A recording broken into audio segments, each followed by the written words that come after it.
Well, good afternoon, everybody, and welcome to day two of the global stage playoffs. Well, stage one global playoffs, rather, of the 2025 Trackmania World Tour. I'm Thomas Mengozi, GGeek, and alongside me, once again, as per yesterday, is the one and only Boney. Thank you very much for joining us, be it on Twitch or on YouTube, for day two of the stage one playoffs, where we're going to be seeing the remaining 8 teams that have been left in contention. And we had some pretty exciting action over the course of day one, including a very standout match during, I think it was round 3, with Swift versus Big, which went all the way down to the last map of it all. And yeah, plenty of stuff to talk about and plenty of matches to get excited over the course of the next 6 hours. Yeah, yesterday, jam-packed, a lot of action. I mean, that round 3 specifically as well. The only 3-2 match that we had in that round as well. And as you say, right, really went down to the wire. We saw some ups, we saw some downs, right? We have lost some teams along the way, but at the end of the day, we only had room for those 8. We had to say goodbye to another 8 of those. But even then, I think the distribution of teams that we have been able to get to at this point in time, are ones that I believe, they will be capable of doing so. I think for me yesterday, probably just thinking about how the day went and expectations wise, probably my biggest team that I expected to maybe make it in but didn't get in was Dawn. For me, also there, not looking as strong as I am expecting them to, as I am used to seeing them play. I can imagine they're not necessarily too happy with their result, right? Initially winning their first round, and after that, losing those second, third, and fourth, just unable to really get their head in the game, it seems. But yeah, indeed, it was. I do totally agree with you with Don. This is also one of those teams that I expected to show up and make it to day 2, and unfortunately, it seems that everything that can go wrong did go wrong for both Skandir and Wostal, getting eliminated as early as round 3 of the Swiss stage, most notably losing 3-0 versus Team Lion Coast. Lion Coast had made a very solid effort, actually, in terms of trying to qualify, but eventually, in round 5, they found themselves against a very, very hefty concrete wall that was, of course, Team Jetlag, which won swiftly the match with a 3-0 scoreline. And Aurel and Tona are going to have to try and regroup themselves together throughout the stage to try and get that sort of performances again in the next global playoffs, we'd wager. But I think it's a good a time as any to take a look at the bracket for today, because we do have 4 matches today lined up for you. We will be focusing on one of those because all will be played at the same time. So here is what the bracket looks like for round 1 of the winner bracket, the quarterfinals. The Puff Bros will be facing off versus Swifty, so that's Carl Jr. and Pack versus Boss Bez and Ratchet. Then we have Team Bokeh with Binks and Otak playing against Big, Masa, and Granadi. Then Team Swift, that is Epos and New Prime versus Team Nemesis, Pusito Paco and Mime. And our match of interest for this opening salvo will be Tescad versus Jetlag, NCSA versus APAC, sorry, not EMEA, APAC indeed, with Tescad being represented by Neil and Richie, and Jetlag with Bren and Mata, the undoubted leaders of the APAC scene. And of course, Mata, in his regard, talking about individual achievements here, Mata, 2-time TNGL champion, once in solo in the last solo season of TMGL in spring 22, and then once in duo in season 2 of 2023 as part of Team Alliance, with, of course, Soldier at the end of a very, very fruitful campaign for the Alliance team. And of course, Bren, 2023 world champion for the Carmine Corp, alongside Otak, of course, alongside multiple other results, including a win at the ZRT Cup in 2019. Very much a all-star duo that you can actually call them right now, Jetlag, whilst Tescad, Neil, and Richie have been doing wonders so far in the group stage. But this is very much a litmus test to find themselves against a Jetlag team who, let's hope, are not going to have to contend with technical difficulties, which somewhat impacted their group stage run yesterday. But hopefully everything is all right on the side of Mata and the Australian internet. Let's hope that the NBN is on the good books this time around for Mata, because they're going to need to perform very admirably from the very start on both teams. But Jetlag kind of want to reassure themselves after a trial by fire throughout day 1. Yeah, it's for Tescad, I think definitely, as you say, right, that limits us, that check, okay, are we there? Are we at the level that we can compete, that we can fight for this top 8? Because Jetlag, in my opinion, is definitely one of those teams that could make it all the way to grand finals, doing a phenomenal job through APAC, but in general as well, right? As you say, Mother Brand just starts at the cast, and they already had to drop one match yesterday due to technical difficulties. I believe the second one was because they went 3-2, right? That's also the interesting part as well. Jet lag, a team, with Madame Brain, you be like, all right, top team players, but even those had some, some upsets, some drawbacks, making sure that they need to get by all the way up to round number 5. I'm not sure if they expected the day to go as long as that, but that is the facts. And right now, they have been able to make that spot happen. And Neil and Richie, I'm just curious to see how they will pan out, how they will deal with it. Yes, they also had to bob and weave their way through all of these matches, but able to come out on top at the end of it all. I think they'll be quite happy with that. I think for Neil and Richie as well, right? This is also one of those opportunities for them to put their name on the table, right? To put their mark in the Trackmania scene. It's not like these names aren't known, but it's more if we're putting accolade versus accolades, it's it's an easy win for Madame Brent. But that's not what it's all about. This is a new tournament, right? This is could be a new era of sorts. Who knows? Could be a moment in time where Neil and Richie could prove themselves. And honestly, it would be an upset. It would be. But I think it's an upset they could pull off.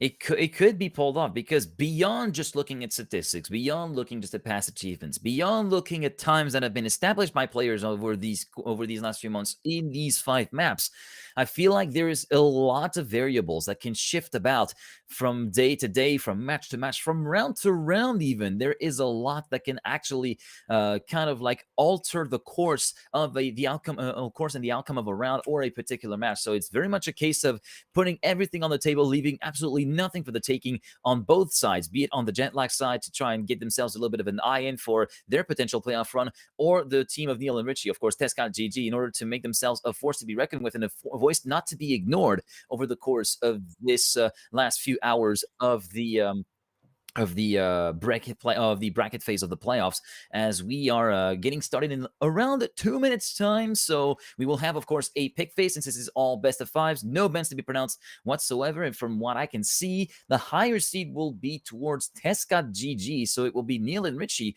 who will have the honors of picking the opening map, and doing so will actually be able to maybe get themselves a little bit of a head start compared to having Jet Lag pick it and put themselves a little bit of a top spot. But we've seen plenty of times already yesterday as well that even your own picks can't exactly go all that well, and there needs to be also the possibility of retaliation for either Jet Lag or Tescott in case one of their picks falls into the enemy team. Yeah. I mean, pick some bands, or pick some picks, as I'm going to call them for this one. Usually, is a bit of a strategy play. You see it in other games as well, right? Just getting into the draft position, into this pick position, setting up the map pool in a way that benefits you most, obviously isn't quite enough. It is simply, a part of the strategy. At the end of the day, you still got to drive fast, right? You still got to be comfortable playing on a map. You got to feel confident playing on a map. And especially, knowing that this is at the highest level, you got to be trusting yourself and not worry about others doing what they are doing. You got to rely on yourself. You got to rely on your teammate at that as well. If there's ever a moment in time that confidence and a positive headspace, which is very easy to forget about, is important. This is the moment, get that opening race in, get a good result in, win or lose for that matter. I think one of the most important things is to make sure you are doing your best, so that way you can still keep going, right? It isn't necessarily any external circumstance. You are driving your best, you are giving it everything you've got, and you can always tweak on that if you've got that right here, right now. Just excited to see. We're a bit away, and I'm curious what maps will be picked, who will go first in terms of like which maps specifically.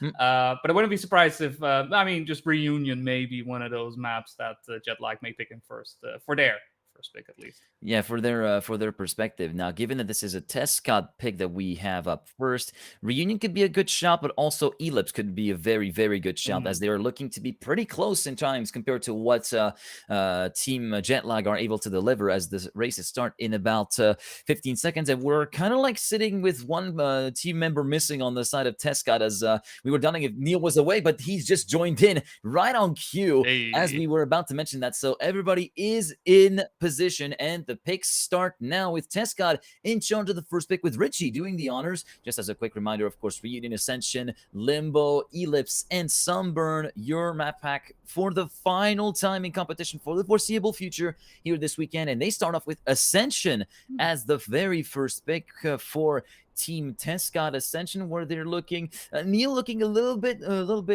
worse for wear. Richie potentially looking to try and make some things happen, able to punch above his weight compared to the Jet Lag boys, who are maybe a little bit more homogenous. And Jet Lag is Mutta locks in Sunburn, followed by Eclipse as map number 3 chosen by Ren, which means only Limbo and Reunion are left to be picked for map number 4. And I guess there's going to be a little bit of consultation. Limbo will be picked by Neil in the end, with Reunion being left as the decider. So Ascension, Sunburn, Eclipse, Limbo, Reunion. And it will be very interesting to see if Richie is able to make do on his promise of trying to punch above his weight. He is around 1.5 away from the world record, Richie, whereas Neil is a bit further back. He's 4/10 down, whereas the two Jet Lag players, Bren and Mutta, are hovering around the quarter-second mark compared to the online world record. So a bit more homogenous in terms of ultimate pace. So it will be very interesting to see if they're able to put that consistency directly on the road, or there might be a little bit of wiggle room for Neil to be able to catch up and have a bit more of an impact on the round's results if the times are anything to go by.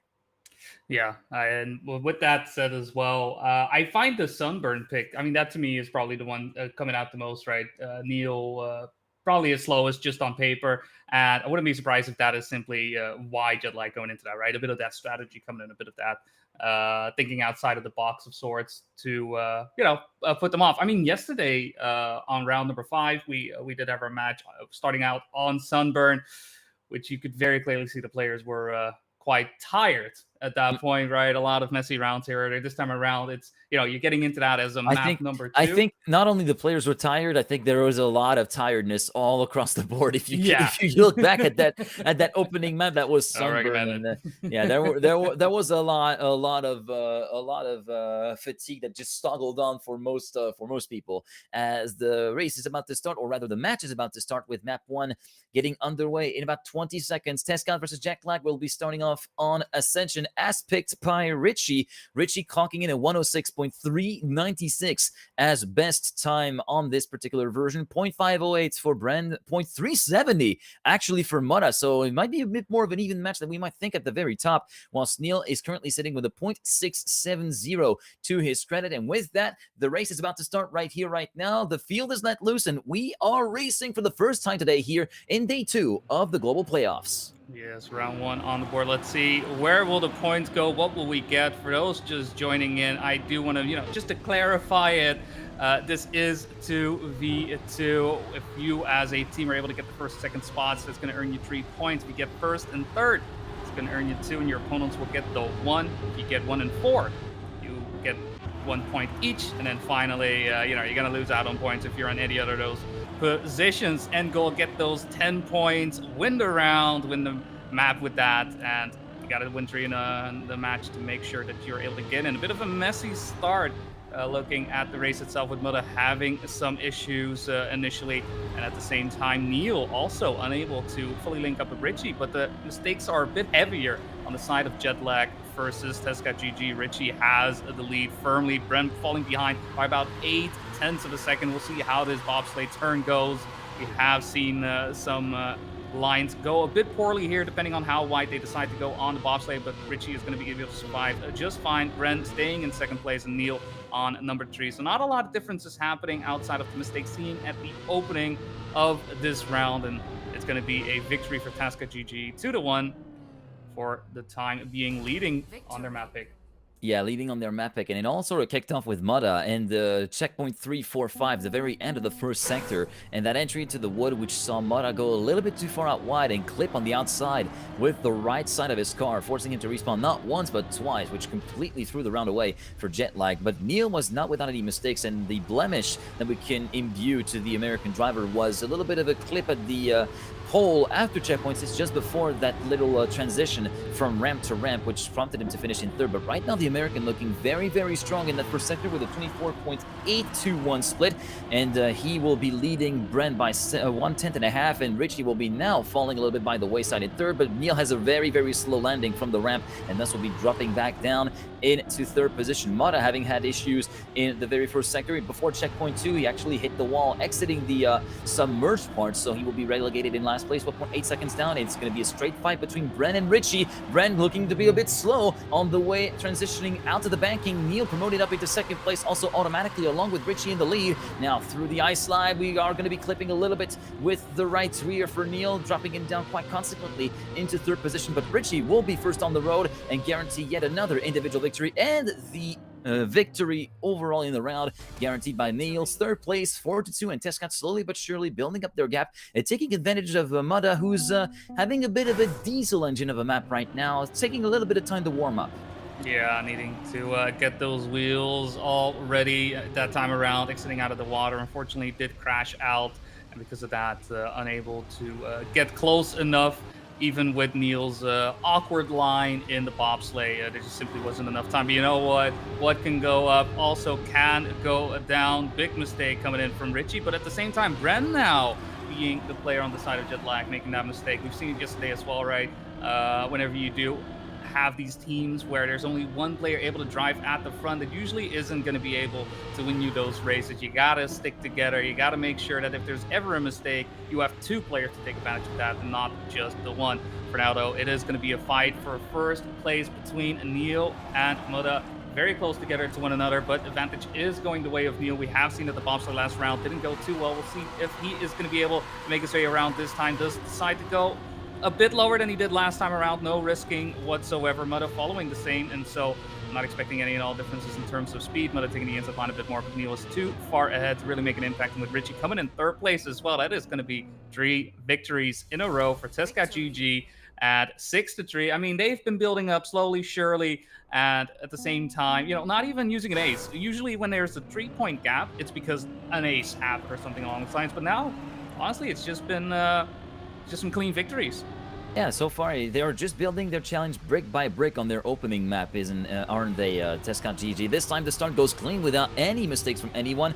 Bren falling by the wayside at the same place as Mudda did in the previous round, but this time no such things to report, and Bren is right in the mix with Neil and with Richie. Neil leading with a 24.775 split. This is looking very good at the end of sector number 1, and the American will be kind of like pulling a little bit of a gap of around a tenth of a second before the ramp transfer, which here's the place where he lost a little bit more speed, historically speaking. But now he's looking to be very, very good, and his teammate looking a little bit racier by the minute, with Richie following closely in the coattails of his teammates at 43.928 splits, looking very good for Neil. But what doesn't look so good is the slowdown that he got on the transition from bank to flat, and that promotes Richie up into the lead. But he's also locked in battle with Mudda for the lead of the race itself, and Bren in third, and a great inside line for Richie, but a little bit less speed. Neil also joining into the mix. Is it going to be still a victory for Team Tescat GG? The answer is no! And for 3 milliseconds, Jetlag wiped the slate clean, and the gap that has been steadily built up by Team Tescat has been completely annihilated with a great race right up until the bitter end from Brennan Mudda, who managed to snatch away the ace for just 3 milliseconds. Yeah, that just came down to minor optimizations first on the side of Jetlag versus Tescat GG, especially towards the end, right? Tescat having the advantage for most of it up until the bobsleigh sector. That's where Jetlag was able to fully shine, and especially with the way they attacked that final turn as well, able to get by the skin of their teeth.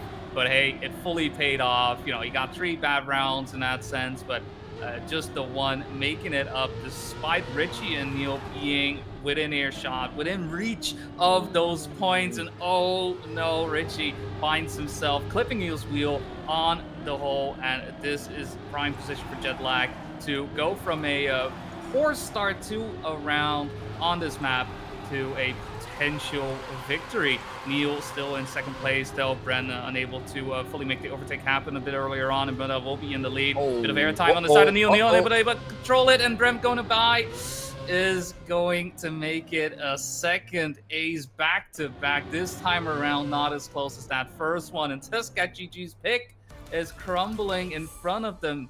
2 rounds not going their way, and Jetlag immediately taking advantage of it. All that good work from the opening round seemingly being thrown away. A great gap that was built up being torn down in one fell swoop in the previous round, and then after that it's now Jetlag who has tabled the turns right now with that 3-point lead and map point number 1 on the cards. for the Australian duo as we move along with Bren at the lead of the field right now, but he barely grazes the wall, or the pole rather, at the exit of the wood chicane before jumping into checkpoint 5, and Neil and Richie get promoted up into first and second, but this is where Neil had a lot of speed loss, going for a bit too safe of a landing. This time he manages to stay in the lead, but has a bit too much of a correction angle into the corner from checkpoint number 7, dropping down to third place. Richie now left on his own to battle versus Mudda, but he himself also had a little bit of a hot landing into checkpoint number 7, Richie. So he finds himself a 10th and a half down compared to Mudda. Mudda just needs to secure at the very least second place individually in order to wrestle the map away from Tescad's hands, and it looks as though that scenario will be happening. Despite the attempted snipe from Richie, it will not pay off. Mudda winning individually with a 107.205, 2/10 clear of Richie. Neil in third, and Bren will find an alternative way to reach the safe way. Well, actually try to park it behind the podium. No,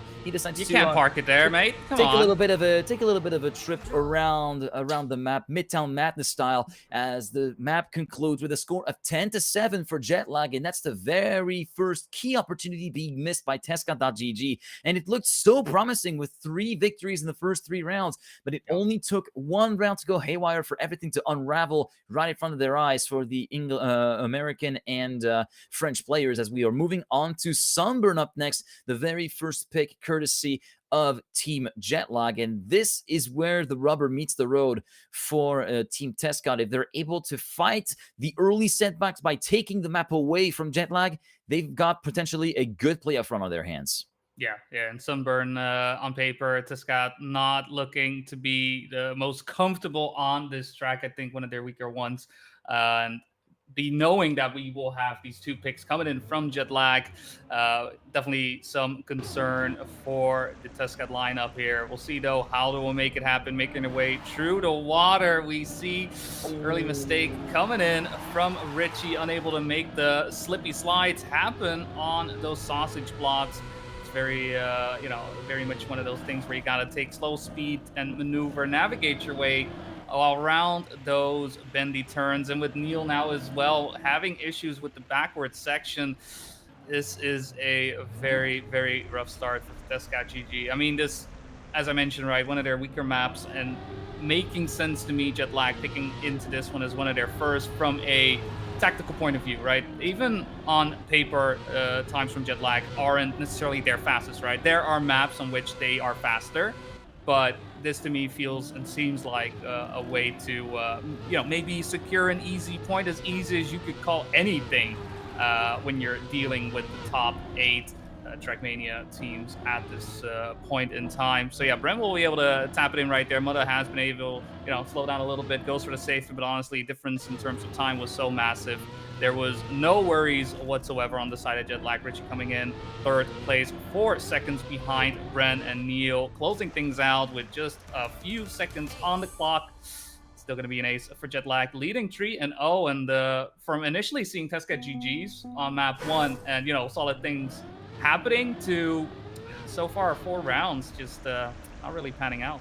Yeah, that was a huge flip of the script that Tescad were not exactly seemingly prepared for on round 1, map 1. It looks as though that sort of mental hit that they took from losing their own map pick is continuing to rear its ugly head at the very start of round number 2. Although we did see Bren this time around having a little bit of trouble at the start, dropping 7/10 down compared to the leader. He's going to have a lot of ground to catch up in the next few sectors. Richie going toe-to-toe with Mudda through sector number 1, and we'll be taking the whole shot at the end sector 1 with a 31.6 split. Mudda also slowing down dramatically before entering the footpath from checkpoints 5 to 6, and will be dropping down to third, allowing Neil to move up into second place now. Having to go through the third and final sector now, everybody going for the conventional line up front, and the start of the third sector with the ice slide. Richie a healthy 4/10 ahead of his teammates, who goes for the spin. Neil and Richie does not make it through the transfer and forced to respawn. Neil also concedes the lead to Mudda due to that hasty exit from the Australian outside of the transfer, and Neil will clip at the very top of the final corner and gift the ace on a silver plate. 2nd consecutive ace for Team Jetlag, with Mudda slowly but surely ramping up the rhythm. We are on a 107.385 previously, now on a 0.215 for Mudda. 6-0 for Team Jetlag, who are just continuing to pave their own road towards the semifinals.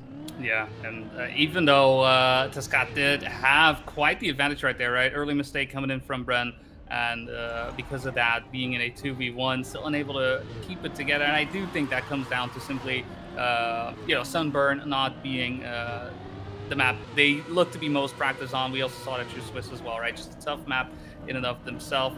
And with early mistakes coming in from Bren and Richie now as well, it's going to be a fight between Neil and Muda. Neil was looking quite good throughout that previous round up until getting into that risky fin. And it is that risky fin, right? Making sure that with the no breaks, you release enough, get the turn onto that tight sector. Honestly, it's a tight turn to take, and to make sure you got that time to accelerate forwards into that risky fin.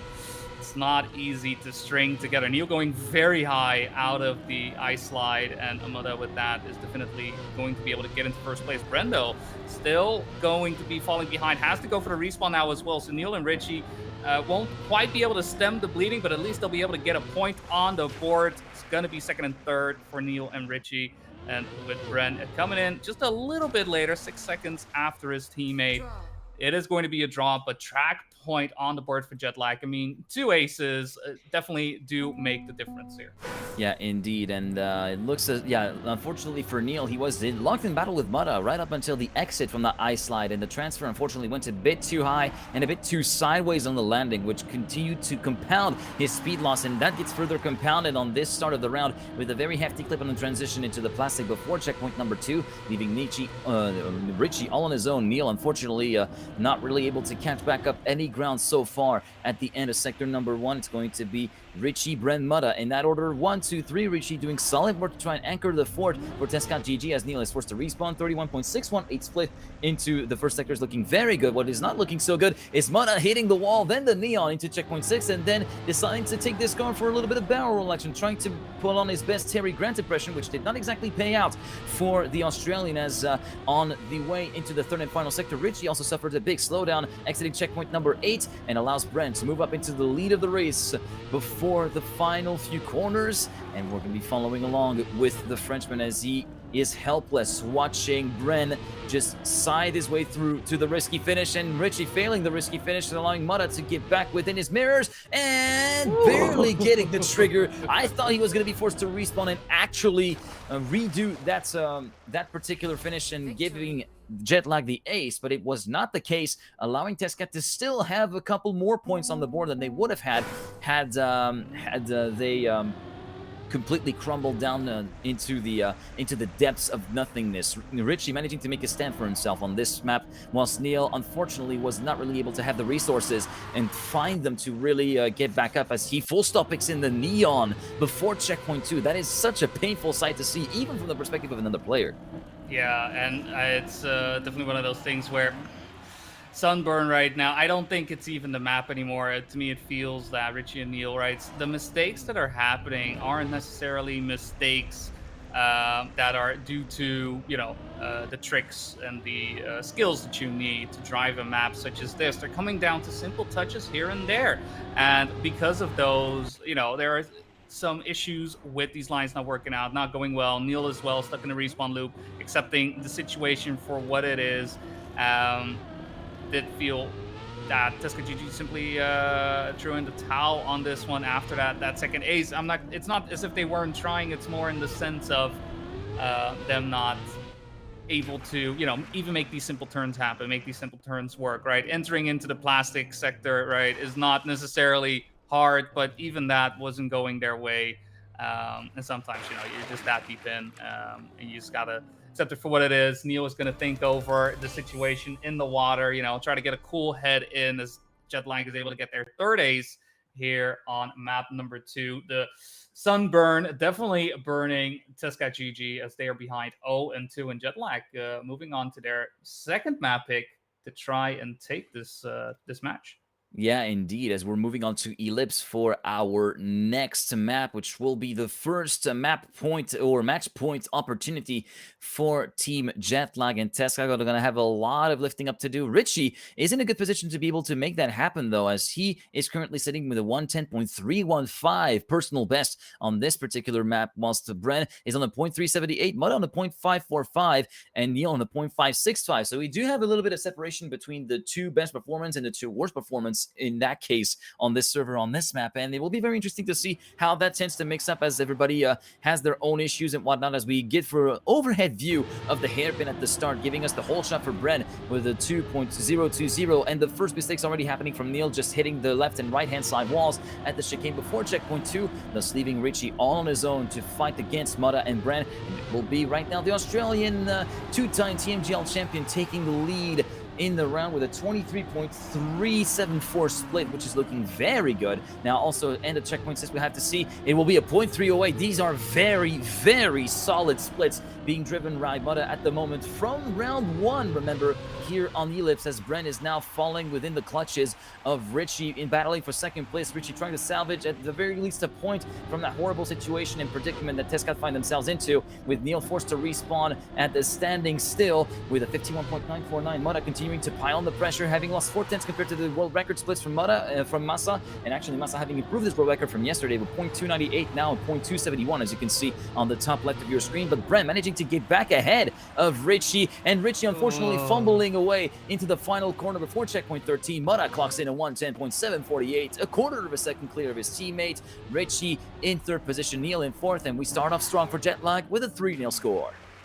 Yeah. Fourth phase, fourth phase in what, 5-6 rounds. Jetlag, where initially looking a little bit shaky, looking a little bit inconsistent. They shook that off with those few rounds. You know, just calibrating the car, making sure that the steering is on point, right? Making sure that everything on his equipment is as pristine as it needs to be for a race such as this. And honestly, that mistake right there that we caught with Bren crashing, I think has been the biggest one on the side of Jetlag in a little bit.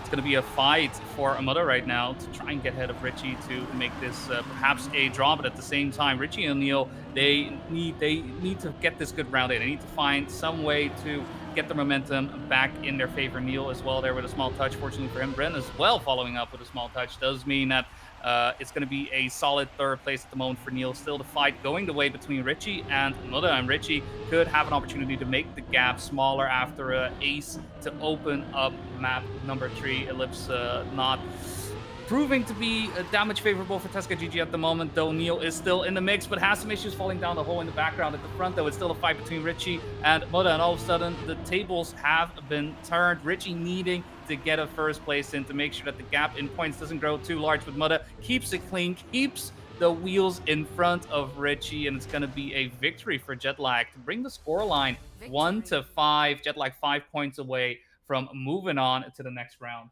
Jetlag past the halfway mark of this third map of the potential 5 that we could be seeing play today, but that scenario is looking increasingly unlikely with every corner and every checkpoint, as Tesca are having a little bit of difficulty to find their footing again after having a solid start in map number 1, remember, as we do see a little bit of a wall hit from Bren heading into checkpoint number 3, promoting Richie and Mutta into a battle for the lead of the race. In the meantime, Neil, way too far back down, will be falling himself about 2.5 seconds behind the leading duo of Richie and Mutta. Richie leading at the end of sector number 1, but by only the tiniest of margins, as Mutta is continuing to keep him honest as we go through the double right of checkpoint number 7. Richie still leading by about 67 milliseconds, heading into the reactor plastic part, going around the outside of the island before diving to the apex all the way towards the hairpin of checkpoint number 8, and then match up for the Neons. We've seen plenty of people actually crash out, and here we see Richie going a bit too wild on entering the no break sector, and that will allow Bren to catch back up and actually put the pressure on the Frenchman as we go to the box slide of checkpoint 11. It is going to be Bren,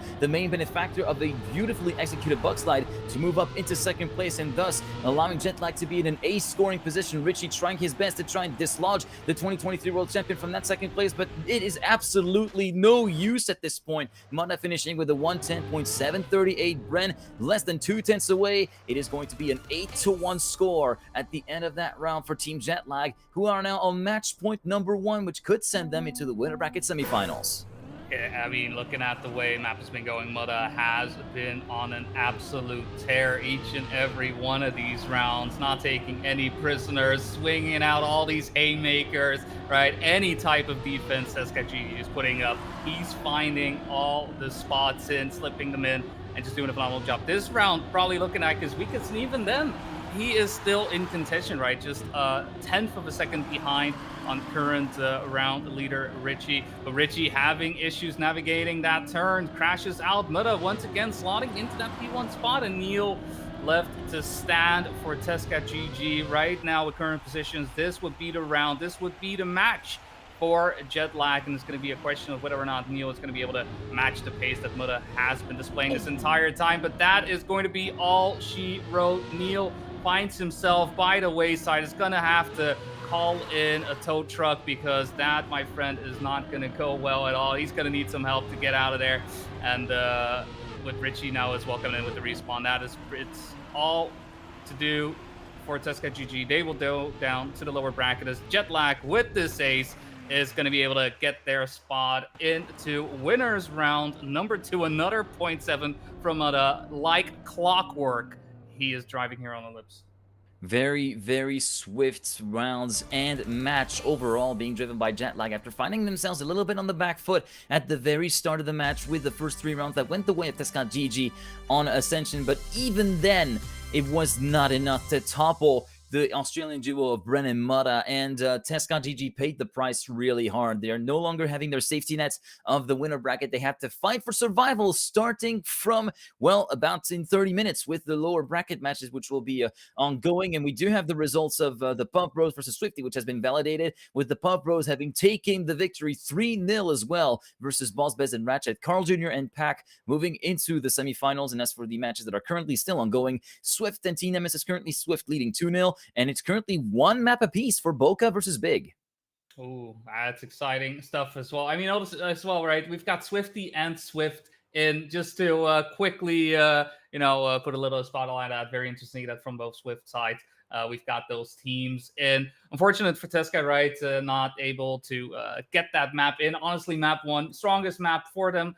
But it just seemed like maybe some doubt, maybe some frustration started to slip in, and as the rounds started to move on and on and on, you did very much notice that it wasn't really coming together as much. They will be in the lower bracket waiting for whoever will be their opponent at the moment. Jetlag looking to be facing off against Swift. Whether or not Mime and Pusitapaka will be able to pull it together is going to be the big question. I would love to see a reverse sweep of sorts, but with Puff Bros and Jetlag already in round number 2, it's honestly between Bokeh and Big. I think that is still the biggest toss up. Very curious to see what's going to happen. Also basing that on what we saw through the Swiss bracket. And yeah, just very, very curious to see where we will be leading to this. At the end of the day, right, we will know who is the best of these 8 teams. We've got 5 rounds of matches still remaining. I mean, this is a long one. Like, if you need to step out for a little bit, I would not recommend it. All right, I would tell you stick around, maybe keep it open somewhere else, because today is going to be all about fireworks. This was simply match number 1. This was Jetlag putting their stamp on the table, letting everybody know that, hey, we came here to play, and they definitely look ready to do so, to throw their hat in the ring to try and win this global playoffs.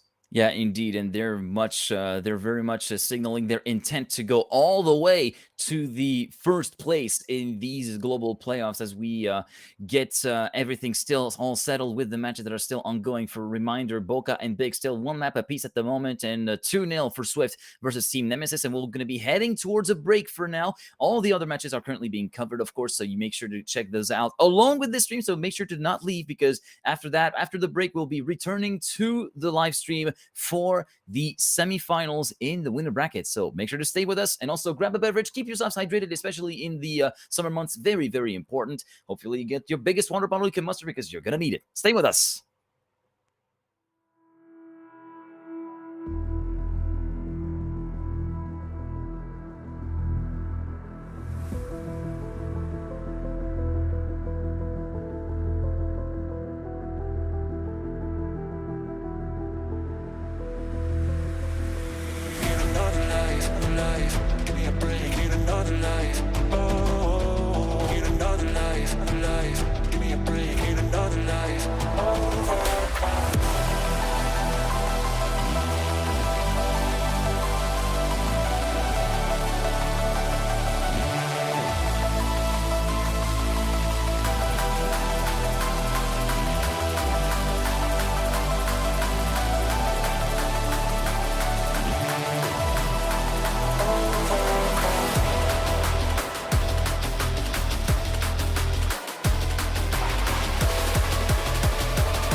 from the start, from the start, from the start, from the start. Hey, hey. Did you hear them sirens playing? Hear them sirens playing from the start, from the start, from the start. Hey, hey. Hear them sirens playing from the start.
a second I thought it was you. Thought it was you. Thought it was you. Thought it was you. For a second I thought it was you. Thought it was you. I thought I had all for a second I thought it was you.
Falling short, diving deep. Where is the water taking me? Trying hard, bittersweet. Cabin fever's pulling me. I want to hold on to something greater. I feel the waves come crashing in. I'm drowning, drowning, drowning. Drowning, drowning, drowning. Drowning, drowning, drowning, drowning, drowning, drowning, drowning, drowning.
for you, chasing something true, caught in a bind. Maybe undo, maybe undo. 'Cause when every chord felt off and the silence could be better, every motion falling flat, had to leave you, had to leave you. Now you died, tried to pull me back, like a fool that put you to work. With the pain you left still fresh, I can heal you, I can heal you.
Intoxicated on the waste, hoping I can drown the sorrows, but I love that bitter taste.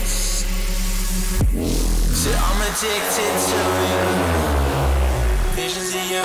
Come closer, closer, closer, closer. Come closer, closer, closer, closer.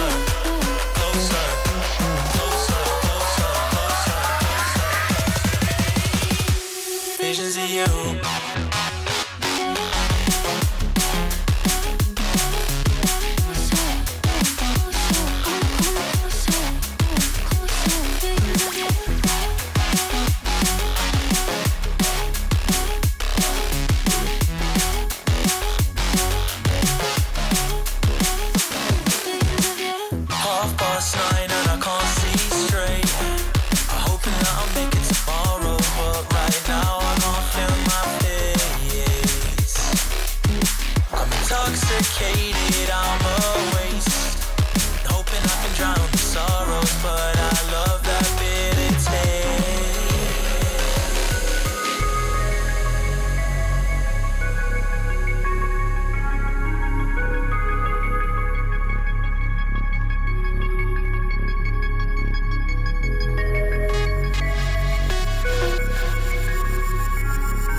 hoping that I'll make it tomorrow, but right now I can't feel my face.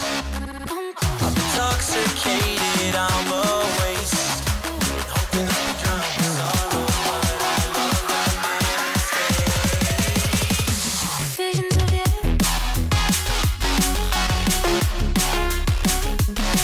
Come closer.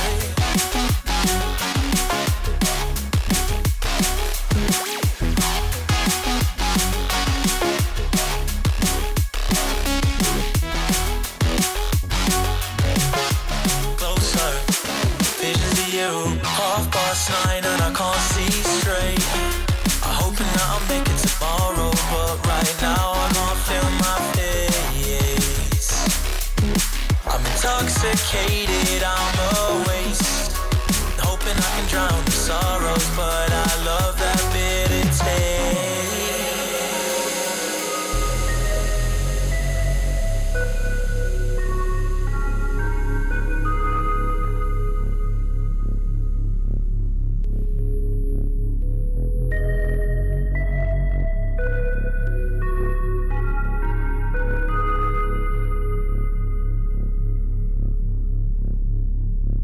Visions of you.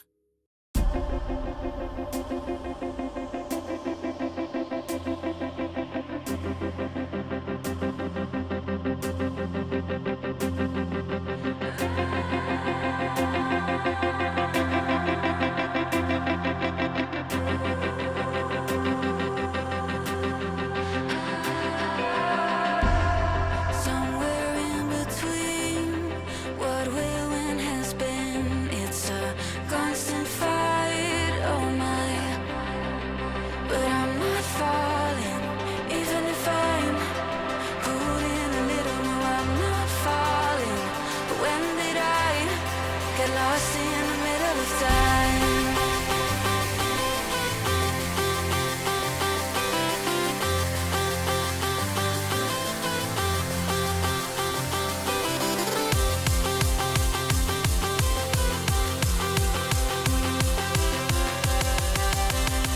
But when did I get lost in the middle of time?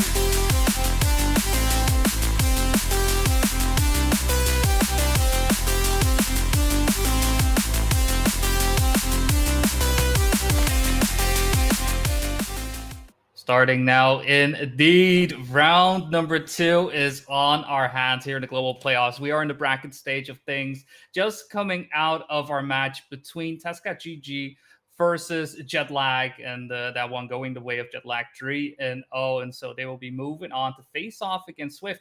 But that's not the side of the bracket we are necessarily concerned about that we will be looking at. You can see it up there. Puff Bros versus Bokeh is going to be our match coming up in just a little bit. And with that, it is going to be me alongside GGeek to make sure that we cover all the action coming towards you. How are you feeling, GGeek, for this match?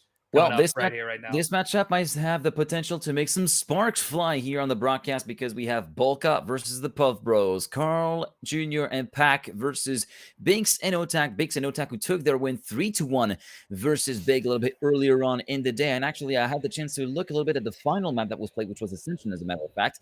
And Big started off strong by taking the opening round with an ace, but then after that, there were 2 back-to-back aces being locked in by Bokeh to actually, maybe even 3 back-to-back aces, to go from a 3-point deficit to a 6-point lead, a lead that they've kept by taking the final round with a draw on a 10-4 scoreline. Overall, 3-1, the final score of this particular matchup. And they faced off against the Puff Bros once again, because they already faced them off in the group stage yesterday. And whilst the overall score was a 3-0 in favor of the Puff Bros, but you have to dig a little bit deeper beneath the surface, because I took a look at the map scores. It was 10-7 for Puff Bros on the first map, 10-6 on the second map, and then the final map, which was Sunburn, 10-9. It was Reunion, Ascension, and Sunburn that were played.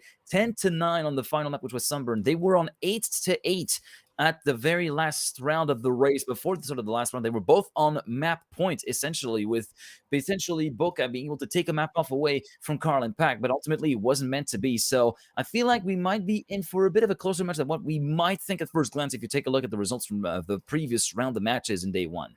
Yeah, and I mean, that being that said, knowing that trios don't always mean what they are, but at the same time, having that history, right? Knowing playing up against one another, knowing the maps that were picked, I am expecting them to change it up a little bit. It's very often, I mean, in this case, right, we've got the 5 maps. We're playing the 5 maps, regardless of order, if we do make it all the way to the end of the match. But that is key to it all, right? Making sure that you're putting yourself in a position where you're playing the maps in which you know that you have a good shot at winning, or at least bringing it to that map 5, right? And I can imagine Puff Rose Bokeh, right? These are some great players to be coming out here for Puff Rose. Carl Jr. and Pack, name a more iconic duo than that. And at the other side of things, Bings and Otak, right? That other half of that 2023 World Cup champion in the Otak and Bings. I mean, Bings just an absolute Ascension master. I'm going to call him right here, right now. And have been playing quite a bit with Otak recently, ever since that, separation with Brent. But that was, that's long by now, with the shufflings and whatnot. A little bit happening. I'm very interested to see how Carl Jr. and Pac will be facing off against Otak on that second time around. Will be able to repeat what they did yesterday, or is that pendulum swinging, as you so told, throughout these score lines, going to go the other way? I feel like we're not going to be having the clear separation that what we had over the course of day one in the overall match scores, because the map scores told a totally different story altogether.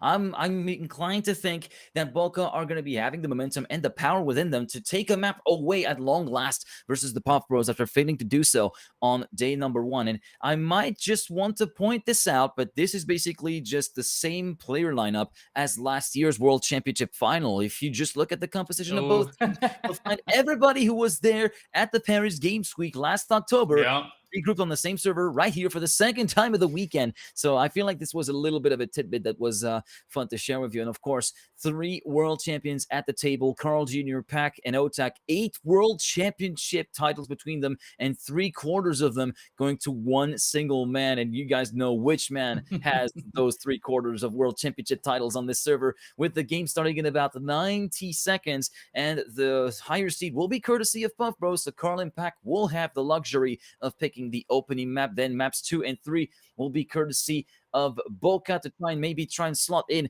maybe Ascension pick a little bit earlier on to get themselves a little bit of a leg in to try and take that fateful map away to make the series a little bit more interesting versus the Puff Bros. But overall, this is looking like a primo match that will definitely serve up quite the entertainment. Yeah. And with that as well, I mean, this is their shot of getting into winner bracket finals, right? From that point on, they just have one team to get by, either Swift or Jetlag. Whatever may happen in that match will happen.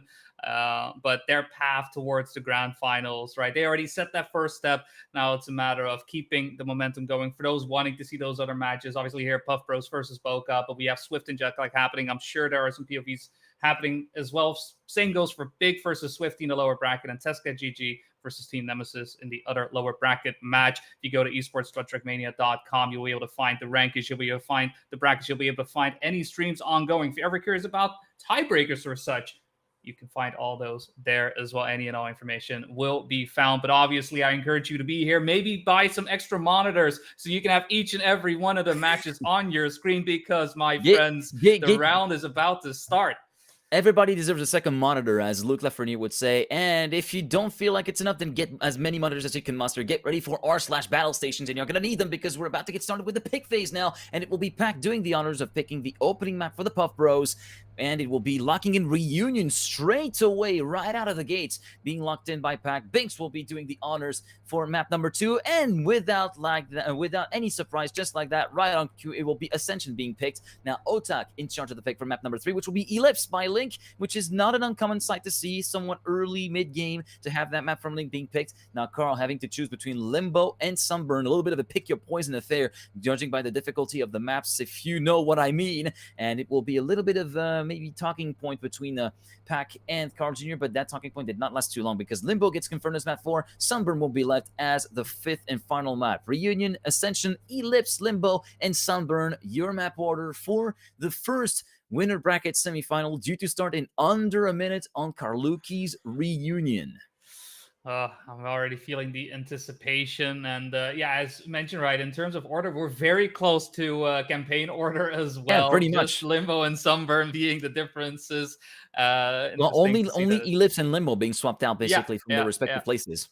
You got to keep them tight, right? You got to keep your opponents on their feet, on their heels, like, oh, where are they going, left or right? I'm not sure if that's exactly the way it is. At the end of the day, right, we want to make sure we're actually going the route that the mappers intended them to go. But yeah, Reunion, Ascension, Eclipse, Limbo, and then finally Sunburn. That's a great cocktail, a great way to, have this Sunday morning, afternoon, evening, whatever it is you may be, to enjoy some Trackmania and a star-studded cast at that as well. It is the Puff Bros. Carl Jr. alongside Pack duking it out, facing off against Binks and Otak.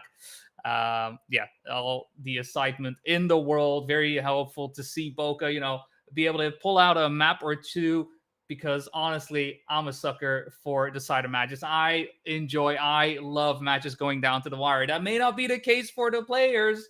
Obviously, they want to play their best and they want to win matches. But It I'm here to depends. watch. I'm here to commentate, and I want excitement. Honestly, it depends on the player. Some people like to fight the match a little bit more than having a 3-0. Sometimes maybe finding themselves a little bit too comfortable if they find themselves with a 2-0 or 3-0 scoreline overall. Although, as we discussed, those 3-0 scorelines only tell half the story. Sometimes the maps can be a little bit more hotly contested than what people might be picking up at first glance, and it was certainly the case in the last confrontation between Bokeh and Puff Bros. Starting on Reunion, when they started off last time out, it was a 10-7 score from the Puff Bros. Let's see if Bokeh can actually completely reverse the steam and actually get momentum going their way as early as round 1. Right now, it's going to be Binks leaving a little bit of time on the table, around 3/10 down compared to the leading player, which is going to be Pack with a 29.7-28 first split, looking very, very good. Carl Jr., his teammate, right in tow, a 10.5 behind. Then we also do have Otak right in tow, about a 10th behind Carl Jr. Right now, it's going to be a very high-speed train, hurling down checkpoints 8 and 9 as we move on to sector number 3 with Pack and Carl Jr. hand in hand, ghost and ghost, 47.264. This way to the end of sector 2, Pack going a little bit haywire, going a bit sideways, entering the bobsleigh and thus promoting Otak and Binks up into second and first respectively. Carl Jr. still very much pursuing the 2023 world champion, but right now it looks as though Otak is anchoring the fort for second place and Binks still holding the lead quite nicely. Carl Jr. Currently putting the pressure on Otak for the very end. I was trying to say Otak under pressure from Carl Jr., but you get the idea. Otak resists for 1/100th of a second, and Bokeh secure the ace by the skin of their teeth. Yeah, it came down to that bobsleigh entry. It felt a bit like parting the seas for Bokeh, trailing behind for most of that with some hard fighting happening right for the top 3 spots, but Pack and Carl Jr. both having a bit of an awkward entry into the bobsleigh made it so that Otak and Binks were able to get in that ace and hold on to that lead, and that is the most important part of it as well, right? Both teams are deserving of being in this spot, deserving of making it into the grand finals, but obviously it's only going to be one of these two from this route via this way, and at this moment in time, once again, we have a close fight, but Pack barrels his way out of there. Unfortunately, he has discovered that is the way cars tend to tumble around whenever the reactor goes a bit wrong on those slanted turns. Binks and Otak will be able to enter first into the bobsleigh, get the transition into the grass beautifully down, and Carl Jr. setting up the chase, not wanting to suffer another ace at the hands of Bokeh, but at the moment in time, only thing he can do is watch on as Binks and Otak get further and further away. No crashes happening. It's going to be 107.1 from Binks and a 107.2 from Otak. Some great times being driven right there, fully deserving of an ace, making it 6-0. And right now, Puff Bros getting pushed around on their map pick. Bokeh throwing down the gauntlet to the Puff Bros from the first 2 rounds back to back, with the first one being a little bit more touch and go on the surface, and here it's going to be a little bit more touch and go as well at the start of round 3, because Binks had a very hefty clip, as you can briefly see from the right rear of his car, and thus will be relegated 3/10 down in P4. Otak will be the only one remaining in close proximity to Pack in second place, and Carl Jr. will be leading the field as we make our way towards the checkpoint number 4 and the ice sector. Nice and tidy exit listed from Carl Jr. and Pack first and second, Otak as well in third, 29.7, 22. Those are still very, very good splits in Sector 1. Otak a little bit too eager to go to the apex first, like a certain four-time world champion in Formula 1, but unfortunately will be hitting the pole on the inside before the jump into checkpoint 6, and will have to be content with that fourth position, about a second down compared to Carl Jr. And now Pack hitting the outside wall, barely grazing the wall with the right rear. And look at the speed from Binks barreling his way into the bobsleigh of checkpoints number 10 and 11. Binks taking the lead away from Carl Jr., thus potentially securing the victory for Team Bokeh. Carl Jr. not taking this one lying down, trying to pile on the pressure on the young man from East, but it's absolutely no use. The gap is well and truly there and will stay there up until the end with a .242. Still very good, creditable times to be taken for Binks, less than a half a second away from Brent's record. And with Otak a perfect half-second flat down in third place, we'll be bringing Bokeh to an 8-1 scoreline to the first map point of the semifinal.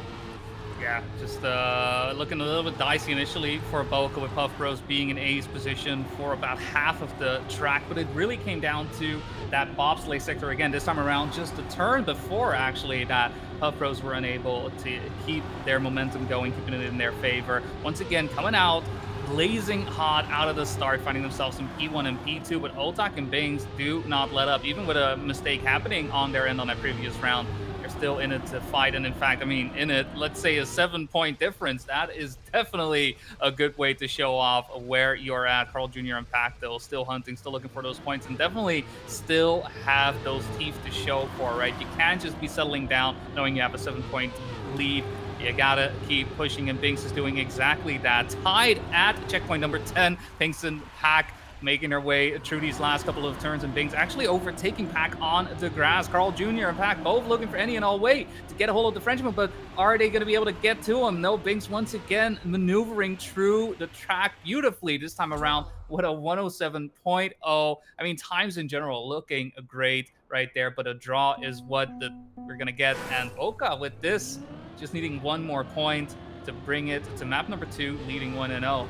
The teams and times have been looking very sharp right off the rip, be it overall, but even in the sector splits, always remaining within a couple hundredths of the best splits from the world record for Brent that's listed at the top of the screen, a 106.888. This time Otak with a great start will be taking the fight to Carl Jr. and Pac for the lead, and Binks also in hot pursuit, less than a tenth away from that leading trio as we make our way through to checkpoint number 5 in the split from sector number 1 will be a .722, still very much holding to the very high standards that we've seen since the beginning of round number 1. Here on this map, onto the reactor glider we go, which is where Pac had his rollover in round number 2. This time it's no such thing, but he will be hitting the wall on the way to checkpoint number 8 before hitting the icy patch. And also we don't get the slide from Otak, and Carl Jr. hitting the wall on the outside. What on earth just happened?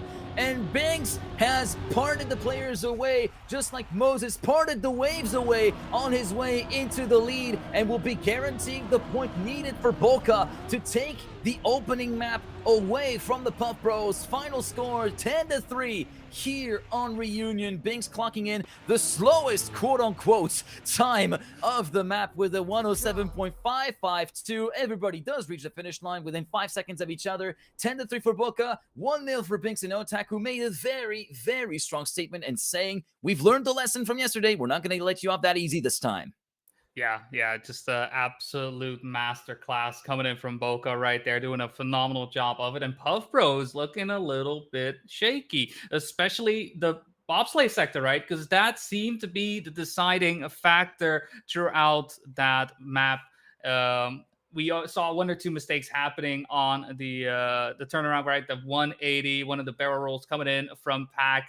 Also, later on in that last round, having issues exiting out into that 180. It's really been a tough one for Puff Bros, just unable to get a full clean round in. There was that one round they were in ace formation, but even that one kind of slipped through their fingers, and so they're going to have to continue in a deficit. They are behind 1-0 on Bokeh, and we are on Map Picks Ascension for Bokeh, and I mean, let's see if they're able to keep it up. So far, leading 1-0. And doing a phenomenal job of keeping momentum in their favor. Yeah, right now at the start of round number 1, Otak with a great lead heading into the wood sector end of checkpoint number 5, and split 1 will be a 24.762 for Carl, who will be almost tied with Otak, just 9 milliseconds behind. We also see Binks in 3rd position, as we do see Otak with a bit of a heavy set landing on that ramp heading into checkpoint number 7, allowing Otak to get a little bit of room to breathe, promoted up into the lead, and Binks promoted up into a battle for 2nd position with Carl Jr. 43.758, still looking very good in terms of intermediate sector times for Otak, and Binks now taking advantage of a slowdown from his teammate, which is going to be putting Otak and Team Bokeh in a bit more of a precarious position, as Carl Jr. is not putting this down without a fight. He's continuing to harass Binks, but goes a bit too wide, exiting the bobsleigh, and Otak slips in. Here we go, back up to the east in position, and it will be a strong start for Team Bokeh with a 106.710, 81 milliseconds ahead of Otak. Carl Jr. did his best to try and actually prevent that ace from happening, but just that little bit of a wide exit, a little bit too late of a regain of grip at the exit of the bobsleigh part from Carl Jr. It was all that Otak needed to do to actually slip through the crack that actually started to appear from Carl's defense and take that 2nd place away.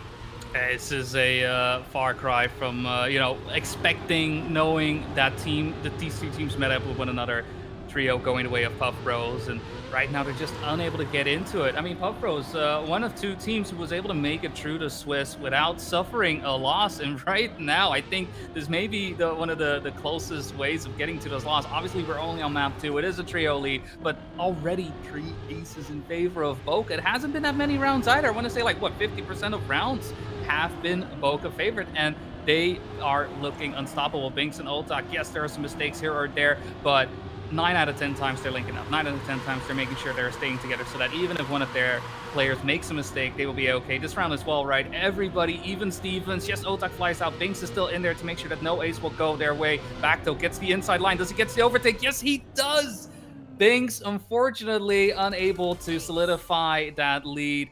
And at the end of the day, right, you do have one player going out. You got to make sure you cover for them. And I think in that moment in time, Binks didn't expect Pack to be as fast as that. And so Puff Bros finally getting their ace on the table, making it 3-all. Yeah, immediately responding to Bokeh, and also clocking in a very respectable time of a 106.3. And also, just to point out, up until this last round, it has been a 100% win rate for Binks. Binks has always individually won the rounds on the previous map alone, and now that defeat brings him down to a mere 85%. Okay, but we're back up and running with our 3rd round, with all teams now well and truly evened out, and still very much looking evened down in this round, even though Binks looks to have left a little bit of time on the table into that 2nd sector. Now it's going to be Otak battling it out with Carl Jr. Carl Jr. leading at the split of sector 2 with a 43.782. Otak retaking the lead away from Carl Jr., who's on the verge of clipping the checkpoint at checkpoint number 9. Now onto the ice slide section. Binks a little bit too far behind to make any impact. He's 3/10 down, as we do see Carl going a bit wide, but Pack taking away the lead from Otak, and now Carl Jr. getting back up alongside his teammate for the 2nd consecutive ace in the favor of Puff Bros. And Otak did all he could, but 16 milliseconds is all that was missing for the man from Samelo to prevent the 2nd ace going the way of the Puff Bros, who are swinging the pendulum back with a lot of force towards them. It's 3 aces in a row thus far. First one going the way of Bokeh. 2nd and 3rd going the way of Puff Bros. Are we going to get ourselves a 4 of a kind right here? I mean, that's a strong poker hand, but at the same time, it is quite the detrimental moment for Bokeh, trailing behind by 3 points, and right now do find themselves in ace formation, but let's be fair, this is only checkpoint number 5, flying our way through, and we're not quite there yet. Binks, looking to barely survive that turn right there, getting past that chicane, and is going fall behind on the transition into P4. Carl Jr. fighting it out with Otak at the moment and is starting to win that fight. We'll see how it goes on that uphill. Let's ascend our way to this final story on the track. Carl Jr. and Pack finally finding each other here in P2 and P3, but Otak now with the lead. Binks trailing behind just a little bit, looking for any and all mistakes to be happening right here on the bobsleigh. Carl Jr. going a little bit higher, but sliding out due to that as well. Pack still in it though on P2, and Otak will keep the lead. Pack in number 2, Binks for 3rd, Carl Jr. on number 4. So Puff Bros with that is only going to get the 1 point. Bokeh getting the 2. And 7-5 will mean the Puff Bros, 1 more ace could already seal the deal on the track. So it's going to be up to Otak and Binks to be very wary of that. I've got to say, like, moving away from spectating the play-by-play action, just looking through Otak's execution of the entry to Sector 3, from transition from back to flat, and the entry into the ice slide, the way the car moved about, it was absolute poetry in motion from Otak, and it reminds me of the absolute dexterity that a turntablist has whenever he actually does a lot of scratching routines and so on and so forth. It definitely reminds me of that. Very, very talented players all around, but Otak really had that magic touch throughout that round to actually take the lead away with a really nice cutback, which was helped with also the slide out from Carl Jr. in the previous round. Now it's going to be the turn of the Canadian sextuple world champion to actually retaliate to Otak. But look at the man from Samalo putting his plan to execution once again, right up until he encounters the clip at the ring, and Binks as well in the second clip in succession for Otak, heading into checkpoint number 9. And now this is a very, very dangerous situation for Team Bokeh, who are about to relinquish their map lead to the Puff Bros, and it will be with an ace that Carl and Pack secure Ascension with 106.7 flat, courtesy of Carl Jr., and a 107.118 for Pack. 10-5 the scoreline for the Puff Bros, who plant their flag at the very top of the map and thus move back to a 1-1 even scoreline as we move to our third match, which will be Eclipse. Yeah, with that Puff Bros rivering in that 4th ace of the round and putting it up 1-1. That is definitely something they were looking for. Things weren't looking too good on our initial map pick. Right now, though, we'll be going to the second map pick from Bokeh. It is ready for some Eclipse. We're not going in order. We're skipping over Limbo for map number 4, but Eclipse in general, we saw last time the fight between Tescat GG and Jetlag, doing a phenomenal job on that, right? We saw those 107, those 0.7s come in from Muda each and every time. Very curious to see if these players are also holding that type of pace, right? It's also a good moment in time to see how fast players are in general on the day, not just in their matches between the two, but also, you know, looking forward to any and all competition coming up. But round 1 on track number 3 is underway. Eclipse from Link is here to serve us up some great Trackmania action. Carl Jr. and Pack versus Otak and Binks, and already it's going to be a close round. Close round indeed, and we're already dipping below the 0.4 splits at checkpoint number 6, 0.394, and now Binks going back on the attack versus Carl Jr., Otak in third, and Pack having suffered issues at the start of the second sector. I'm suspecting at the entry to checkpoint 6, the exit of that penalty sand chicane, now finds himself 1.2 seconds down, absolutely helpless and without any way to help his teammate, who's going to be left all on his own to battle it out versus Otak and Binks. 51.809 at the end of sector number 2. Binks still very much hot in pursuit of Carl Jr., continuing to pile the pressure on the Canadian as we move on to the final corner, the final checkpoint. Binks moving provisionally into the lead. Can he resist up until the end? Otak maybe versus Carl Jr. Not quite there to actually get the ace, but still the victory is going to be a good step in the right direction for Bokeh, with Binks finishing with a 110.628, 87 milliseconds ahead of Carl Jr., and thus Bokeh taking an early lead. But we've seen that story before on Ascension a little bit further on, even though the rounds were a little bit more stern, going the way of Bokeh towards Puff Bros, but we are not that far away, and nobody is ever safe, be it Puff Bros of Bokeh, from any nasty surprises.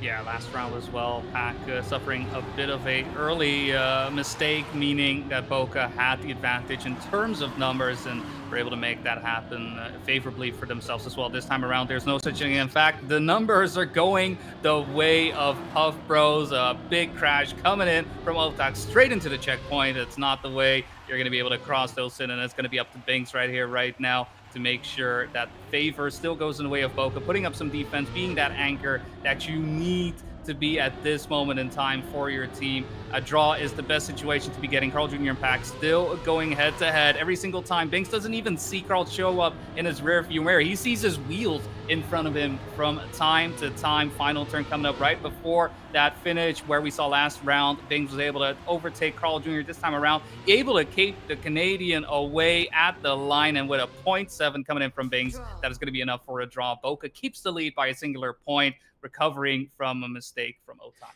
Binks returning to his winning ways individually, picking up the slack where Otak unfortunately falls by the wayside in the previous round with that full stop pick in checkpoint number 6 a little bit earlier on. Let's hope for him that Otak is able to actually get the round through cleanly as we move on to round number 3. This time a little bit of a sluggish start and a sluggish descent into checkpoint number 3 on the part of both Bokeh players, allowing Carl and Pack to move through into the leading 2 positions with a 23.406 checkpoint at the end of sector number 1.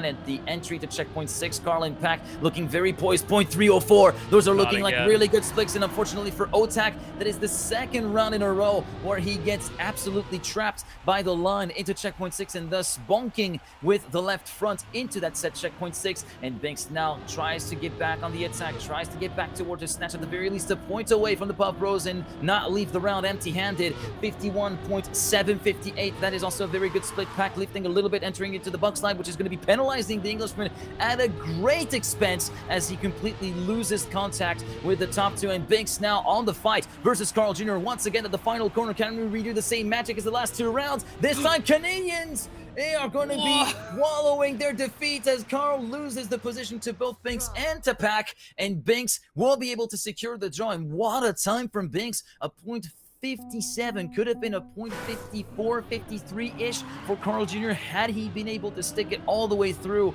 But unfortunately, that pesky little break as the road pinches away before sending you into the risky finish is all that it took for Carl Jr. to be done in.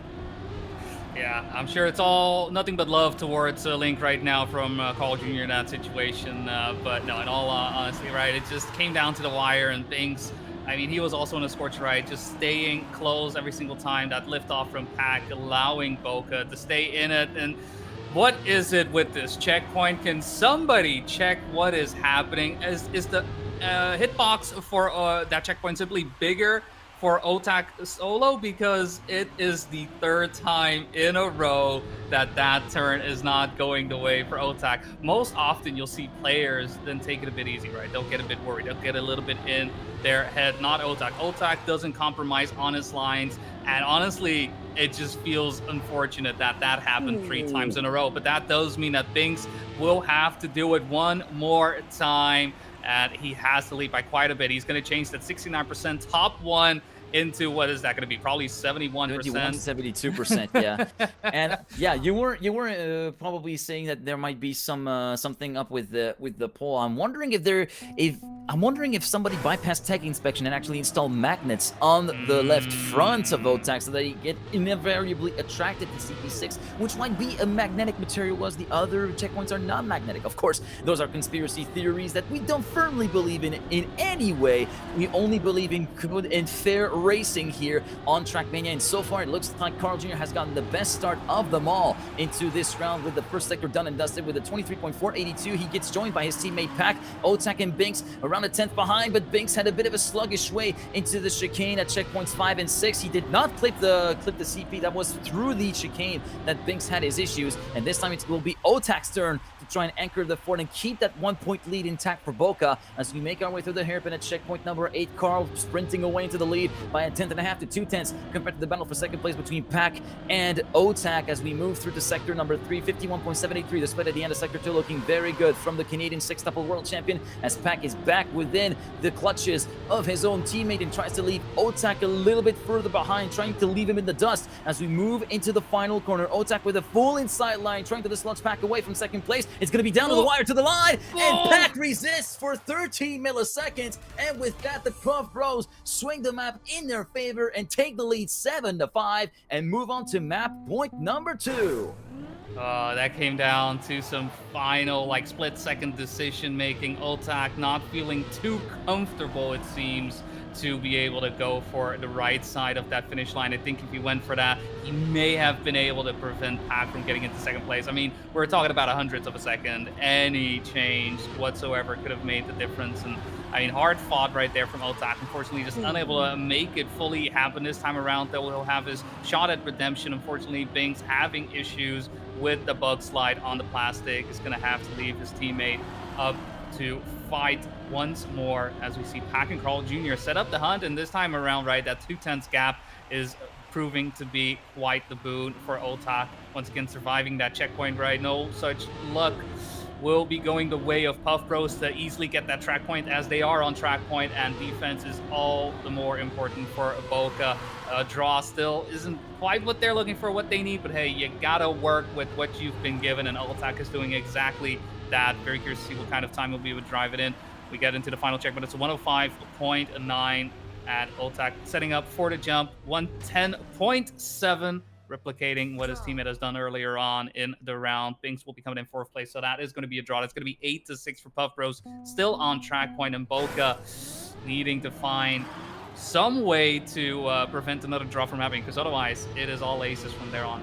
Yeah, Puff Bros are not out of the woods just yet. They are continually taking notice of the fact that Bokeh are not taking this one lying down. They're continuing to resist to the bitter end here on this 3rd map of the game, as unfortunately for Binks, we do have a little bit of trouble on the start and through the way into checkpoint number 4, and it will be leaving once again. Otak has been managing to show up in the previous round. Can he be able to show up once again? And unfortunately, that 6th checkpoint is going to be the absolute bane of the existence of Otak, and one is going to be making Bokeh lose that 2nd map in a row to the Puff Bros, unless Binks has a word to say about that, as he finds himself within half a second of Pack. Pack has completely checked out up front as Carl Jr. continues to fight tooth and nail versus the Frenchman, who overhauls the Canadian into 2nd position. Now onto the Bucks life from checkpoint 11. Potentially another way to catch back up some time, but it's not going to be enough. It's too little too late for Binks, who will be absolutely powerless to try and stop the flow of points going the way of Puff Bros.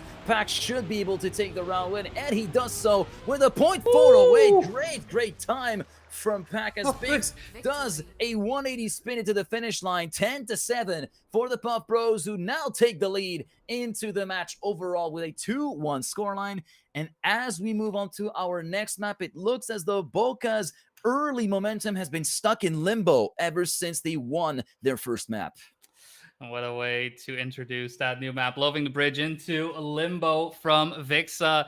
I'm still a little bit, I don't know how much offline practice was going on, but Pack driving a PB by 0.3 of a second. I feel like he finally was able to get the pace. 0.3? 0.3 of a second. He went from a 0.7 to a 0.4 PB. Now that is online, and that is just assuming that offline he was driving similar times, but it's got to feel good that assuming that he was able to get it live. He was given it in a round where it mattered to make sure to get the win in, and I'm sure he's feeling psyched. He's feeling happy about that and feeling ready to get into the 2nd map pick for Puff Bros, right? That Limbo. I'm sure he's feeling limber as ever after such a time, and we'll see if he'll be able to repeat that type of pace, that type of improvement on his online times. As once again, we're off. Puff Bros leading 2-1, and a tight start for the first half of the track. Yeah, indeed, looking pretty tight. 25.098 at the end of sector number 1, courtesy of Carl Jr. Everybody regroup within a 10th of a second as we move on to checkpoint number 7 after the snail turn that precedes turn 7. Now into the plastic. We've seen plenty of people actually getting caught out on that transition into checkpoint 8.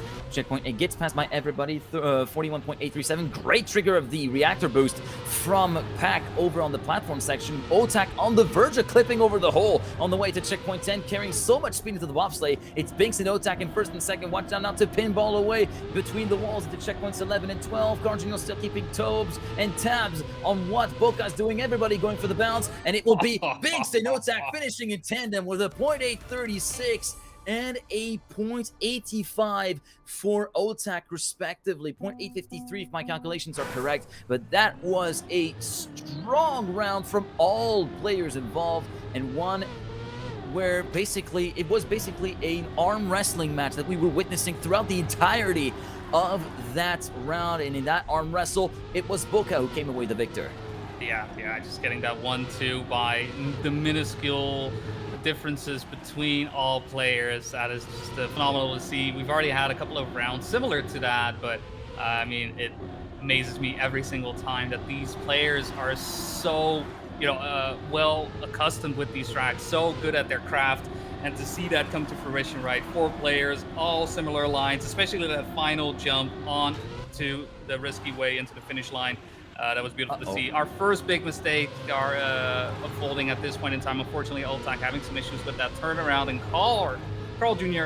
alongside Pac are going to be able to get into P1 and P2. Binks' distance from the Puff Bros is quite big at the moment, looking to get maybe a bit more speed. Nope, losing some speed as well, heading into the Limbo, and both Pac and Carl keeping it low. But a crash from Carl Jr. He ended up just a tiny bit too low right there.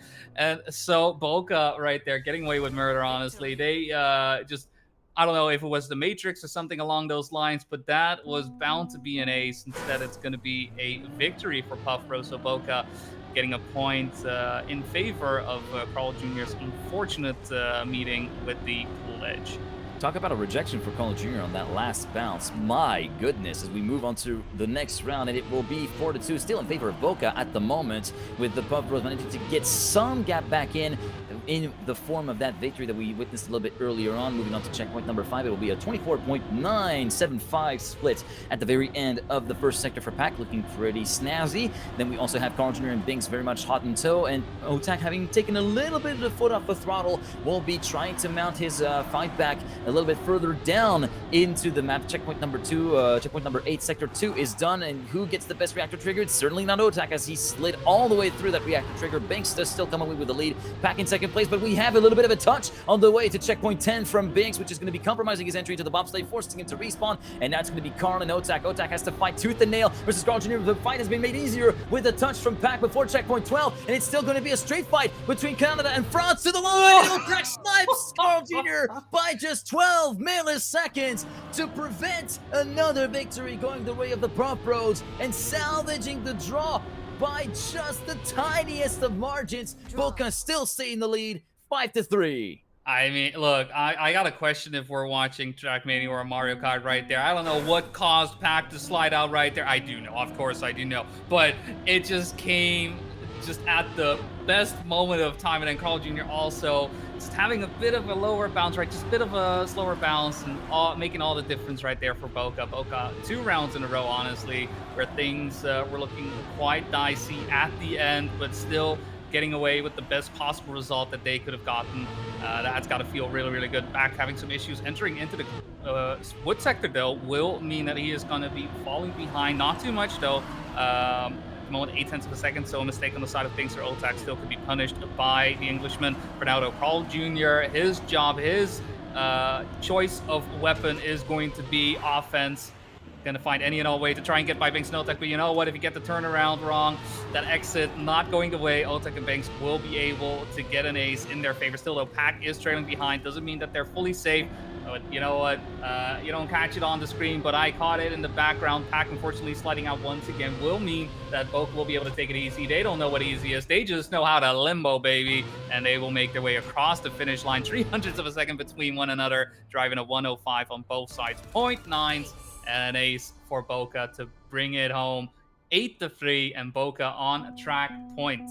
You might have suggested that they were trying to take easy, but in my opinion, their eyes are just like their thumbs on the throttle. It's absolutely wide open at all times as they make their way through to a 5-point lead. They are now just one victory away from forcing this into a tiebreaker game. As we move on to this round right now, it's going to be Otak and Carl Jr. locked in battle for the first place, and we have Binks and Pac a little bit further behind, battling for third as we move through the end of sector number 1. 24.981 split from Otak, joined by Binks in the lead. Carl and Pac still very much hot in tow. Less than half a tenth between the 4 cars. We make our way through the turn of checkpoint number 7. Otak having taken a little bit of airtime and thus falling off and away from the top 3 with Binks, Pac, and Carl in no particular order. Checkpoint 8, Pac and Carl first and second. We clip at the entry into the reactor boost to trigger from Carl Jr. Pac forced to respawn, promoting Otak up into 3rd place, but now Carl putting pressure on Binks and overhauling it for 1st place, heading into the bobsleigh, but Binks retaliates with more exits from the bobsleigh as we move on to checkpoint 11, checkpoint 12. Carl tries to retaliate, goes a bit wide, trying to carry a bit more speed, heading into the final bounce. It will be the Carl Jr. for the second time. Not again! In this map, Carl gets absolutely rejected and sent to the other side of the stadium with that bounce into the final part before the finish line. and it will be Bokeh taking the win 11-3. Binks finishing with a very creditable 105.872, and that means only one thing, ladies and gentlemen. We are moving on to game number 5, and it feels like both teams are both feeling the heat very, very much. They must take a little bit of shade to avoid getting sunburned, or even worse, getting heat stroked by that final map. Yeah, summertime coming in hard for these two. Interesting as well, just a small tidbit. Puff Bros was able to win both map picks from Bokeh, and Bokeh winning both map picks from Puff Bros. Not quite sure if they somehow realized if they were banning or picking initially, but either way, finding ourselves in a 2-2. I'm pretty sure that Carl Jr. doesn't want to come to the Netherlands anytime soon, unless Sunburn goes well for him after how much Vix's map kind of stopped him in his tracks crossing that water. This time around, he will have an opportunity to actually get into the water once again and not have to worry about any of those types of bounces, but there will be some bouncing, there will be some sliding, and there will be conserving of speed. 2-2, Puff Bros and Bokeh. Everything to play for. That spot in the winner's final is looming.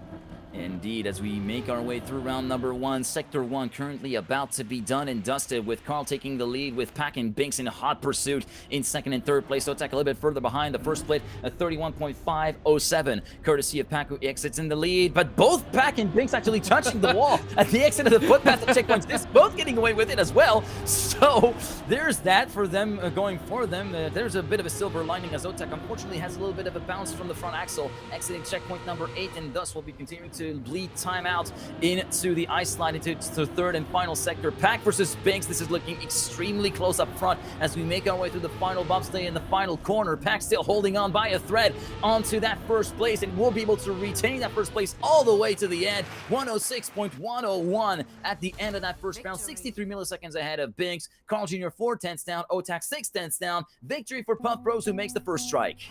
Yeah, putting themselves in the lead, having some troubles initially on Limbo, right? Just having to play from behind despite some close rounds. Got to feel good to open up a map in your favor once again, and we'll be able to push this maybe a little bit further. Still, though, a point ahead isn't quite all that in a bag of chips. These players are still pushing it each and every one of these turns, and I mean, it's been rare to not see these players together again. I mean, look, if you're spectating a match, it's just easy. You just keep it on one player, and you can kick back. Sometimes there will be issues, but honestly, it's just beautiful driving happening. This time around, the water not showing any types of shenanigans of all players bouncing into the exact same part of the wall. No one going on the inside as well on this checkpoint, so no big differences happening per se. Carl Jr. is trailing behind by about 0.2 of a second. The Pack setting up the defense, everybody getting the turnaround. The only player doing it a little bit less efficient, Carl Jr. and Pack now also falling behind on Binks. It's going to be a bit of a tricky one. Bokeh may be able to even things out right here, right now, if they keep the positions the way that they are. Otak with a bit more speed, hanging into the risky fin, and actually gets the overtake to happen. Pack, I don't think he expected that one, but an ace is the way Bokeh is going to counter the way Puff Bros entered into this map. Round number 1, round 2, all names on Bokeh, all 1 and 2s. And those red players, the red team right now, getting the lead from the Puff Bros.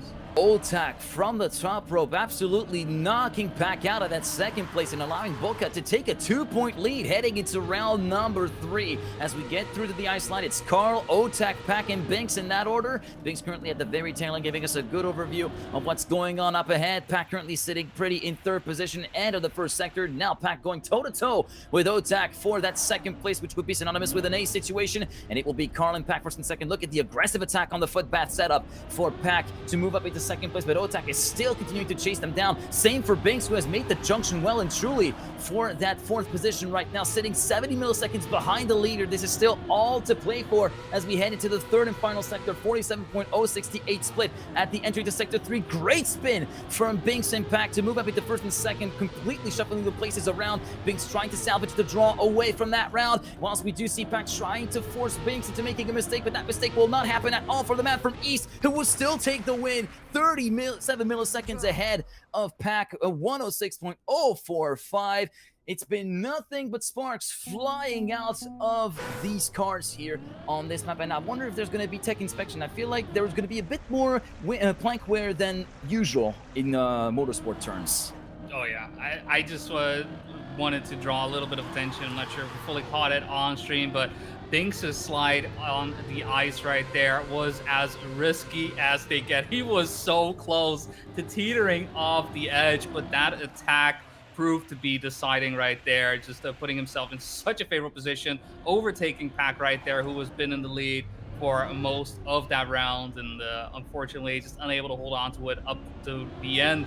Still, though, this round again, Pack doing a phenomenal job. Carl Jr. not having the best of times, though, is trailing behind by about 0.3 of a second after that backward sector, and is seeing Oltec in front of him. Will he be able to overtake, though? That is going to be a big question at the same time. No, Binks and Pack in a hot duo between one another, and as Carl Jr. has some issues with the transition, Bokeh has another opportunity to make something happen, but with a respawn from Binks up on the transition into the bobsleigh, it is Pack's opportunity to make something happen, but no, a full crash hits the checkpoint as well. Ota coming in P1, Carl Jr. second place, Pack will come in third after another respawn from Binks.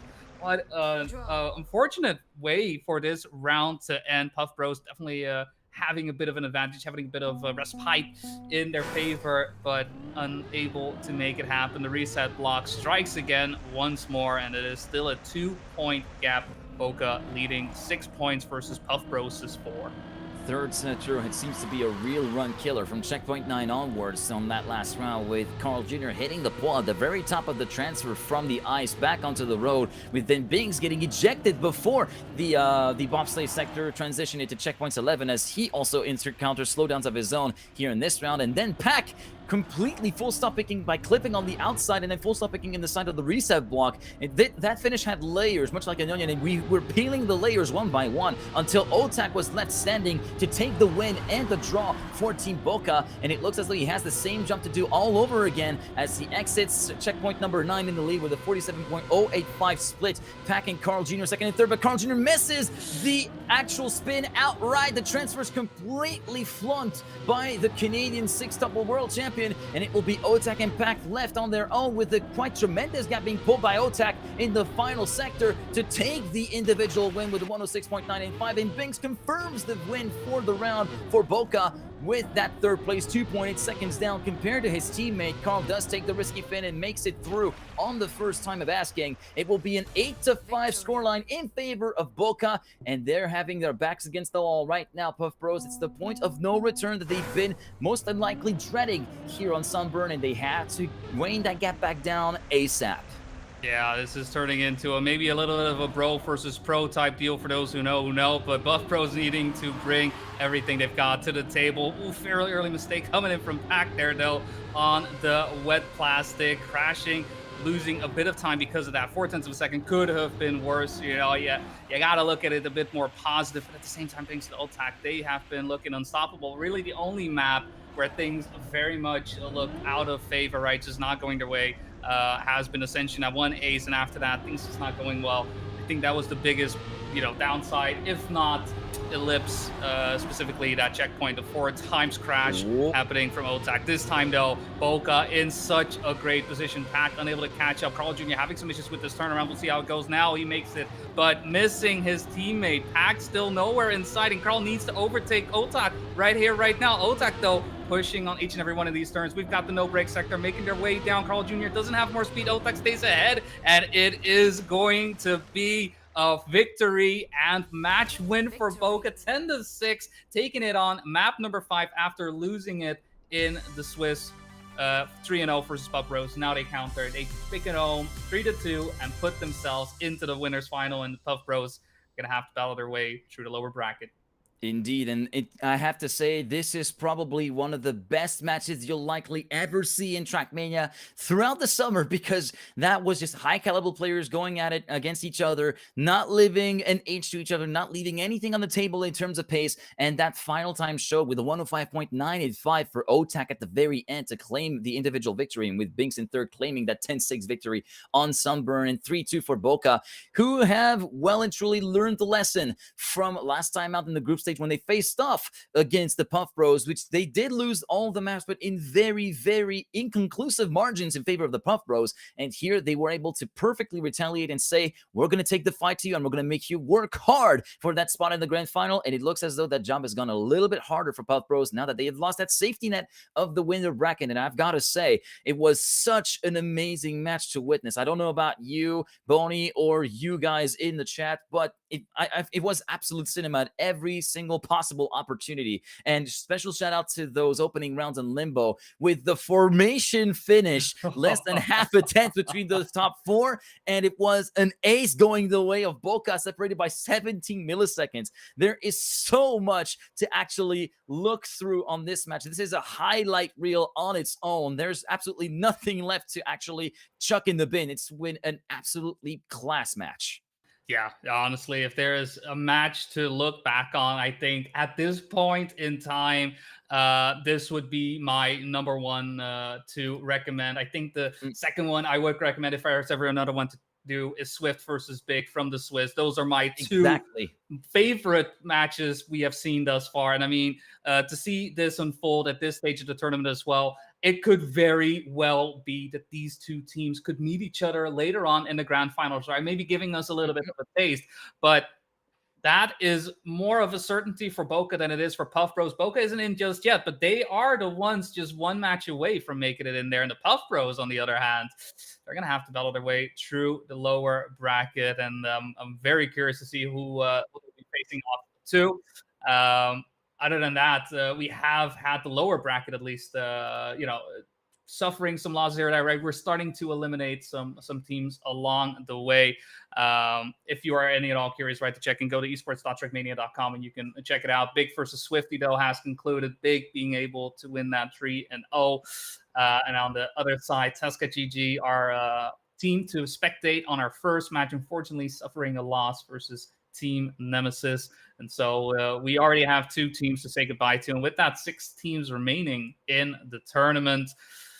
I'm looking forward to round number 3, honestly. Yep, same. I'm looking for round number 3, and that third round will come in about 10 to 15 minutes time. We'll be heading to a quick break just to give you a little bit of a rundown before we go to the break of the results of the other matches that have been unfolding. Big winning 3-0, as you said, versus Swifty. Team Nemesis versus Tesca, 3-0 for Team Nemesis. And right now, there is still one more match ongoing, and it is another Game 5 belter between Jetlag and Team Swift, currently battling it out on Reunion. And you'll get to see that, of course, on the other streams that you can actually check out on esports.trackmania.com, as well as Boney pointed out, to have the match results. They have all the streams that are covering the global playoffs for stage number 1. We're going to be throwing it over to a quick break, and we will be back for the winner bracket final in a little bit. Stay with us.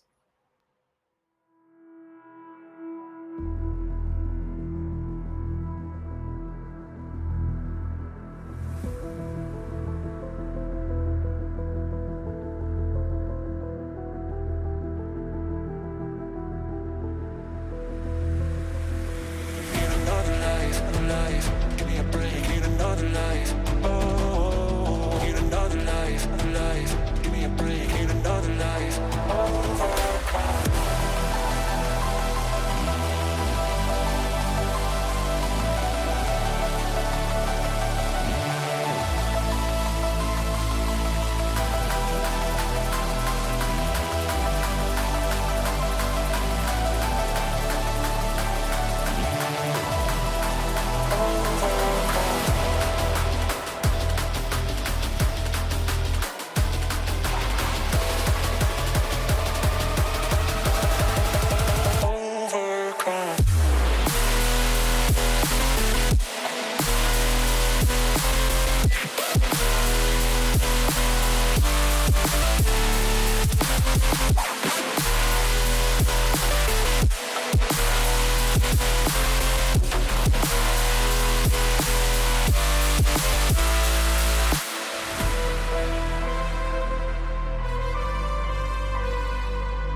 from the start, from the start, from the start.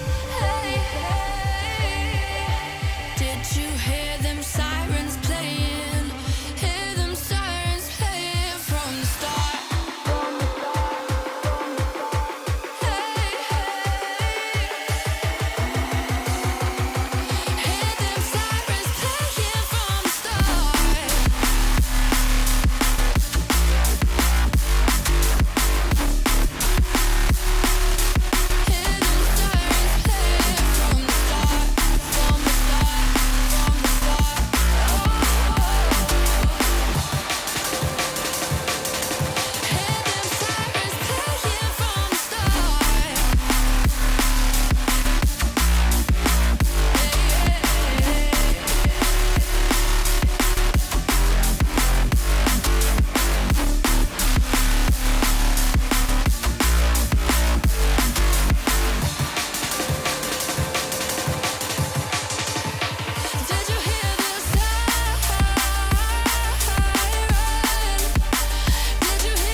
from the start, from the start.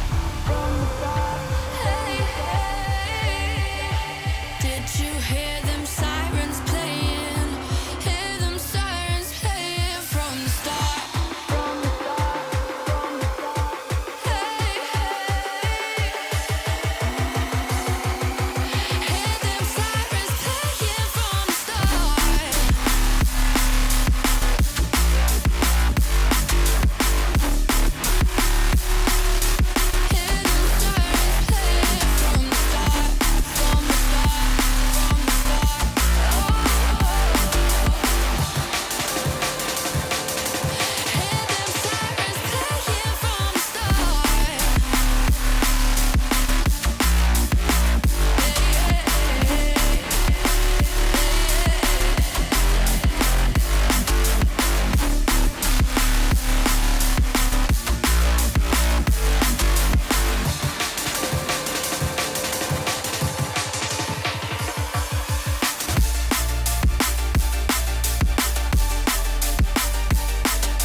I hope they don't mind.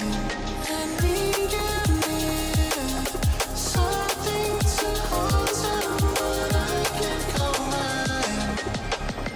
Please don't break my heart.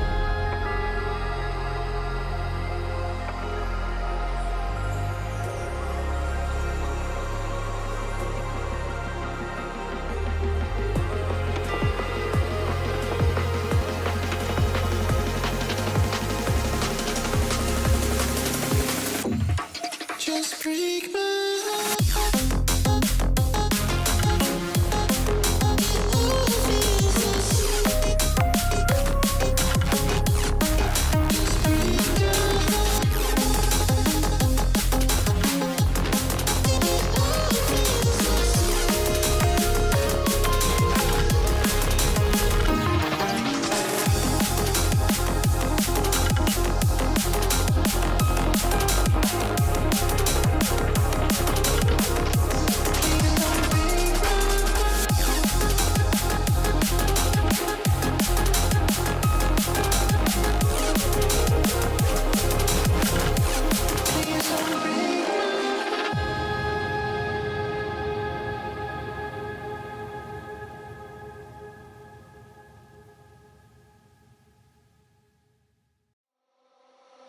For a second I thought it was you.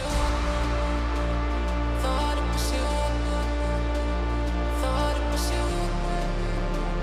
Thought it was you. For a second I thought it was you. Thought it was you. I thought I had eyes on. For a second I thought it was you.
And just like that, welcome back everybody to day 2 of the first global playoffs of the year for the Trackmania World Tour 2025. I'm Thomas Mengoz, aka GGeek. Alongside me as ever is the one and only Boney C. And we are about ready to plunge in a couple of minutes time into the winner bracket final, opposing Team Swift and Bokeh. Both of these teams having qualified through an intense Game 5 series, one of which we got to witness right here with Bokeh versus the Puff Bros, which absolutely delivered in terms of close racing. And given the recent history of Bokeh versus Epos and New Prime rematches, Bokeh versus Swift rematches, Swift does have the historical advantage of being the one to always crush the dreams of Bokeh, and it's always been Game 5 series. Like, it's been the case on EMEA Regional 3. It's also been the case on EMEA Regional 4. So I'm thinking we're going to be seeing the same sort of sparks fly once again between these two teams. Yeah, I mean, I wouldn't be surprised if in some better matchmaking they've been playing against each other as well, right? Just maybe a scrim or two. That does tend to happen, but yeah, it's another one of those situations where I think dreams could be made. I mean, last time around, right, we had so many World Cup, World Champions in general. This time around, fewer numbers, but definitely the skills to make do. I mean, Epos, New Prime, EPOS, we also saw last year do a phenomenal job in, well, most tournaments, honestly. Beacon winning both of the seasons right there. XP Evo getting that one in as well. And I believe it was unfortunately not being able to make it through the semifinals during the World Cup finals Yep. last year. Indeed, he did manage to qualify to finish. I think it was third of the global playoffs. That was early October of 24, which was in the run up towards the World Cup itself.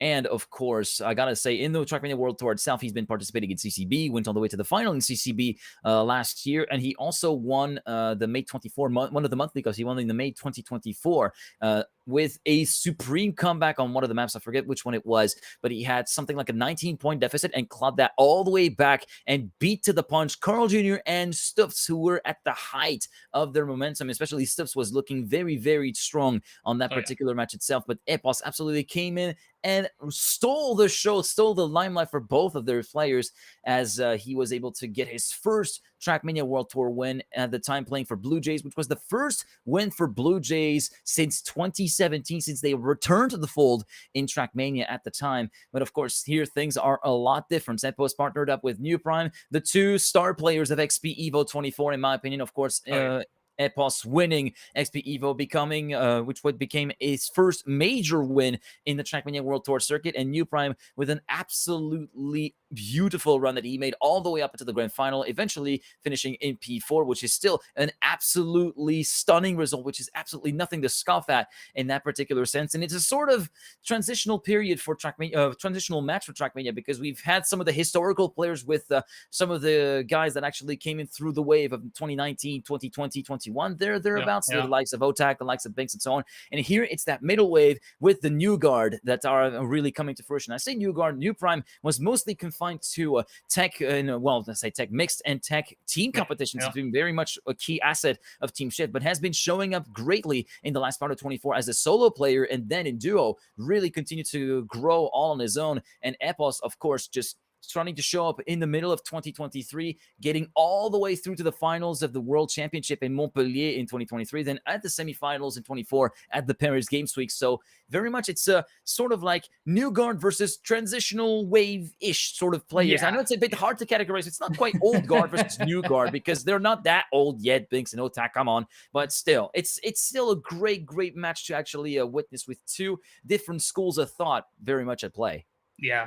I mean, mentioning that as well, right? Otak, where him starting to get into the limelight a bit more was the TMCL days, where he and Mine were the two big players in there. And I mean, I fully remember Otak always going for those 5x multipliers. That was his game plan. That is where he tries. He loves to take it all the way to wire, push it as far as he possibly can. And it's what allowed him to just have such great performances. 2023 was very much his year as well, right? That XP Evo, when also with the World Cup, that as well. Just on top of it, this year, right, looking to be much of the same, right? He is getting a great start in, finding himself here in the winners final alongside with his teammate Binks and Bokeh and Swift, both proving their stuff. I'm very just curious to see which one of the two in this instant, in this moment in time, will be able to come out on top, be able to get their spot into the grand finals of this global playoffs, and potentially pick up the first big trophy of the year. We're getting very close to the map picks, because there are no bans. We've got 5 maps to go through. It is first pick going to Bokeh, and we'll see what they decide on.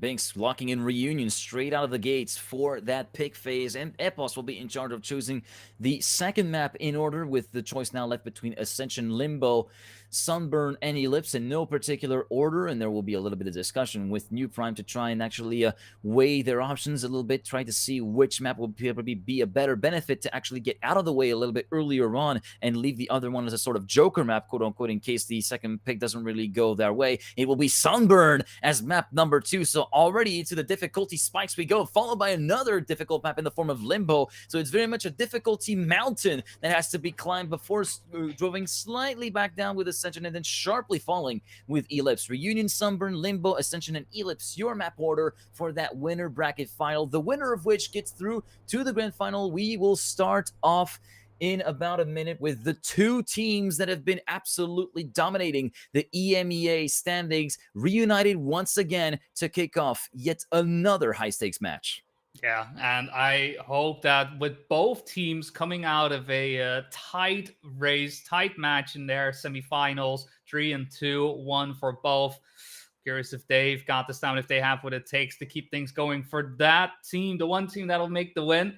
They can rest easy. They will have a couple of hours to relax, to watch the action unfold in the lower bracket as the grand finals are set to start at 6 p.m. CEST. That is -1 cup of the day for those that may have to step out, but know that at least if there is anything to catch of this Trackmania World Tour Global Playoffs #1, definitely the grand finals. But even then, this could be the grand finals right here. We can imagine both teams to make it in. Bokeh versus Swift are two teams able to make it through undefeated in the bracket stage, and only one allowed to make it into the grand finals. Sticking things off here on Karluki's reunion.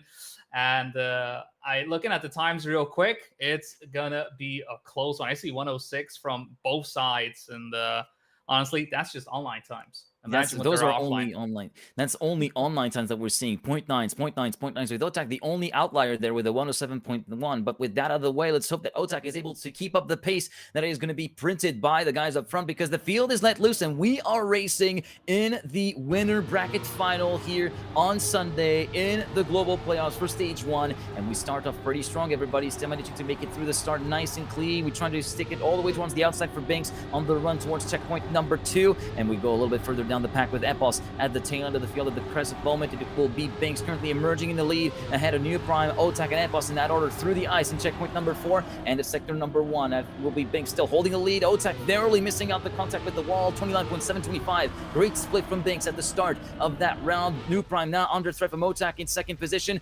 And we also find Epos having found a little bit of a gap, being written behind as he finds himself about half a second behind compared to the leader and a quarter of a second behind Otak. 47.218. The splits continue to be very good. We exit a bit wide from the checkpoint 9 from New Prime and lose a little bit of speed through the bobsled as a consequence. Otak continuing to pile on the pressure, but New Prime soaks up the pressure really well in that opening round, and those splits look insane at the final checkpoint. 59.678 courtesy of Banks. What does the stopwatch say at the very end of that round for the Frenchman? 0.045, kicking up in strong fashion. New Prime does hold off Otak by 7/100 of a second to prevent the ace from happening, but still a strong statement of intent from Banks, who allows Bokeh to get the victory 2-1.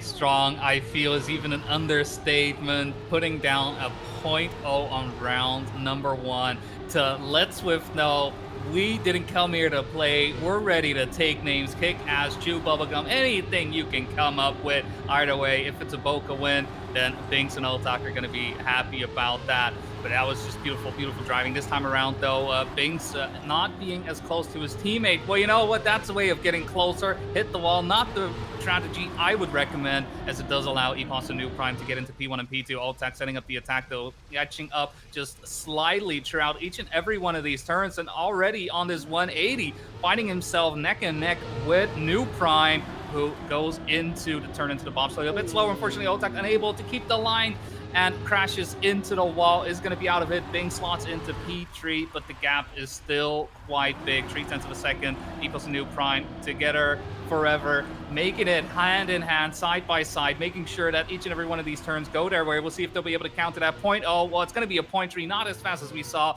but you know what? An ace is what they get for their troubles. An ace is what they get for the mistakes on the side of Binks and Otak. I'm sure they're happy with that one going their way. 2-4 in the lead, Swift.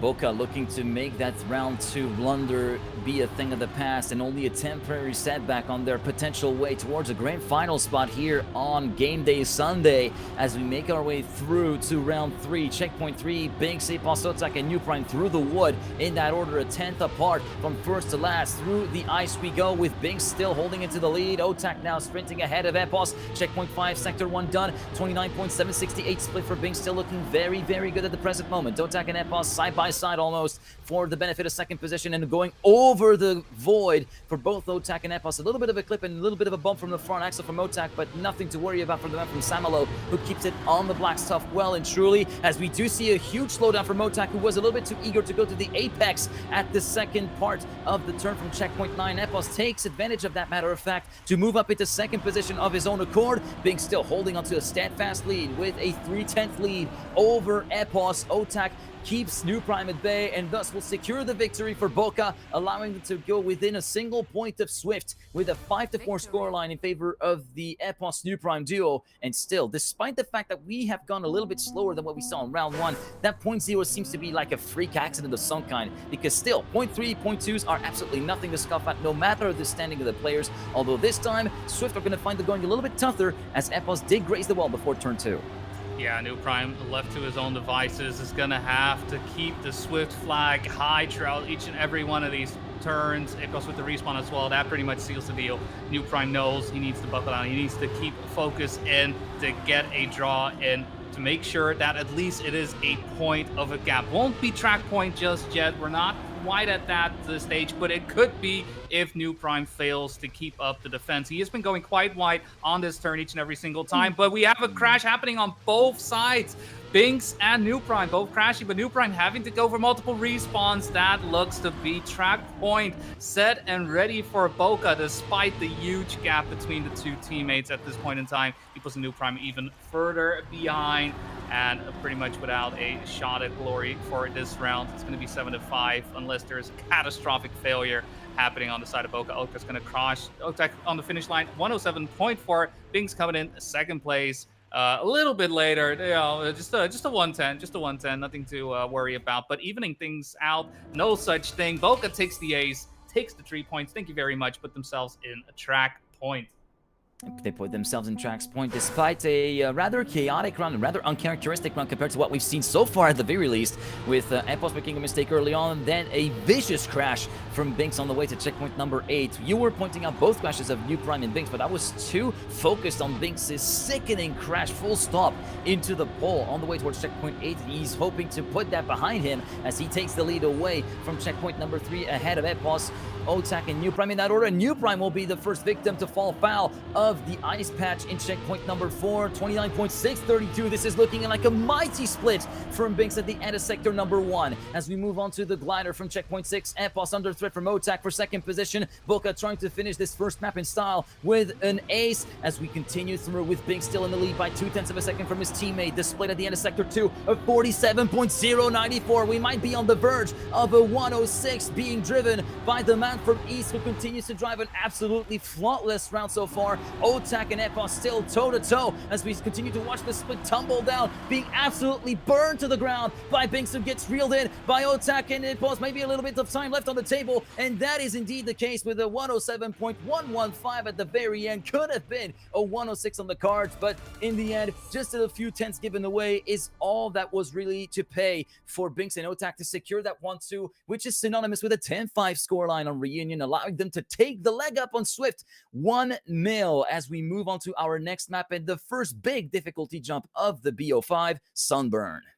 Yeah, Swift only able to get it in really one round out of that map. Every other round for that matter, very much going the way of Bokeh. And I think with that, looking at the way the map went, and at the same time the way they played it out against Puff Bros, it feels like Bokeh is the king of Reunion right now. Every time we've seen them play on the track, they have been looking unstoppable. And while there are some rounds here or there, right, where things go wrong, at the end of the day, we are all human.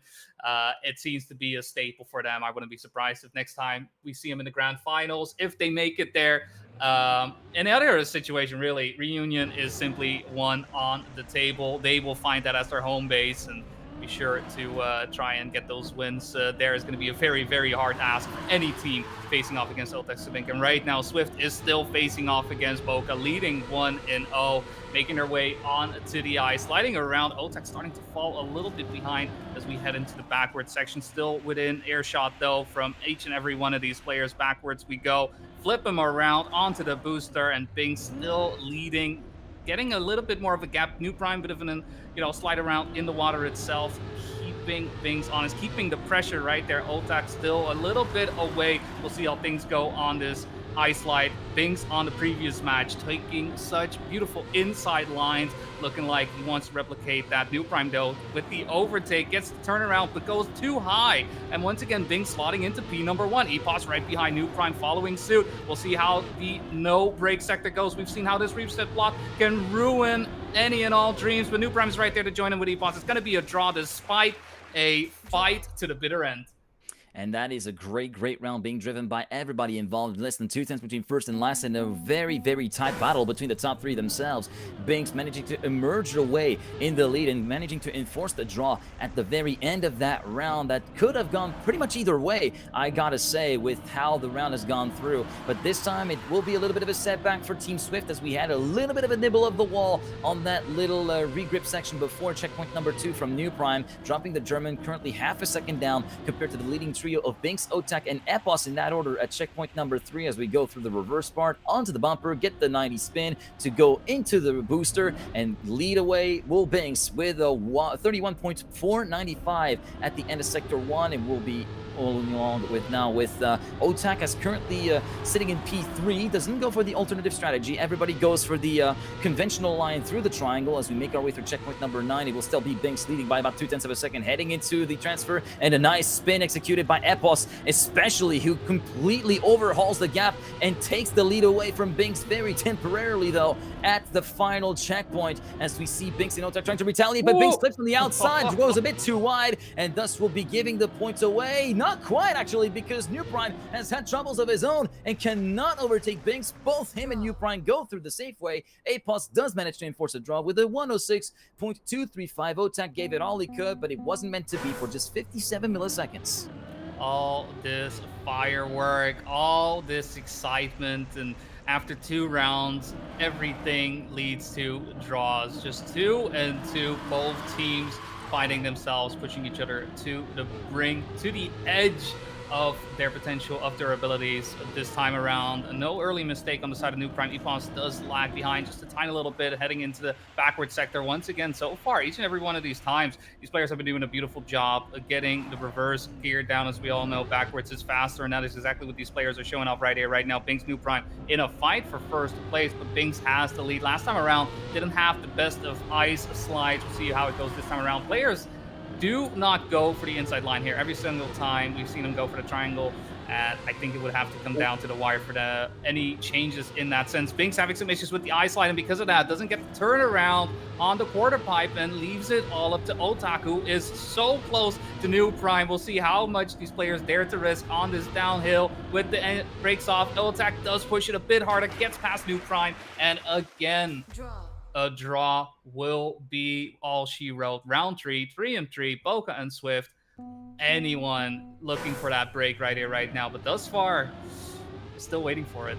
We're still waiting for that break, and it seems as though Bokeh is hanging in there really, really well, despite the theoretical disadvantage that Sunburn has represented to them, being the first pick for Team Swift. Right now, Team Swift not really able to take advantage of their own map pick right now as we make our way through to checkpoint number 3 through the ice slide. And New Prime, with a bit of a slower exit compared to the rest of the field, will be dropping down to last place with some 1 to 2 tenths of a deficit, now up to half a second heading into the bumper. And at the end of the first sector, it will be Binks with a mighty split of a 31.345 as we see Otak going very, very wide, but avoiding the bump at the exit of the footpath in checkpoint 6 and 7. Otak and Epos still locked in battle for that second place on the road, as we do see Binks forced to relieve a little bit of the throttle from that checkpoint 8 and 9 transition. Now let's see if the spin goes on the good side for the man from East, and it does go the way of the leader, but Otak, on the other hand, has not had that much luck and will drop down from 2nd to 4th in one fell swoop. And now Epos putting the pressure on Binks, laying down the heat as he takes it all the way to the finish, but fails to make it stick by 11 milliseconds. And look at the times that have been driven: a 105.983 and a 0.9 being driven by Epos. Imagine dipping below the 66-second mark and it not being enough for the win outright.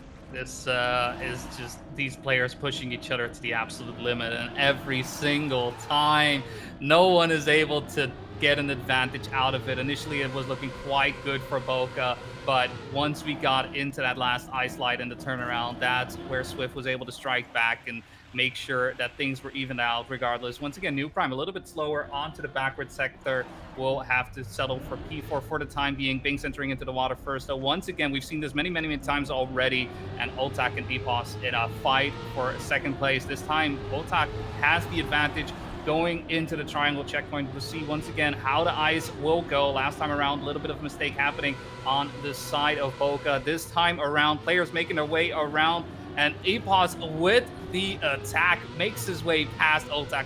Bing slowing down, and at the same time, New Prime stuck in 4th place as well. Are we gonna have another draw on our hands? Epos will stay ahead of Otak. We'll get 1st place, and 2nd and 3rd going the way of Bokeh. It's another draw. 5 rounds, 5-5.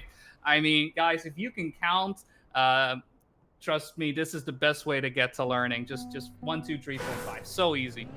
Now, I might be a little bit getting ahead of myself, but is it the time to bring back the Trolla 7 TV emote that had been birthed from a Trackmania World Tour Regional from 2023? Because it certainly looks like we're heading that way, given the momentum that either team has failed to gather so far on that second map from the winner bracket final, as we follow along with New Prime at the tail end of the field, finding a little bit more gap being dug up by the top 3 compared to himself in the splits. Again, Binks on an absolute flyer of a start with the 31.355 at the end of the first 5 checkpoints. He is followed closely by his teammate Otak, who is trying to pull a little bit of a gap on Epos. Everybody going for the same triangle line, nobody all going for the L construct, going straight for the checkpoint trigger.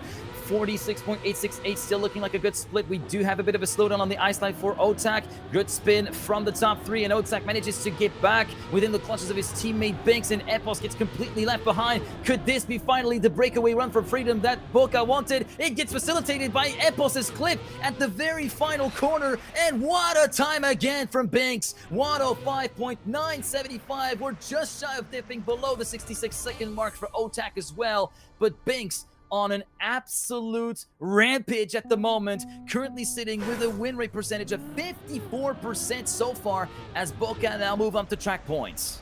It's just such amazing driving from, all players. At some point, something had to give. Epos's line simply a bit too risky, didn't go his way, and with that, Otak and Binks able to fly off into the sunset, or sunburn, if some people like to call it. Either way, Bokeh finally gets the advantage in a, stalemate that we have had for so long. 5 rounds in a row, round 6 giving us that relief, finally getting into a situation where we could see a potential winner, and with that, it is New Prime crashing in the water. Epos, the only thing he can do right now is try to get a draw out of it, and even then, that would be 9-6, taking the inside line. It was coming, honestly, with the way things were going down. Epos deciding to avoid the triangle and instead take it on the inside, taking a bit of a risk, hits the checkpoint, is still in it, but isn't in 1st place. It hasn't fully paid off. Otak, in fact, is the one in 1st, and if he is able to hold on to it, that should be all she wrote for map number 2. Binks with a bit of a clip.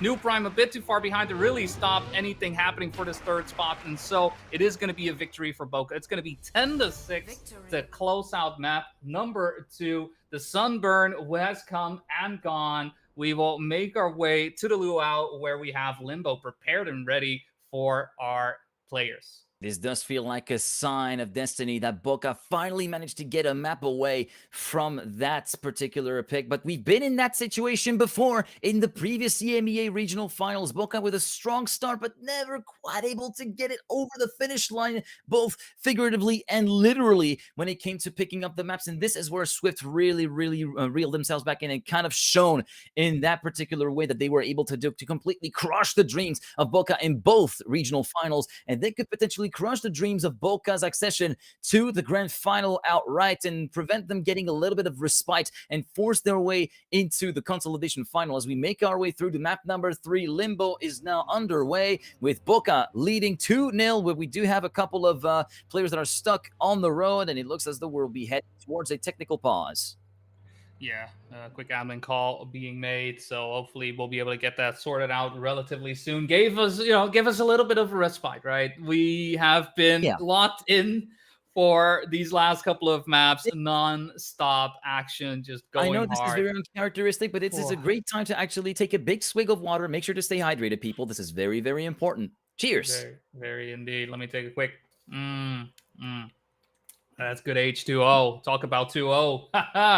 Bokeh leading 2-0. We'll hopefully be able to get this sorted out. But yeah, initially looking a little bit dicey for Bokeh, just from a score point of view, as you mentioned, right? Swift constantly beating them to the line. But honestly, Bokeh today, they look dialed in. They look locked in, especially Sunburn. I mean, how many real mistakes did we see?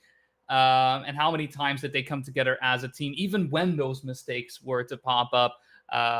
It just goes to show how strong they are at this point in time, how strong they are today, and with just one map away from getting into the grand finals as well. I mean, it does feel somewhat deserved, but at the same time, it's not as if EPOS and Nuprime are slowing down either, right? They are still able to go fast, able to push it. I think Sunburn was the closest one of the two after how Reunion unfolded. And so Swift may have to find some relief in their second map pick, being Limbo.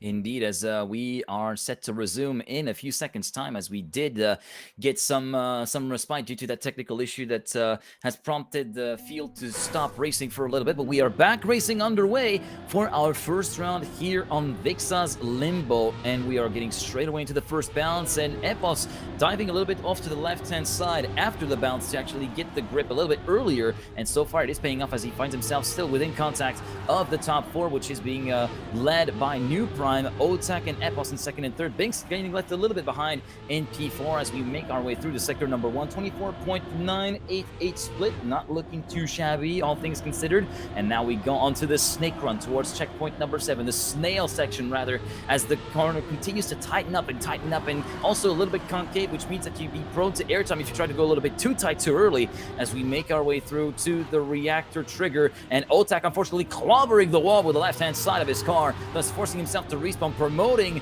Swift in a very favorable position to grab the ace right from the outset on round number 1. Nuprime leading his teammate by about 0.2 of a second. Binks too far back to make any kind of attack stick until we see Epos going way too wide and thus hitting the wall on the outside, and we saw Nuprime going very high above the final bar, but did manage to make it in the lead with a one-hit advantage compared to Binks, and what could have been a ace has been thrown in the bin and is now been replaced by a draw. 1-1 at the end of round 1. Yeah, Swift having a beautiful shot right there, and unfortunately unable to seal the deal with that 1-1. It's got to be a little bit of a kick in the teeth for the Swift players right there and Swift fans alike. We'll see though if EPOS this time around will be able to solidify that, right, recover from the mistake, as the rest of the round was looking beautiful right there. It's Nuprime and EPOS doing what they needed to do, but unfortunately having some issues on the side of EPOS, slowing down, messing up the transition, but at the same time, there's the respawn for Binks, and so Nuprime and Otak will be setting up the duo for first place. We'll be seeing which way this will go, depending on first and second, third and fourth, as we are having quite the big difference between a third and fourth place. EPOS just needing to stay alive, looking at the time differences. Nuprime and Otak, though, it's going to come down to these turnarounds. This time, no clip happening on the side of Otak. And in fact, so much speed coming out of it as well. So much so that he's able to overtake Nuprime. Still, though, a respawn for Binks will mean that him in first place will make it a draw. Both players side by side, releasing just a little bit to make their way through that turn. It's going to come down to the Limbo line. Who goes as low as possible? Let's go in. Nuprime goes a little bit higher. Otak a bit lower, and Otak with that winning the exchange, getting himself into first place. EPOS coming in third, making it another draw. From a draw to a draw to a draw. This painting is turning out to be beautiful. As we go into round number 3, Otak clocking in the first sub 106, I think, of the map so far with a 105.1902, if I am not mistaken.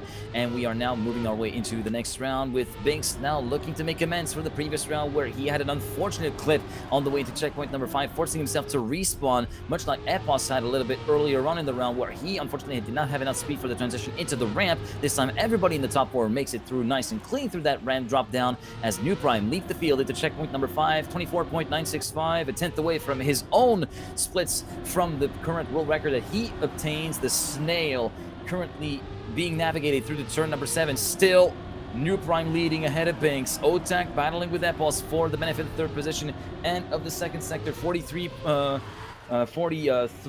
point. Actually, I'm reading the wrong split. Sorry about that. It was a 41.5.6 thereabouts in terms of the splits. The best split is a 41.428, courtesy of New Prime here on that map. But he's finding himself in hot water and actually taken in between, in a bit of a spot of bother between Binks and Otak. Binks, New Prime, Otak in that order. 1, 2, 3. Otak trying to go for the low line once again, trying to snipe No Prime away. It's not enough, but water time from Binks of 0.654. Completely annihilating his previous personal best, finishing 84 milliseconds ahead of New Prime. My word, I was so enthralled and taken by the battle from Otak, the absolute send that the man from Samuel tried to put down to actually get ahead of New Prime, that I didn't even watch the times from Otak. That was a staggering round end from the Frenchman. Yeah, putting in the work right there, just doing a phenomenal job of it, and being paid off in a victory at that as well, finally breaking the draw streak that we had in this one. Not as long as it was on Sunburn, but still, a streak is a little bit of a streak, even if it is just the 2, Bokeh 4 to 3, and with that, another step in their favor, making their way into the grand finals. And it's really a moment in time in which Swift needs to pick it up, needs to put their foot down on the pedal. Unfortunately, EPOS having trouble with the track. It's really been New Prime who's been able to shine here, but at the same time, you can't expect him to shoulder this each and every round. Binks is ahead. Otak going a little bit harder through the railings right there, and New Prime trying to get ahead, trying to find his way past Bokeh, but Otak's been doing a phenomenal job on this finish. And you know what? Crashing into the pool side is going to do exactly that. We're going to need a lifeguard for that situation as Bokeh clocks in an ace in their favor.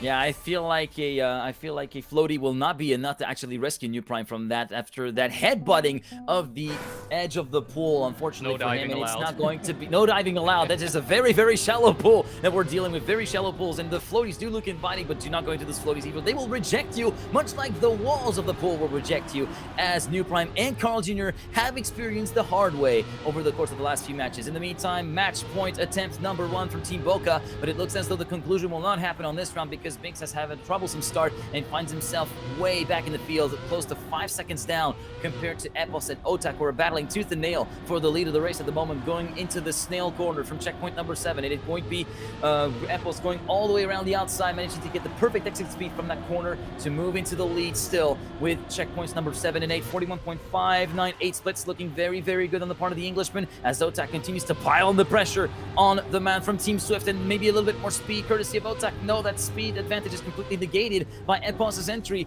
into the bobsleigh, now trying to send it in into the corner post checkpoint number 11 as we continue our way through to the finish line. It's Epos, Otak, New Prime in that order, and the victory going the way of Team Swift with a 105.625, yet another 0.627, and another PB being validated by Epos, going from a 0.69 to a 0.625, and the victory allowing Swift to move within 3 points, just a single ace away from completely leveling the gap back flat.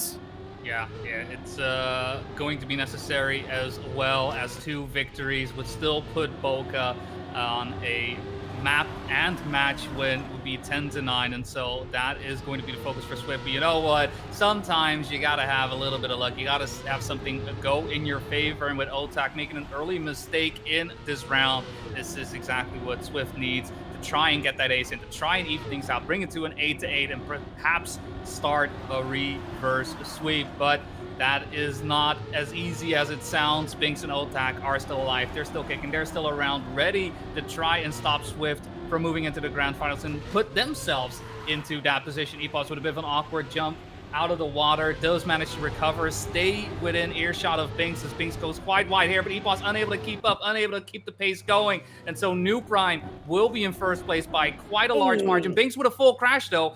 Oh, this is New Prime needing to stay in front, being in first, but he loses the speed as well. Otak goes low. He's been doing it each and every single one of these times, does it beautifully once again, and with Binks coming in third place, makes it across. That is going to be all she wrote for this winner's final. Bokeh takes it in the end, 10-6, and with that, it will be the 2 French players, Otak and Binks, in the grand finals. They are guaranteed second place, and honestly, with the way they've been driving, they very much look to be the ones to beat.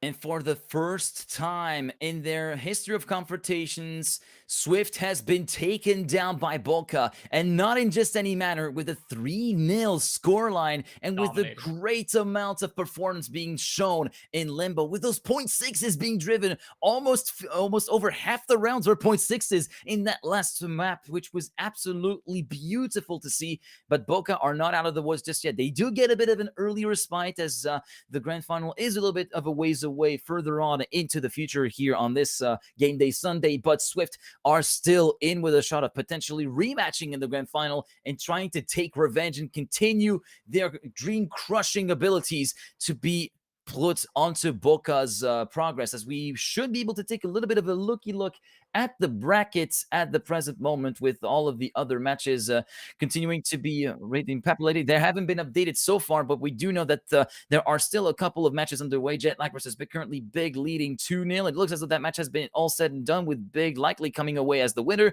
We'll have to wait until the scores are updated. And if you want to take a look at the updated scores for yourself, esports.trackmania.com. Make sure to take the look at the page for the global playoffs #1 to check out all of the bracket results, check out all the match results, and also check out all the streams that are currently broadcasting all the matches here in this first global playoffs for the year in 2025 in the Trackmania World Tour. As it seems as though that might be all she wrote for some of the teams. It looks as though also on the Jetlag side, we have, well, on the Jetlag, it was completely done and dusted on that particular side of the pond. We still are waiting for the results on the other side with Team Nemesis and the Puff Bros. And for that, I guess we can just take a little bit of a look at what happened. And that match has also been over, so we can only presume at this stage, but we'll see when the scores are updated. You can see that Bokeh and Swift are still not quite punched in just yet. They will be punched in at a later date, but it should be Big versus the Puff Bros on the lower bracket final coming up next, and that could be a very, very intense match to watch, considering the bracket runs of each and every team so far. Yeah, with this, 4 teams remain in. There's 3 teams that will be able to make it into the prize pool, right? Get the bronze, silver, and gold medals, trophies, whatever it is you want. I mean, we have trophies, to be fair. This is Trackmania after all, but there are still those points as well to make sure that you accumulate as many as possible. But at the same time, right, we're at the top 4. We're seeing the best of the best come to fruition, really shine forward. And I'm just looking forward to seeing what happens from this point on. It is all elimination matches. It's all make or break for each and every one of these teams. We're going to be taking a short little break to get ready for that next match. So don't go too far if you do go anywhere, and make sure to come back for our lower bracket round number 3. All right, so we did get got it.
second I thought it was you. Thought it was you. Thought it was you. Thought it was you. For a second I thought it was you. Thought it was you. I thought I had eyes on. For a second I thought it was you.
Falling short, diving deep. Where is the water taking me? Trying hard, bittersweet. Cabin fever's pulling me. I want to hold on to something greater. I feel the waves come crashing in. I'm drowning, drowning, drowning. I'm drowning, drowning, drowning. I'm drowning, drowning, drowning, drowning,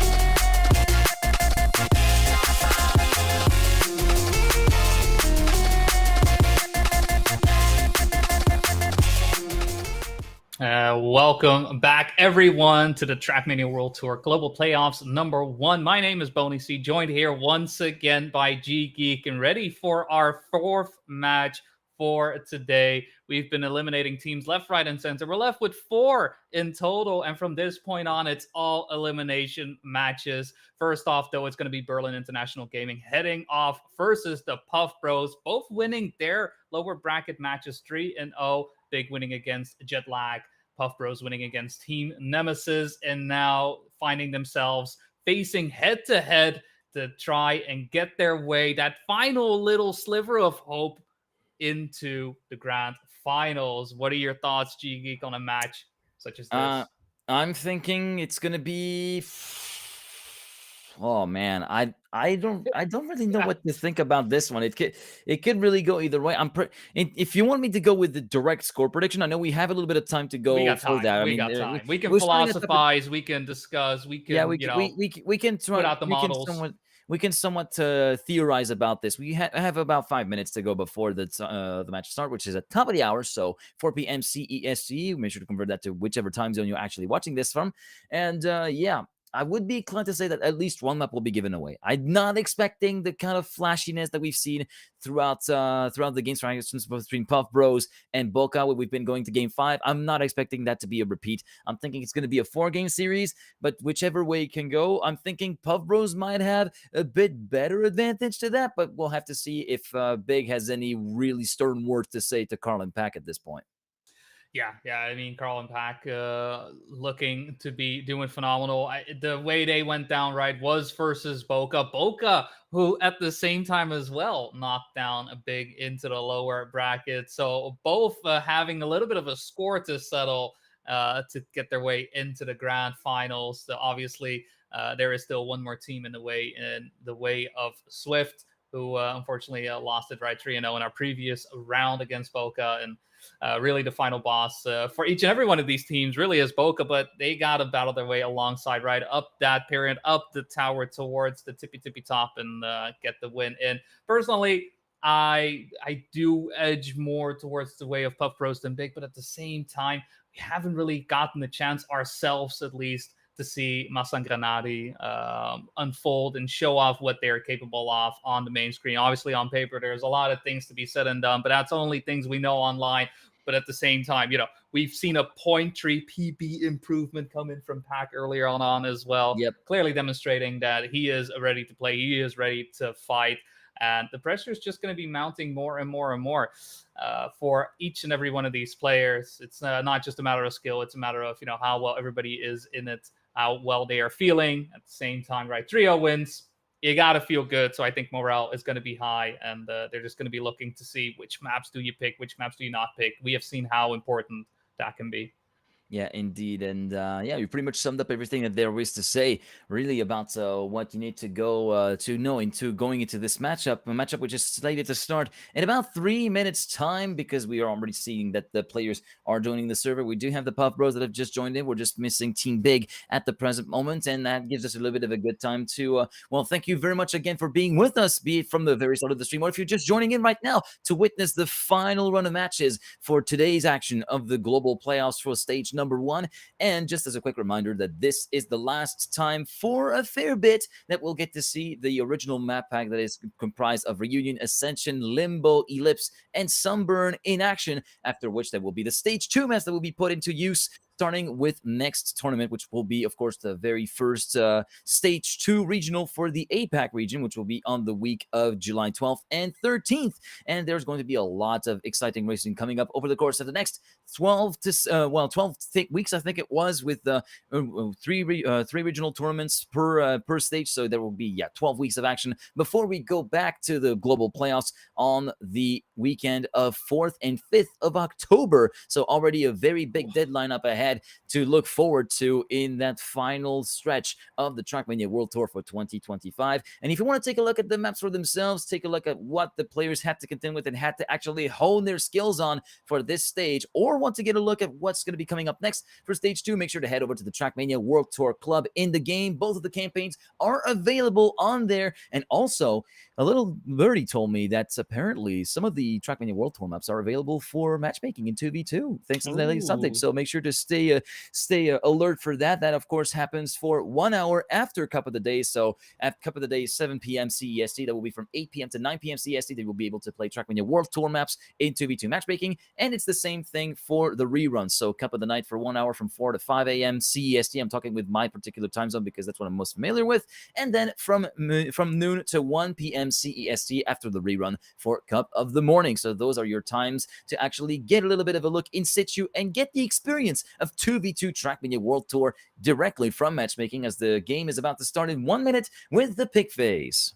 Yeah, and it'd be remiss of me to not say, with all of the Trackmania action happening, unfolding, it's very easy to get lost into this whirlwind of action and just all these tough matchups going underway, when what is at stake for this playoffs right here, right now. There are two things on the table. One is the prize money for first, second, and third place. First place will net you 2.5k euros in your favor for the teammates to be divided. 1,500 euros going the way to second place, and 1,000 for third place. But not just that, we're also playing for those ranking points that are oh so important for the end of the season. In first place, running away with 2,000 points. That is a massive boost to anyone in this position. I to a certain extent, you could almost say guaranteeing that spot. Obviously, never say never, yeah. But what a big step up that would be.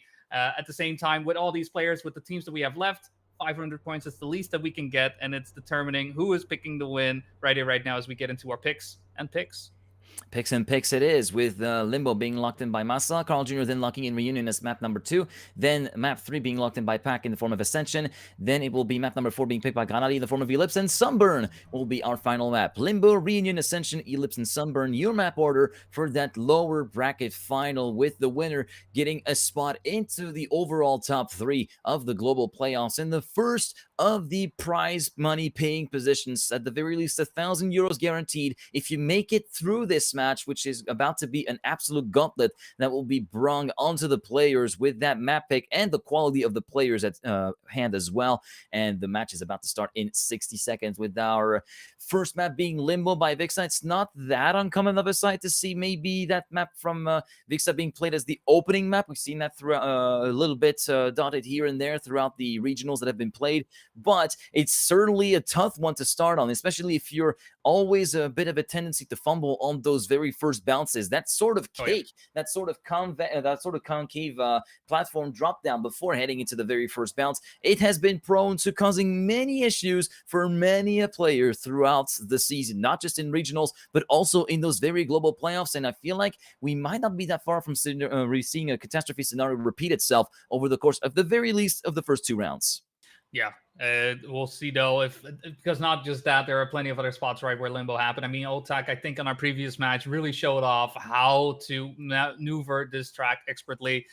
But now it is up to Big. It is up to the Puff Bros. It is NCSA versus EMEA to determine that 4th place spot for whoever goes out, and whoever gets that chance, their second chance at fighting at Bokeh, the team that has sent them down into this position in the first place. Obviously, there is still Swift in the way, looming in the wings, looking onwards to see who it is they will be having to face off when it comes to that bronze match. Still, though, race is set to go. We are loaded into Limbo. Let's get limber, loosey-goosey, get below those poles as Kanadi and Massa are facing off against Pack, Carl Jr. All right, the first bounce cleared by everybody in the field, as we do see that Granadi tries to make a charge for the head of that pack, which is led by Thomas Cole, the Englishman, currently sitting at the head of the field, along with Carl Jr. and Granadi going toe-to-toe. Massa as well in hot pursuit. Moving into checkpoint 5, the first split at 24.978 for Pack, looking very, very good right from the outset as we make our way to checkpoint 6. And the snail turn on the way to turn number 7, taking a little bit of insider line compared to Pack for Granadi, trying to keep tabs on the Englishman up ahead as we do continue to streak away in the lead with a 41.718 split, looking good for Pack, but he gets immediately taken aback by Masa's sprint through the reactor trigger, and Masa taking the lead away from Pack, who suffered a slowdown from checkpoints 9 through 10. And now he will be joined by his teammate Carl Jr. trying to pick up the slack, and now Pack under threat from Granadi for the benefit of third position. Big trying to force a victory scenario on their hands as everybody goes for the bounce, and the bounce will be in favor of everybody, and the positions will be locked in, and already starting off strong with a .762 courtesy of Masa, 2/10 clear of Carl Jr., but no lead to be picked out. 1-1 at the end of round 1 on map 1. Now, just opening things up, giving everybody a taste of what is yet to come. I'm sure Carl Jr. is worrying a little bit about the pool side up against Bokeh, having to crash into that twice. Definitely didn't feel too good, didn't look too good, and this time around, making it across has got to feel comfortable knowing that, okay, it's not going to happen all the time. Though a bit more pressure will be put on Carl Jr. as Pack is trailing behind about 0.3 of a second, with Masa and Granadi putting on the pressure, tightening the screws on this one, not wanting to settle for 2 draws in a row, and instead flying at the moment an ace formation. Masa will take charge, Granadi following behind him. We saw how good Masa was on this turnaround. Let's see if he's able to repeat exactly that. Gets the slap beautifully and shoots forward into the dirt. Carl Jr. and Pack still left without an answer, but you know what? Sometimes it's not answers that you're looking for. Sometimes you just got to look at the cheat sheet and see that Granadi has the double respawn, crashing out right before the bobsleigh. And so this looks to be drawn position. Carl Jr. is going to take it easy. Pack also decides to go sky high, and it is going to be a draw 2-2 between Big and Puff Bros. No leader in sight. Whilst we were actually following that, I was just in awe of what the Masa has just actually posted in terms of time, at .612. That's even faster than what we went at the very tail end of the game between Bokeh and Team Swift that you were able to see a little bit earlier on the stream. Masa laying down the heat on the pavement right there on this opening map in the lower bracket final. Right now, it's Carl getting a good start, moving ahead of Masa and Granadi. Pack at the tail end, only about 1/10 to 2/10 of a second down compared to his teammate, who continues to fight nail and tooth versus Masa. 25.012, the split at the end of checkpoint number 5. Moving on to the snail, we go a little bit further towards the outside, try not to lose too much speed on the way out, and Carl still keeping himself ahead of Masa for now. Moving on to checkpoint number 8, the split 41.695. This is looking even faster than when we were before, and this time it's a much better trigger for Carl Jr. than Masa. First time for Masa here in this opening rounds to actually lose a little bit of footing here after that reactor trigger from checkpoints 8 through 9, and now Pack piling on the pressure on his old sparring partner from the Team Expert days as we make our way through to the final corner, and the jump below the line. Can Carl try to post a time in retaliation to Masa? Yes, he can. Not quite as fast as Masa did go, but still, a .681 is nothing to scoff at, and the Puff Bros take the lead 4-3. Exactly. I mean, the number 2 on Limbo, Masa, and only by 0.005 of a second, by the way, finding himself not being able to match the pace of Carl Jr. on that, on Pack on that round. It's definitely one of those tough cookies in that situation, and Puff Bros finally does open things up in their favor after Big was putting on the pressure in those previous 2 rounds. This time, though, looking a lot more favorable for the Puff Bros, finding themselves side by side as Masa does have a bit of a mistake on his end. Granadi has to get past the Puff Bros right here to make sure that any damage that is dealt isn't too big. Still, though, Pack and Carl Jr. side by side, finding each other at each and every one of these turns, and Granadi not finding a gap in between. Look at that, just almost the exact same lineup from Carl and Pack to get into the turnaround. Finally, a little bit of a gap does unfold, but not in favor. Granadi still setting up the chase, still looking for any and all room to go by. Has to hope that perhaps on this release, he's able to get through on the bridge. No signs made to slow down, except on the side of Granadi. Carl Jr. and Pack will have it right here, right now, as long as they make the jump happen. Carl goes low, Pack goes high, and you know what? An ace is what they get for their troubles, making it 3-7. And with Track Point on their side, looking to counter big pick.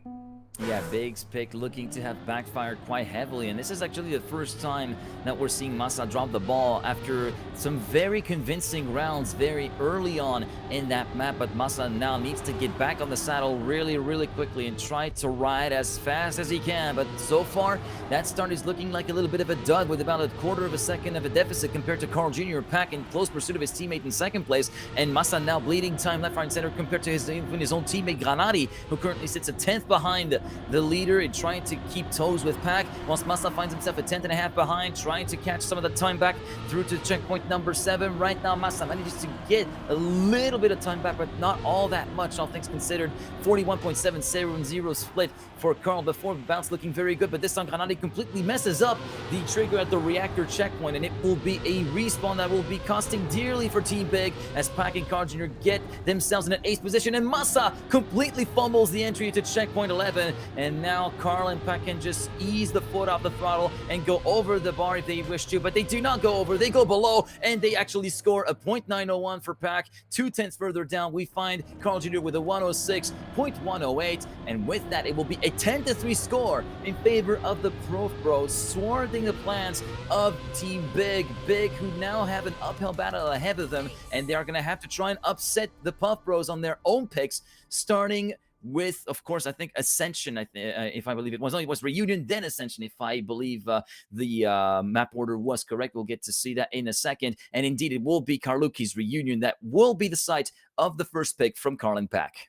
Yeah, tough one on the side of Big. First couple of rounds, they did very much look in control, despite it turning into those draws, but unfortunately unable to keep it in their favor. And with that, we're just gonna have to, throw it over to map 2. They have to try again on Reunion, though we have seen the counter picks happen quite a lot as well.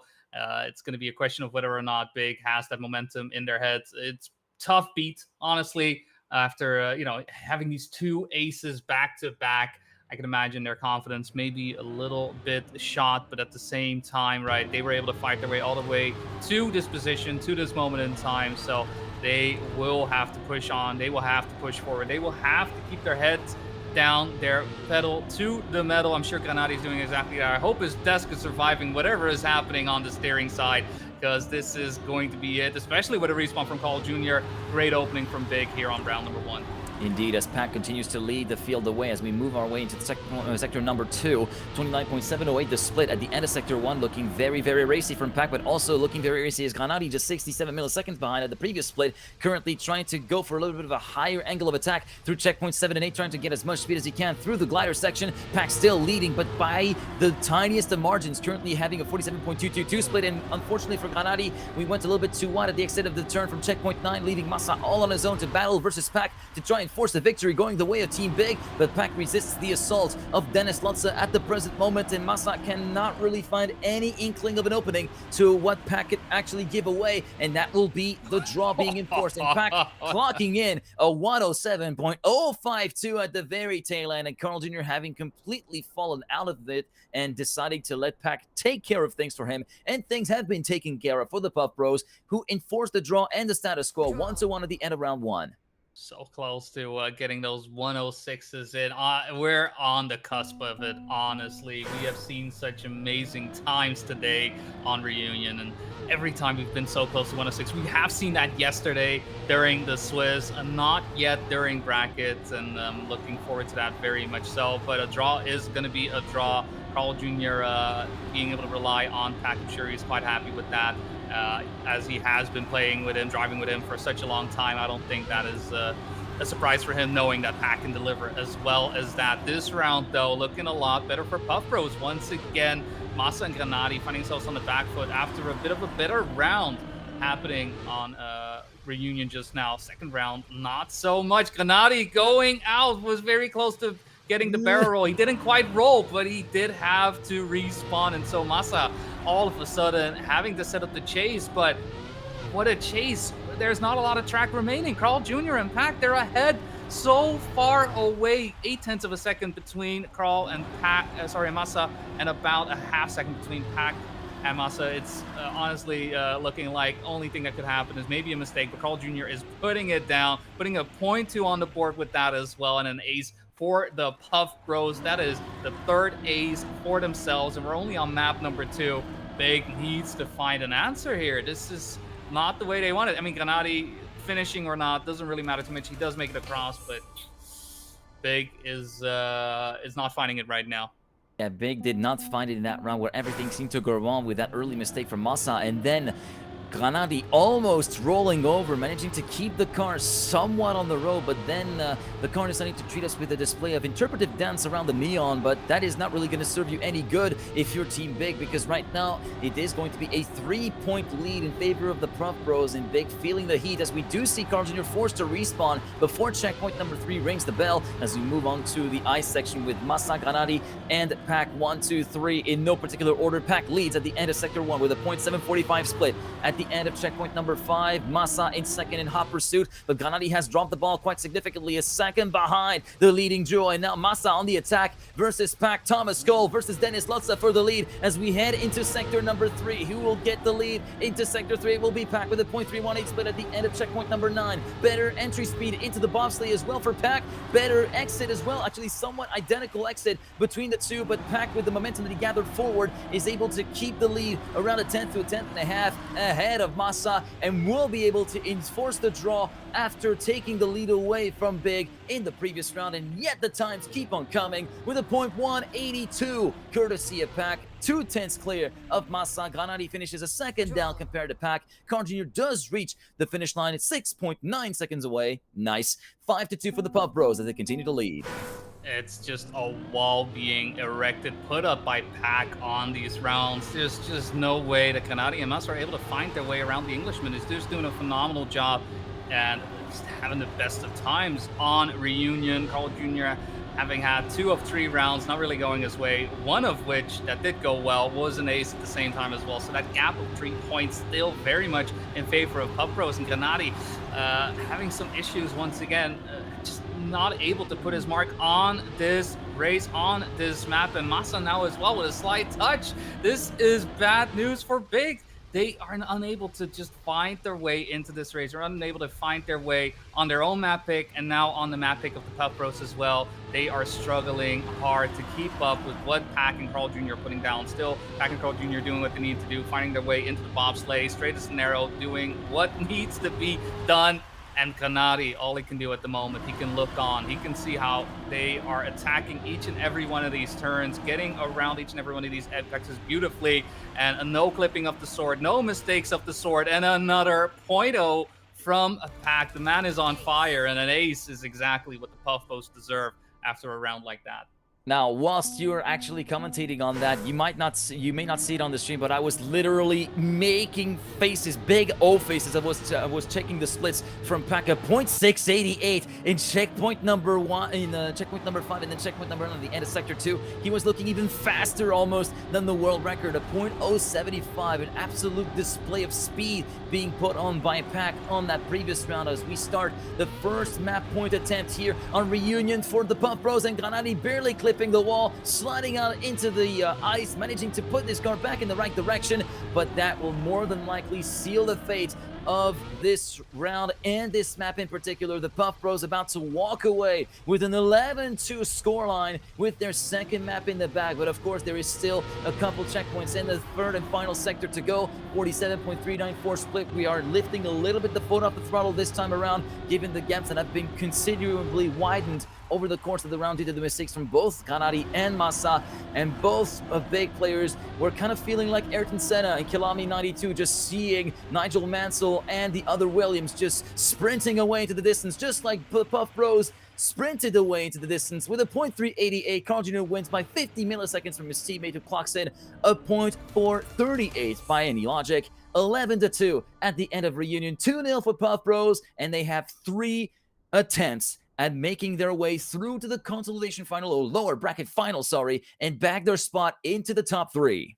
Yeah, it's we haven't seen the reverse sweep coming in just yet, but that is exactly what Big needs to do. Suffering a horrible loss there on Reunion, and at the same time also having issues on their own map, Big, right, in Limbo. Now Ascension is the forwarding motion, right? This is where they need to figure out, how do we get ahead of Puff Rose? How do we make sure that we can get that impact in? During warm-up, I will mention both Puff Rose crashing, so who knows? Maybe that is a sign of things to come, but at the same time, you don't want to be that warm-up hero, right? Who gets it right on warm-up, and then after that, everything goes wrong. It may be just the reverse. Either way, this is match point for Puff Bros.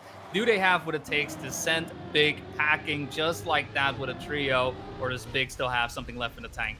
It's time to go racing for the third map. First round underway, and already Carl Jr. completely out of left field, messed up the entry to checkpoint 2, hits the scaffolding underwater, and is forced to respawn, falling into the depths of last place, leaving his teammate Pack all on his own, 24.722 at the end of checkpoint number 5. The first sector looking very good for the Englishman, but he briefly brushes the wall on the way to the transfer ramp, promoting Massa and Granati into first and second position. The war of attrition and the race of attrition continues no matter the ranking, no matter the level of players.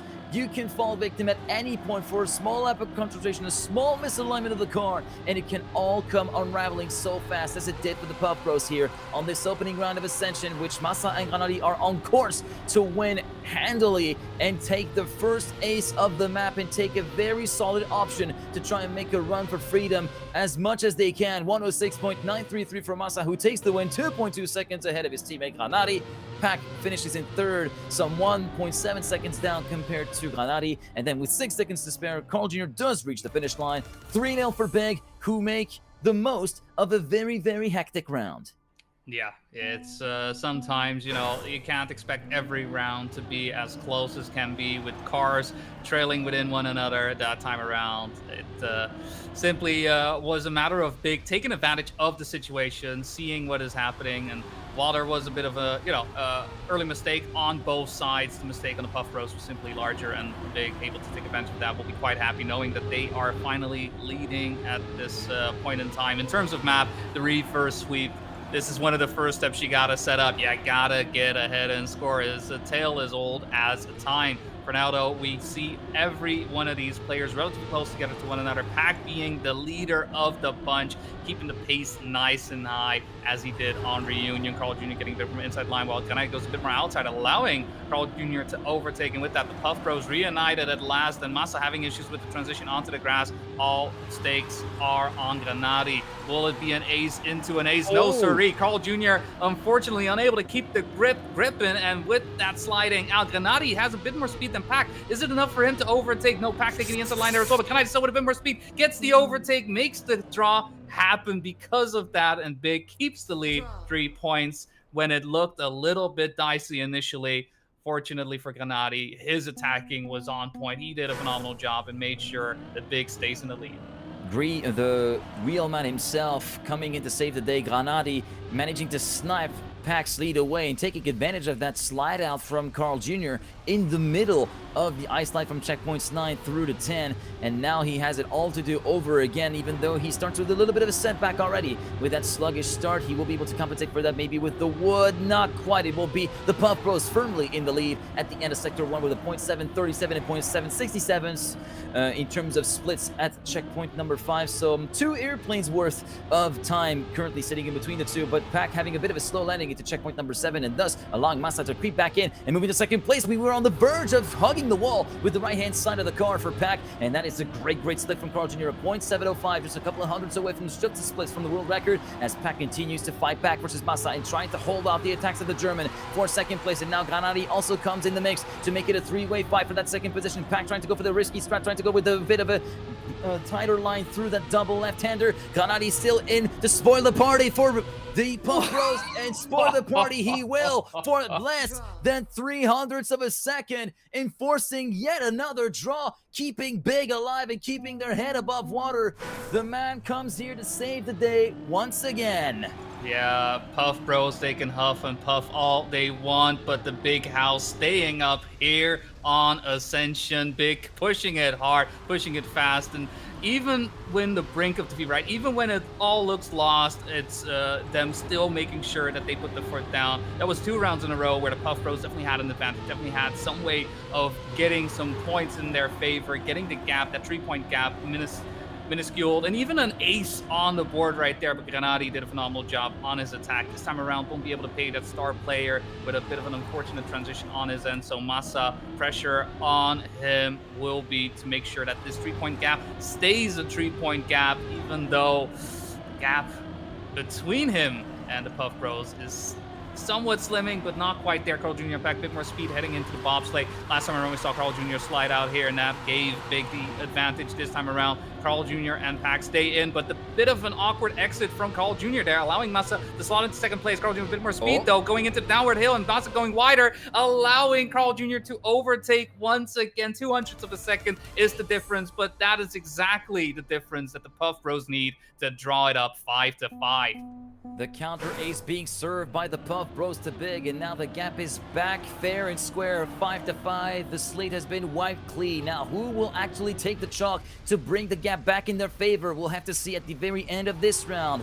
Currently, Carl, Pac, Masa, and Granati having made their way through the start, although we did have a little bit of an issue for Granati, who had a little bit of a nibble of the wall underneath the water in the double left-hander towards checkpoint number 2, and it will be Carl and Masa battling against each other for the lead of the race. Masa leading at the end of sector 1 with a 0.7 split, as we currently see Pac getting a respawn as well, so it's going to be a straight fight between Carl and Masa for the lead of the race. Double apex at turn following checkpoint number 7. Checkpoint 8, Carl leading barely, but goes a little bit too wide, allowing Masa to creep back in and retake the lead at the Cake Ascension towards sector 3 in that grass part, and it's going to be Masa leading, Carl Jr. second, Granati in P3, quite a few ways away from the top 2, about a half a second down compared to Carl Jr. Can Carl try to retaliate and take advantage of a mistake from Masa? Will Masa leave the door open? No, he will slam the door shut this time around, with Big retaking the lead once again after seeing their lead being completely gone after the previous round's counter ace from the Puff Bros. 106.603 courtesy of Masa. Granati in third validates the victory, and Big move on to their first map point of the game. What a way, what a time as well to get that victory, and making sure that they themselves are on track point, while at the same time the Puff Bros are guaranteed to have to play one more round. Still though, track point in this situation means getting an ace, and getting an ace is not necessarily the easiest thing in the world. We already have seen a couple of them in this race. We've seen them on both sides of the playfield as well. But that doesn't mean it's just going to happen just like, especially with the way Carl Jr. and Pac are driving at the moment. Granati and Masa unable to match the pace that they were able to put down on the previous round, but all still alive, all still in it. Masa, though, with a bit of a slowdown on that transition will mean that it's still advantage for Puff Bros, and it looks like it's going to be on that bobsleigh sector once again. We've seen the fight come to that point so many times already. Pac slowing down a little bit on the Ascension part of things, with Granati getting a bit closer. Masa clipping the cinder block will mean that Granati once again will have to put in the auto sniper, has to find a way to get by both Carl Jr. and Pac. Not sure he's going to be able to do it now. The gap is simply too large for him to get by, and with Carl Jr. and Pac coming in first and second place, this is the point that Big needs to be worried about. It is going to be 7-9, an ace from the Puff Bros, and the ace that the Big team needed to get this map, instead going the way of the Puff Bros, does mean that once again, ace is all she wrote. Otherwise, it is the end of the day for Big. Yeah, and a great time as well from Carl Jr. 106.5 on the way towards securing that ace for the Puff Bros, 2/10 ahead of his teammate Pac, and now Big have it all to do. It is ace or bust for the German duo. Otherwise, it can be looking at an early exit with for even the prize money paying positions. Right now, Pac taking the early lead, but he barely grazes the pole on the exit of the chicane from the wood, jumping into checkpoint 5. Masa and Granati didn't need all that much, but they will take it to move up into an ace position, but Carl Jr. is keeping a close eye on the the proceedings and actually in close quarters combat versus the two German players currently fending off the attacks of Massa, now taking the fight to Granadi to take the lead before the start of the Ascension into checkpoint number 8 and sector number 3. Granadi retaking the lead once again from Carl Jr., retaliating to the attacks of the Canadian, who's now fallen back down to 3rd place. Massa now continuing to try and fight off the attack from Carl Jr., but the fatal mistake has been done by Massa, clipping with the very top of the bobsleigh with the right rear, and Carl will also snipe away the lead from Granadi, saying no way you're going to be upholding your individual honor this time around. 106.683, 12 milliseconds ahead of Granadi, and just like that, Big have to settle for a top 4 finish, and the Puff Bros are through to the consolidation final against Team Swift after a very, very good fight back on the tail end of Ascension, after what could have been a great detonator for Big to actually charge through the field and try to completely dominate and annihilate all the chances of Carl and Pack to make it through to the top 3. Yeah, it's just Big with that. I think we'll be in shambles despite them fighting back as hard as they did. This has to be painful coming down to that final round, having that opportunity. It's brutal. It's just simply brutal. Simple as that. Not only because of the way that the match unfolded, but also barely missing out on the prize money, barely missing out on that top 3 spot, right? Not getting on the podium. Yes, you'll be on the Wikipedia page, but you'll be on that number 4 spot, and it feels bad. It just feels bad. At the same time, though, Massa and Granadi did a phenomenal job, right, on that final map, finally showing off why they were able to get as far as they did, just unable to stick the landing, and the Puff Bros are able to blow one out, and with that, find their way facing off against Shift, and perhaps eventually make their way towards Bokeh, who are still waiting out there, you know, seeing everything from their tower, looking down on the rest of the players, saying, bring it on. Yeah, they're eagerly waiting for their next. They're eagerly waiting for the next opponent. That we're going to be taking a look at the brackets after that run has been said and done in the lower semifinal, or round 3 of the lower bracket. You can see the scores 3-0 for the Puff Bros in very convincing fashion, managing to fend off all the attacks from Big that could be dished out. And now we're going to be moving on to our next match, which will be Swift versus the Puff Bros, the winner of which will get to match up against Bokeh. In both cases being a rematch, the Puff Bros maybe having a bit more of a revenge to take maybe than Swift, because it was such a narrow loss that the Puff Bros endured versus Bokeh on a 2-3 scoreline, whereas Swift, whilst they tried to make something happen, Bokeh were looking on supreme form, probably galvanized after taking down Carl and Pack from the winner bracket. So Bokeh are going to be a really, really tough cookie, as they are so hungry for that stage 1 event win after coming so close on many occasions throughout the season in the regional tournaments. And we're going to be taking a quick break. We'll be back very, very shortly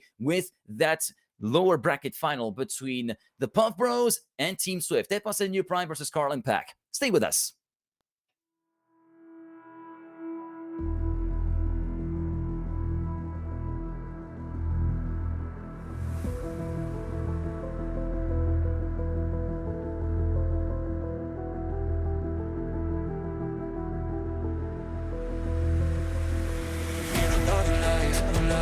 Give me a break, need another life. Oh, need another life, Give me a break, need another life. Oh.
from the start, from the start, from the start.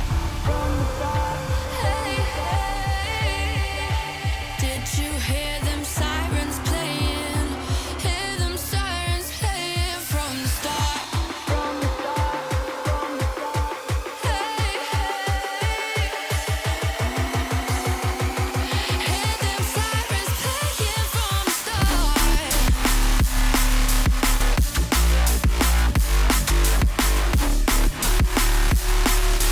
Hear them sirens playing from the start, from the start, from the start. Oh, hear them sirens playing from the start.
Just break my heart.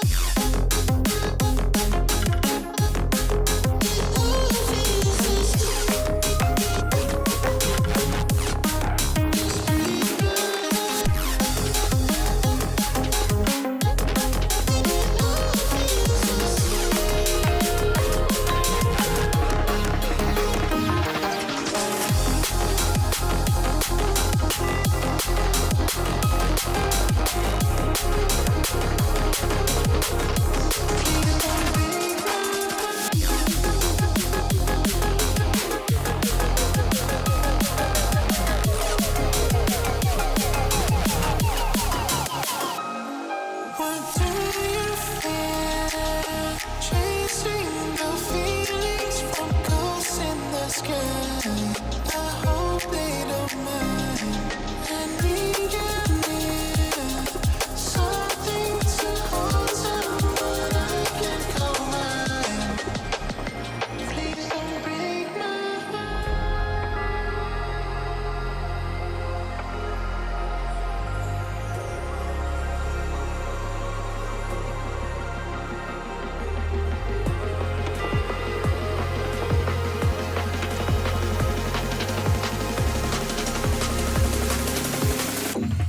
Just break my heart.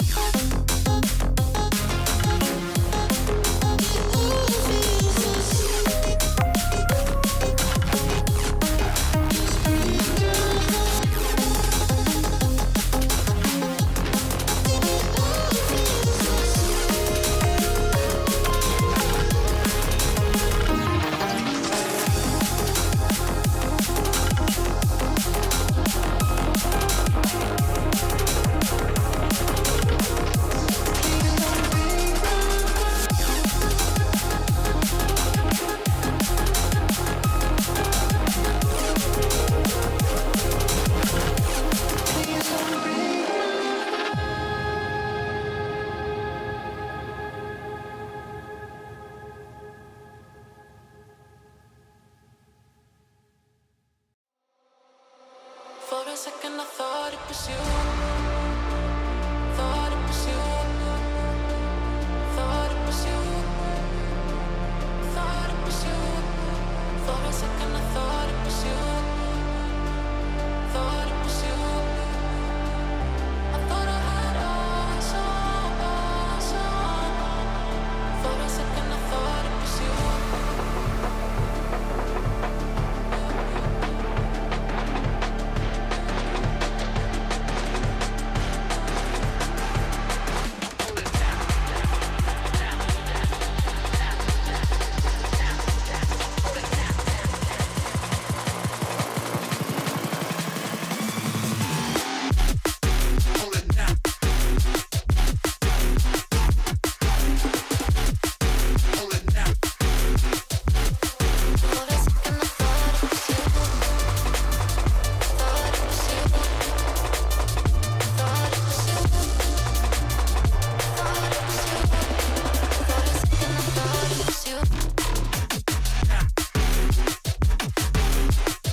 Where is the water taking me?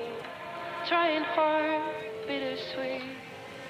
Cabin fever's pulling me. I want to hold on to something greater. I feel the waves come crashing in. I'm drowning, drowning, drowning. I'm drowning, drowning, drowning.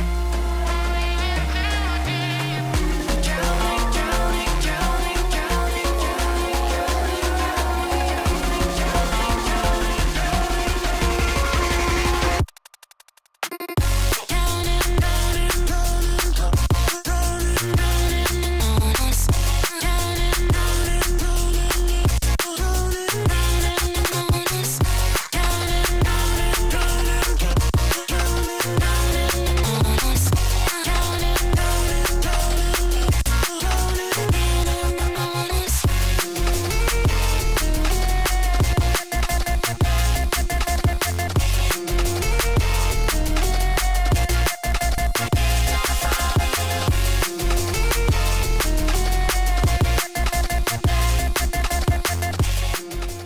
And just like that, welcome back to the coverage of the global playoffs for Stage 1 of the 2025 Trackmania World Tour. We are a few minutes away from witnessing the penultimate match of the tournament being taken underway with Swift versus the Puff Bros. The Puff Bros who came through after a dominating performance versus Team Big in lower bracket round 3 a little bit earlier on. And Swift now having a little bit of a tougher opponent maybe than they would have bargained for to try and fight against to get revenge on Bokeh in the grand final. And given the form that Pack especially has displayed so far today, I think it's going to be a one tough nut to crack. Yeah, it's looking like at the moment all signs point to Puff Bros in terms of just the way they perform. But at the same time, right, Swift did lose to Bokeh 3-0. Technically, like if I'm just taking it in, all right, so Puff Bros lost 2 and 3, therefore Puff Bros is better, right? Not quite. You gotta take into account how those individual maps went, and Bokeh and Swift, and maybe a trio, but each and every one of those maps came down to the wire. So many draws. We just kept drawing and drawing and drawing and drawing. And that just, kind of took it out. At the same time, right, Swift having a little bit of a breather, a bit of time to take it easy, take it in, while at the same time the Puff Bros have been going and going and going. And that's usually one of those questions as well. What is the better thing? What is the better situation? Is it better for you to play match after match after match after match, or does that break in between help you to settle things out? I think it very much depends on the player, and at the same time, it's going to be another one of those clashes, right? Yep. Puff Bros making a big run down the lower bracket, and see if they keep it up. Yeah, and I feel like I think we've touched this on this time and time again. No matter the tournament, be it Trackmania World Tour or otherwise, it very much both sides have their drawbacks and their upsides. They both are double-edged swords. If you manage to conclude your run a little bit early before your next match, you have a little bit of time to respite, maybe to study what the others are doing, maybe get a little bit more prep time that way to get yourself back into a comfortable spot.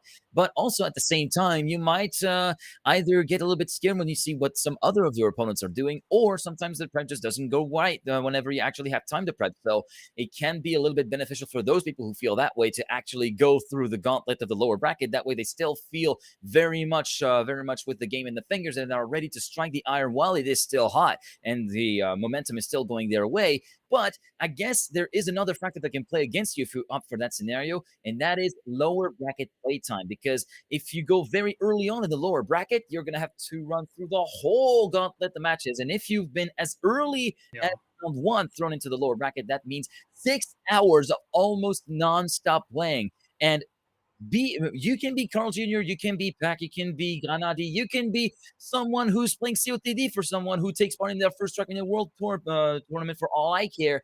At some point, something has to give with fatigue starting to set in, both mental and physical, and this is something that the players have to push through. And to be fair, this is one area where Swift have really thrived over the course of the last few EMEA tournaments, the EMEA 4, where they went all the way through the lower bracket to circle back into the grand final against Bokeh and still defeat them on the 3-2 line. So these two teams and these 4 drivers are very much of the toughest grade that you can have in terms of mental strength, endurance, and fortitude. And I feel like it will be a great display of grit and determination to try and book their spot in the grand final.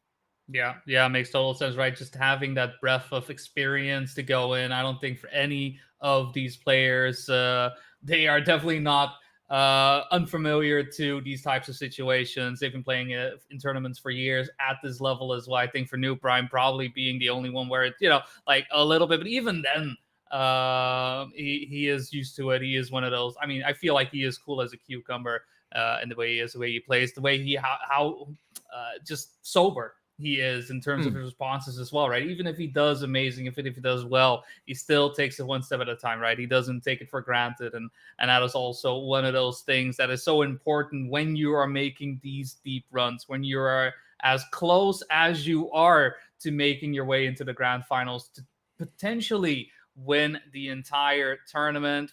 But for the time being, it is all about third place. Either one of these twos are going to make it happen. Puff Bros did a phenomenal job against Big, right? They were able to really get their footing in. They have 2 3-0 wins in a row now. First against Team Nemesis, then against Big. Will they be able to repeat that against Shift? That is going to be the big question. They haven't met up against one another just yet in the bracket stages. First matchup. And now it's the trio teams from the Swizz facing off against one another here in this consolidation finals. I mean, this is beautiful stuff. Beautiful stuff. This is indeed beautiful, and that's the very first time, indeed, as you pointed out, that Swift face off against the Puff Bros. The Puff Bros did face against the sister team Swifty, which they swiftly taken down. As the first pick goes the pick way of Swift, with Sunburn promptly locked in by the Swift team. Then Carl Jr. picking Reunion, Pax choosing Ascension, New Prime deciding between either Limbo or I think it is Eclipse, the last few maps remaining in the pool, as Epos did the lock-in on Sunburn. Limbo will be our 4th map, and Eclipse as the deciders. So Sunburn, Reunion, Ascension, Limbo, and Eclipse. Starting off with Sunburn is a very tough ordeal for all players involved, no matter the team, no matter the skill level. It is very much a tough track to start a best of 5. Yeah. This was also one of the maps that we saw Bokeh face off against Swift. Swift also picking into that Sunburn, right? Wanting to get a little bit of sunshine on their face, but it was not the way they necessarily wanted things to go, right? It was still a bit unfortunate. Some mistakes sneaking in here or there, especially with that risky finish coming into the fold many times. It just doesn't quite pan out, but they keep on to it, right? They hold on to it. They may have been able to regroup, right? Take the hour that they had to tune it down, make sure that any and all kinks have been worked out, but it is still a little bit of a risk in that sense. They didn't look too comfortable on it, but if you're picking into it first, especially against Puff Bros, who picking Reunion and essentially the exact same picks that we saw up against Big, and very much going in their favor, it is a little bit of a scary one for Swift. But hey, I'm going to be assuming, I am going to be accepting that they know what they're doing. So New Prime and EPOS, they will be able to make their mark on map number 1 for this consolidation finals versus Pack and Carl Jr. Sunburn, the first of venues for these two teams to battle it out, and a potential 3rd place for those who don't quite make it.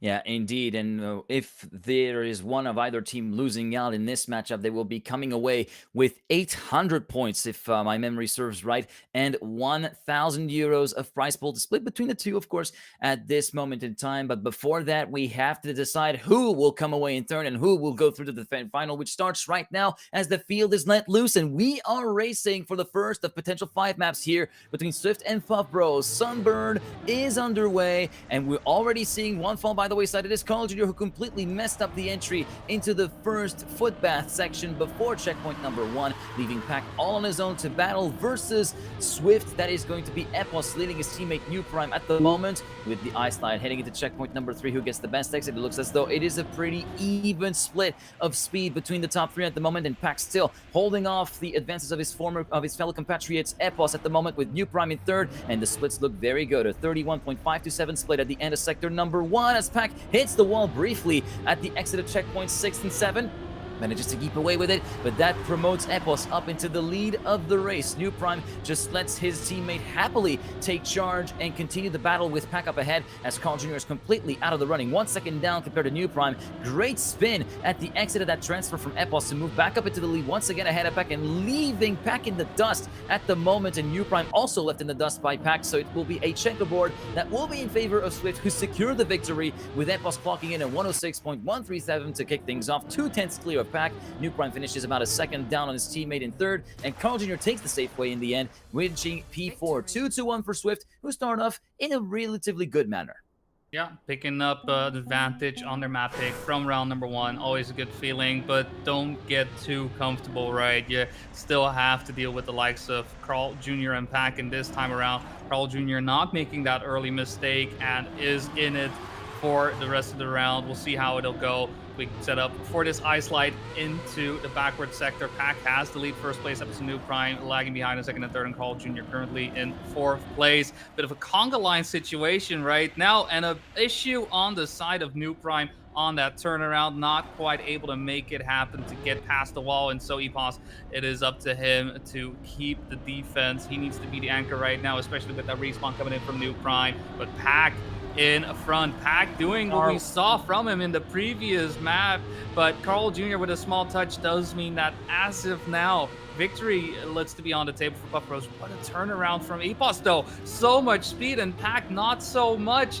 This is looking like a draw if Epos is able to survive the no-break sector, makes his way across this small, tight right-hander, and Epos will be able to make it past, makes it happen with a 106.5. Not necessarily the fastest time needed, but gets it in. Does look like Epos is calling out for a pause, by the way. We'll see what will happen in terms of that, but that is going to be Swift still leading 3-2. Yeah, that will be Swift leading 3-2 as we are going to be waiting for a technical pause to be enforced, wondering what the cause for that call out was. Maybe a technical issue either on the side of Epos or on the side of New Prime, both standing still on the grid, and that gives us a little bit of a timeout as we are going to be waiting for these issues to be sussed out and everything to be done and dusted. It looks as though Epos has managed to solve his issue, so it looks like we might be calling for a round skip to actually get a restart and be able to resume the match in that 3-2 scoreline that we're currently sitting at the moment, courtesy of the victory in round 1 for Swift, followed by the draw enforced courtesy of Epos, as we still find ourselves waiting and eagerly awaiting the call for the round to be skipped and the round to be restarted in and of itself. And yeah, so far Swift managing to get a good grip of things, but it's not quite the most convincing of grips that we've seen in terms of other matches, which for us is a good omen, because that means it could be a little bit closer than what some of the previous matches have been doing. And for a first time confrontation between Swift and Puff Bros, this is looking a pretty contested one at that, as the pause has been pronounced. The admin is going to be coming in to actually ensure everything is all good. The question has been popped up, and it looks as though we will be getting the A-OK very soon on the blue side, with the match set to be restarted in about 5 to 10 seconds-ish time, I would be saying. There you go. We get the resuming call from the admin, and thus we are back on the way for round 3 of map 1 in the lower final. A little bit of an intermission early on as well, but hopefully whatever it was that was ailing the side of Swift has been resolved, and we're off for another round, another chance at glory, another way for this match to go one of two ways, either Swift or Puff Bros, and for the time being, it is kind of all for grabs. Epos and New Pack in a fight, two Englishmen side by side. I mean, it's a bit of that old guard versus new wave situation happening, especially with the legacy that the Puff Bros have behind themselves. New Prime at the same time, though, finding himself in a duel with Carl Jr. in the back, but at the front, it is too tight to call. Epos and Pack, every one of these turns matching each other's speed, matching each other's pace. Pack going a little bit earlier on into the eyes, but Epos going a little bit wider. We'll see how the turnaround goes and what the speed is coming out of it. Pack goes a bit too far on the inside, and in fact, New Prime taking advantage of the situation as well. All of a sudden, joining in to reinforce his teammate. Just a little bit ahead of Pack. Is going to come down to a bit of risk on the end. Pack, New Prime, who's it going to be? It is going to be New Prime by 9 thousandths of a second. An ace for Swift, making taken it 6-2. Match has been broken open in favor of Swift. They are finding themselves very comfortably with a 4-point lead on their map pick, Sunburn. Pack gave it all he could. It wasn't enough for just 9 milliseconds. The ace has been dealt by Swift, who are now taking a serious option to win their very first map pick here on Sunburn as we make our way through to the next round. Checkpoint number 3, Epos, Pack, Carl Jr. in no particular order. New Prime at the tail end, though, will be relegated to P4 after those consecutive slowdowns at the very end of Sector 3 of Checkpoint 3. Checkpoint 4 now being done and dusted, and Sector 1 now done 31.395. What are those splits from Pack? And now Epos cracks under pressure, unable to keep the pace going compared to what Pack has been able to lay down here on this round so far. Pack and Carl with a pretty healthy advantage of close to 0.6 of a second compared to New Prime, and Pack dipping below the 47-second mark at the entry of sector number 3, 46.938. But New Prime comes back with a vengeance at the exit of that little spin and goes back to within the exhaust pipes of Carl Jr.'s car at the moment. But is it going to be enough to try and mount a fight back in the final corner? Carl ceding the lead, but actually New Prime also clipping very hard, forced to take the safe way. Pack dropping down to last place, and what could have been an ace for the Puff Bros to perfectly retaliate has transformed into a draw to the dismay of Carl and Pack. Carl Anthony Cloutier and Thomas Skull down in the doldrums this time round as they find themselves 4 points behind with Swift on map points.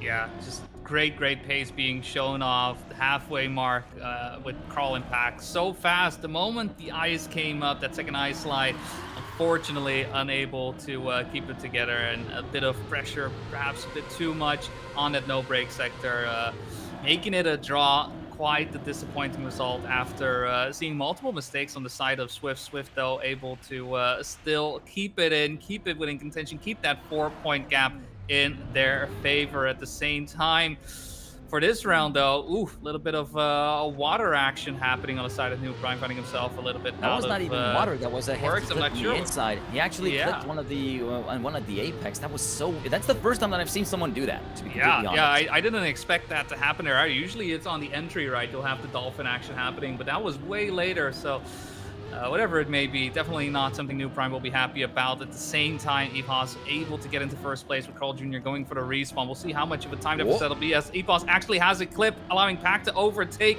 gets first place. New Prime, though, also having issues staying within contention. Where is Carl Jr.? He's right behind him. He's right behind him. My word. New Prime also having issues out of the no break sector. Kept it going, kept driving, and with that, a 3,000. What 3/10 of a second? What was that? I don't know if you could briefly hear me laugh, but I saw basically New Prime come to a crawl as also Carl Jr. comes to a crawl here at the start, and we do see Pack flying out this time around at the start.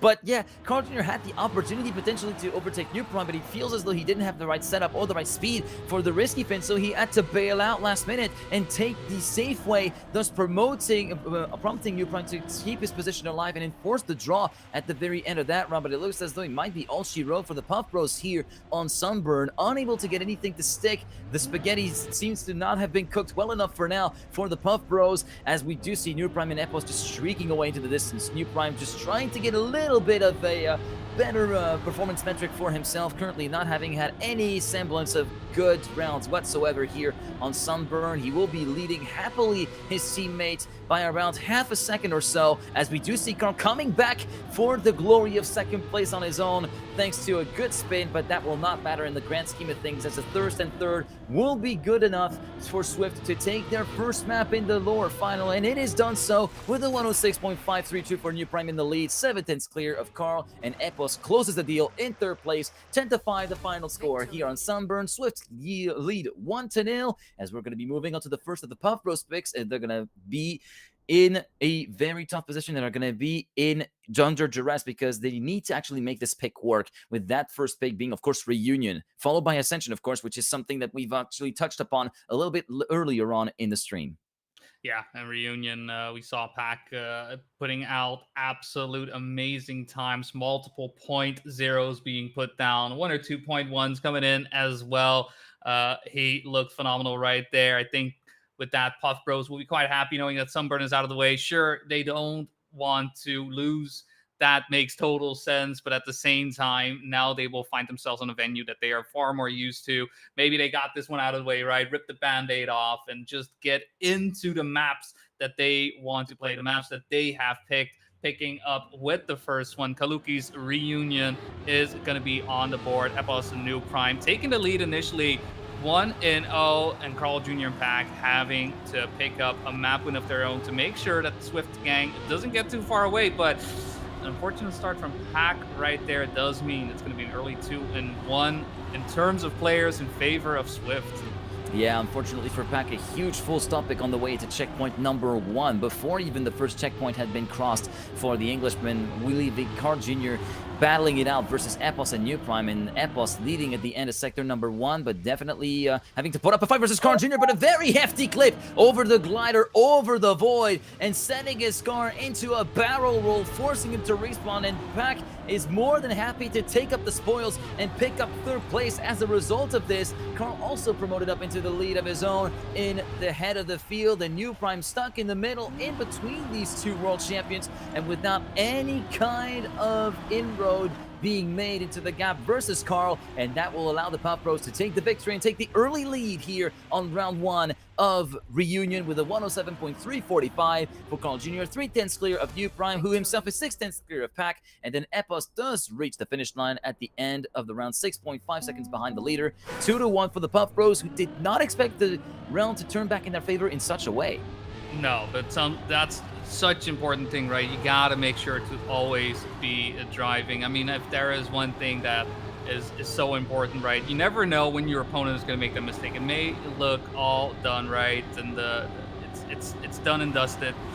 Even then, keep the momentum going, keep the pace going. You never say never. Big mistake on the side of Pac, though, unfortunately unable to clear his way on the ice. Hits the side of that barrier, having to leave it up to Carl Jr. But even then, Carl Jr. does have the lead, right? And has the momentum to keep going. Makes his way across the gap, but stays alive despite a little bit of a wonky car. Carl Jr. knows exactly how to control that car on that situation, making their way into the bobsleigh. Lineup from Carl Jr. looking beautiful. Pretty much lined up as perfectly as you would like, and keeps the momentum in his favor. New Prime and Epos, only thing that they can do is keep hunting, keep hoping for a mistake on the side of Carl Jr., but at the same time, Carl is looking phenomenal. He's doing exactly what it is that he does. I mean, there's a reason this man is a 6-time world champion. A point for not the fastest time we've seen thus far, but making sure that his team stays in the lead. And so far, the job has been well done from Carl Jr. in this round to enforce yet another draw to keep that 1-point gap alive at the end of round 2. Moving on to round number 3 now, and Pac, unfortunately, not really having the best of times in that opening salvo of rounds here on Reunion. Let's hope for him that he is able to finally dial himself back into the map, as we do see Carl Jr. this time leading a little bit of time on the table, as we do see this time Epos also clipping the pinch in the road on the way into the wood from checkpoint number 3, allowing Pac to sprint away into the lead, and New Prime promoted up to second, but battling tooth and nail versus Carl Jr. and the Sector 1. The split will be a 0.622 for Pac. This is looking mighty fast, almost a 10th ahead of the split from Brent's world record here on this map, as we go a little bit more over the gap for Carl Jr. compared to New Prime. Pac continuing to look supremely fast here on that round, despite the advances of both Carl and New Prime. The split here at 0.137, but an unfortunate clip at the inside of checkpoint 9 for Pac, promoting Carl Jr. and New Prime into a battle for the lead. Pac still in 3rd place, but for how long? Here comes Epos thick and fast, trying to dislodge Pac from 3rd place, and now New Prime also having his sights set on Carl Jr.'s lead. Is it going to be an ultimate, an attack stack? It's a no, and it's going to be a victory secured thanks to Pac's resistance to the very end, managing to secure 3rd place by a little over a 10th from Epos, and thus the Puff Bros little by little build their gap brick by brick over Swift 5-3 as they continue to extend their lead. And I mean, what a way for Pac to recover from that as well. It was looking down and out with the way he hit that wall, but at the same time, you know, he still kept it going. He kept the momentum and fought Epos there to the line and made it happen. Puff Bros with that 2-point lead in the match. Still, though, everything to play. 3-5. No track point inside just yet, and all 4 players this time around staying alive, getting through the first half of the track. Pac is in the lead, picking up a lot of speed, but needs his teammate, needs Carl Jr. to get closer. We'll see how much risk will be taken across the hole. New Prime getting pretty close to it, but stays alive, and everybody ready to tackle the bobsleigh sector. We have seen how accurate Pack is with lining up for this. Epos with a bit more speed, though, may be able to overtake. We'll see Pack, bit of an awkward line, yeah, on the bobsleigh, allowing Epos to get by, get in between Pack and Carl Jr.'s dreams of getting into the grand finals here. We'll see, though, if he keeps the defense up. Last turn for Epos, gets his way in. Pack tries to get ahead, but no such luck. And it is going to be a draw. Swift making it 4-6. Still no track point just yet. And Swift, if they can get an ace, and that would obviously be the best thing in the world, not just because it's an ace, at the same time, that's track point. And that is what these players are looking for, right? A way to decide the map.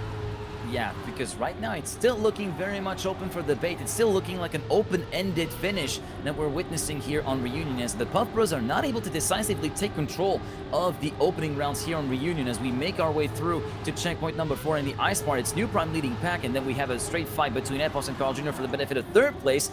New Prime will be leading at the end of Sector 1 with a split of 0.702, looking very, very good, but Pack still very much within his ghost. At the moment was Carl and Epos are leading the fight unfold up ahead, and the rift is kind of separating the top 2 and the bottom 2, and New Prime full stop picking, full crash ahead into checkpoint number 7 on the glider from New Prime, promoting Carl Jr. up into second place, and Epos into third, looking to try and maybe keep the gap somewhat stable, maybe trying to find an opportunity as Pack has a bit of a wonky exit from the bobsleigh. He tries to catch back up to the Canadian and the English world champions, but it's not looking good enough in the present moment. He has to rely on a mistake, but the mistake comes from himself, and the Puff Bros take the ace that they need to finally put their stamp on this map almost definitively. 9-4, the final score here at the end of this round, and there will be the first match point for the Puff Bros here on this lower final. They are just a single second place away from validating that map.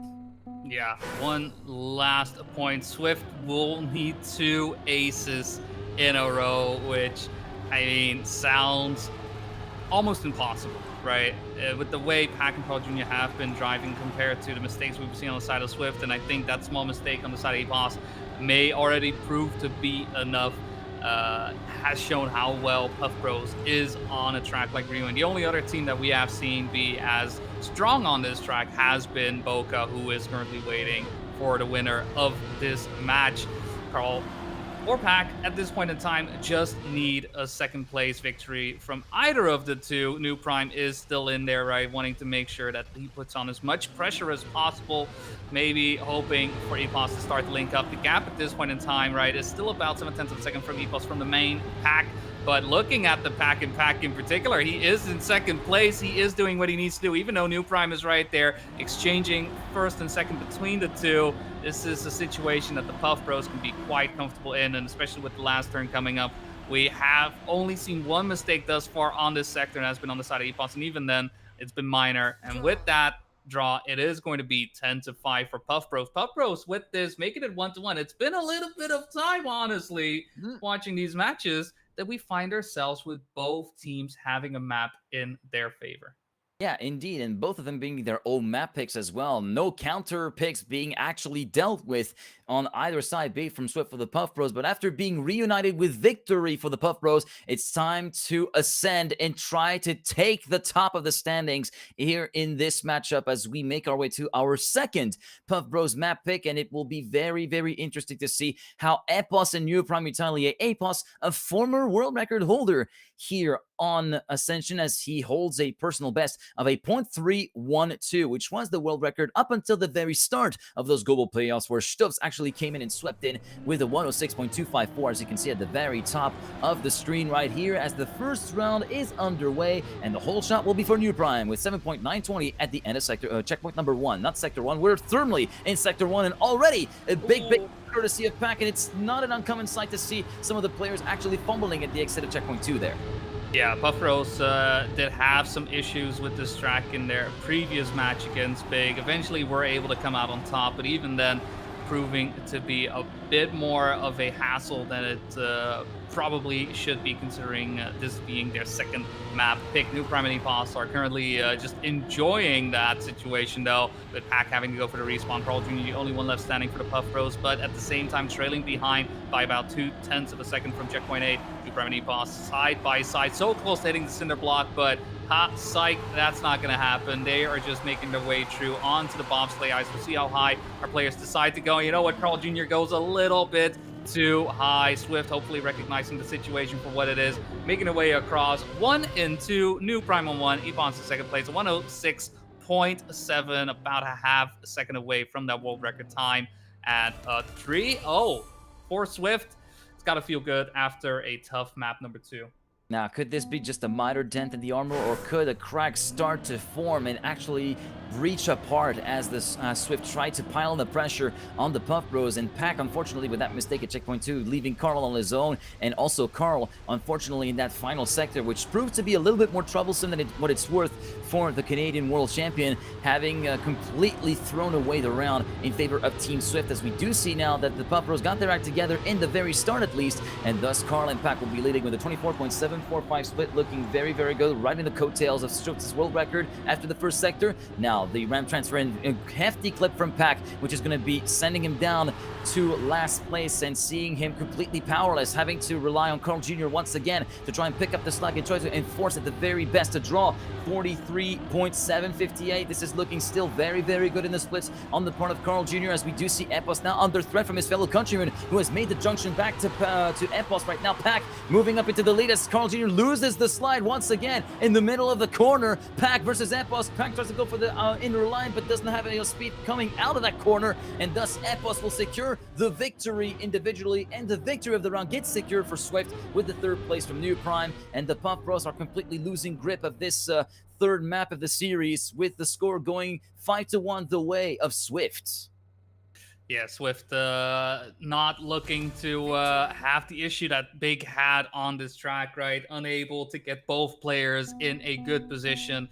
Instead, both New Prime and EPOS just doing a phenomenal job of it. And Pack, unfortunately, just 2 rounds where it didn't go too well. Carl Jr. having that slide out on the bobsleigh obviously didn't make it any easier on them either. And a 4-point deficit on the side of Puff Bros, despite this being their map pick. Not something you want to be playing on, especially in this round number 4, as we are off across the wood. And New Prime, unfortunately, finding it a little bit too fast for his liking. Gonna have to go for the respawn. Carl Jr. in first, EPOS in second. Does mean that Swift still in a position to get at least a point in. But I think EPOS, I mean, sure, there's that point, but you could also deny that point from the Puff Bros. The name of the game, beat Carl Jr. to the line.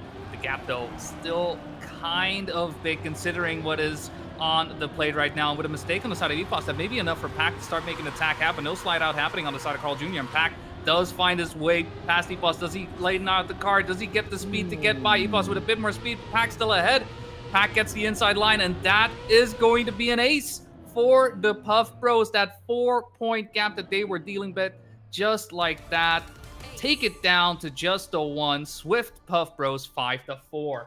Swift Puff Bros 5-4, and a great performance from Carl Jr., who was able to actually keep the gap somewhat stable and finally managed to circumnavigate the pain point that was the ice turn at checkpoints 9 through 10, where he lost the grip both times in that particular map on these opening rounds here on the lower final, as we make our way through to the next round. And the Puff Bros right back in the fight, just 1 point behind. EPOS and Carl Jr. battling for the lead on the wood of checkpoint number 4 and 5, and we have a very hefty crash on the part of EPOS, who will be relegated down to last place. Carl Jr. leads, but New Prime is now attacking the chicane, catching up to Pack to try and dislodge the 2016 World Champion for second place. In the meantime, checkpoint 7, and Carl will concede a little bit of time. Actually, he was wavering all the side of the road and using all of the track and then some to try and keep it somewhat straight and true, as we do make our way up the cake into checkpoints number 8 and sector number 3, and Carl slowing down dramatically through the grass, promoting New Prime up into second place. Checkpoint number 9, beginning of the ice slide. Now Pack under threat from New Prime for the lead of the race. New Prime trying to enforce the draw, trying to prevent the Puff Bros to completely nullify the gap, and it looks as though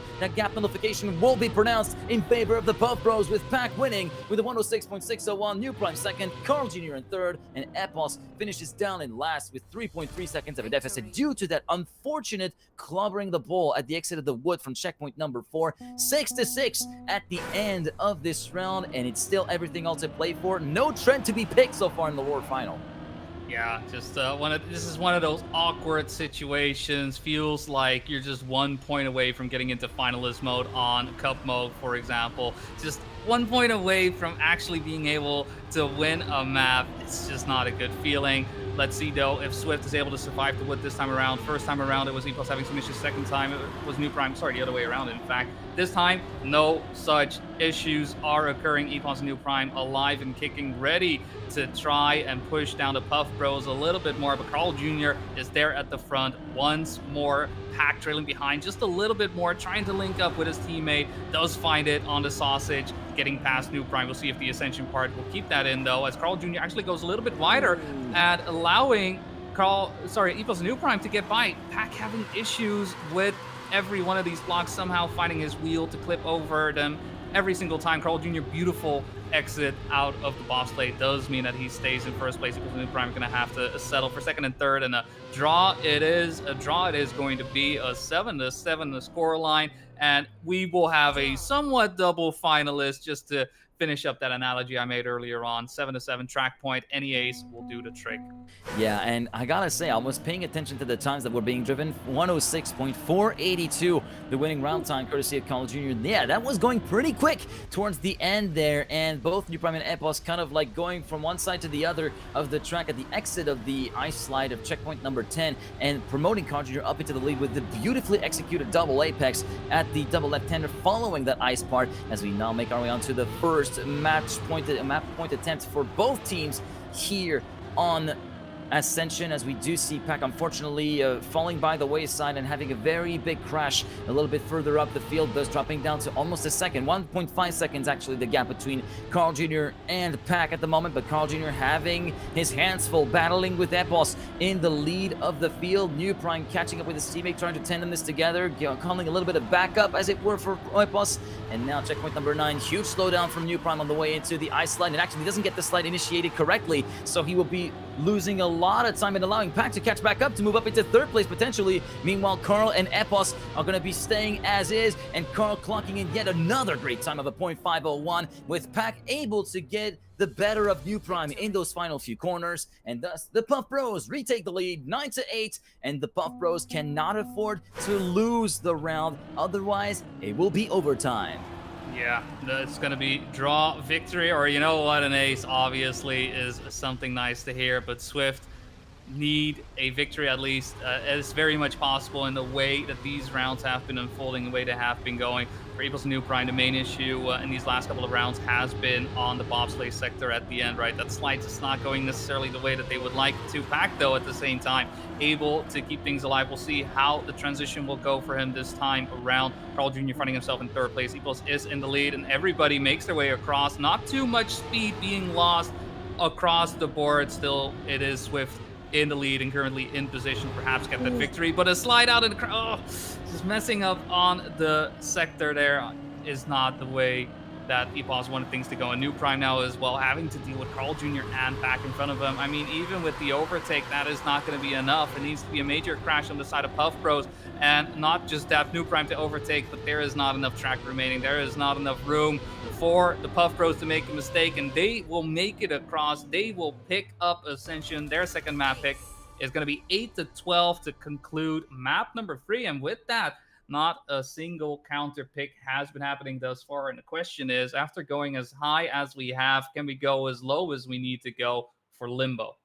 Indeed, Limbo, our next map, map number 4 in this series, and the last card that Swift have up their sleeve if they want to force this into a Game 5 tiebreaker, which will be on Eclipse, as a matter of fact, just to jog your memory a little bit from the picks that we had at the very beginning of the match. And yeah, right now, it's pretty much all to play for Team Swift. They have to put it all on the track, come out all guns blazing from round number 1, which will be set to start in around 5 seconds time here on Limbo. They have it all to do. New Prime, the world record holder with a 0.427 to his credit, 5 milliseconds ahead of Masa's former world record of 0.432, is definitely one argument in favor of Team Swift, but sometimes those arguments are completely null and void if they cannot put the rubber on the road and put the power down and get the speed and the consistency that they need. So far, it will be Epos trailing a little bit around the back after checkpoint number 3, around 2/10 down after the drop down into the ramp of checkpoints number 4. But U Prime is right there at the sharp end, battling with Pack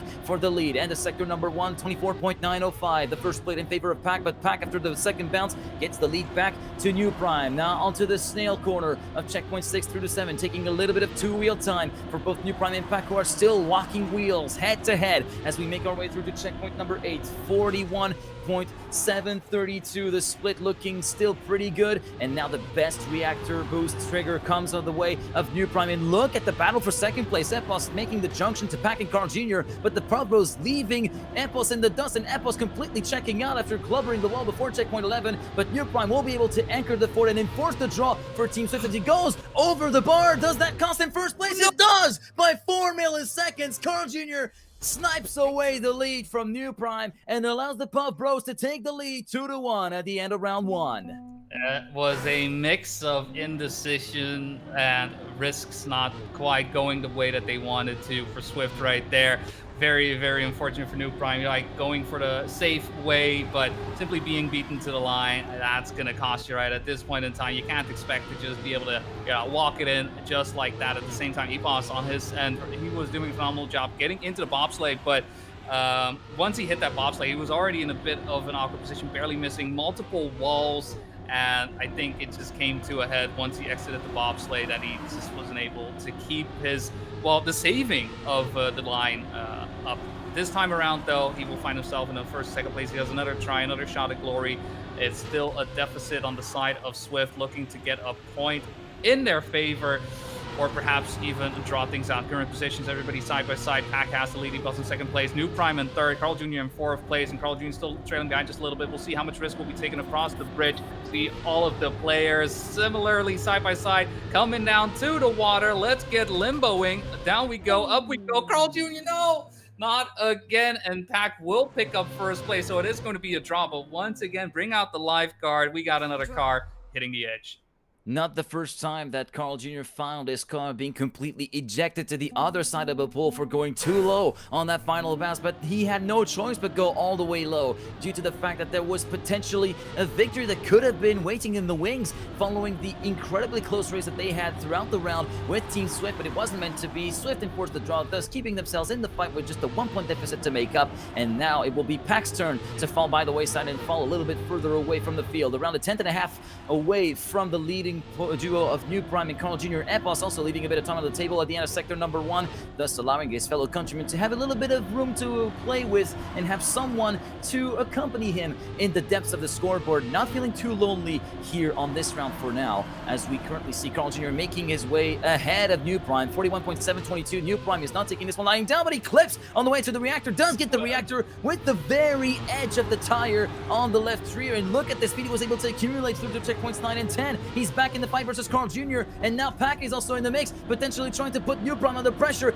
trying to force him to yield that second place away. Look at the speed that New Prime's able to carry through. They're all gonna go low on the bounce. What's the bounce for Pack? Pack is not gonna be able to make New Prime yield, but New Prime will be able to make Carl Jr. lead, and thus another draw will be enforced with a 105.837, and the Puff Bros still continue to be content with that 1-point lead, but it feels like for the second run in a row, it could have been so much more, and this time will be the prime opportunity to strike as New Prime finds the wall and the respawn in the first bounce. Yeah, all pressure on Epos right now to make sure that this deficit doesn't grow anymore. This is their map pick, and not just that.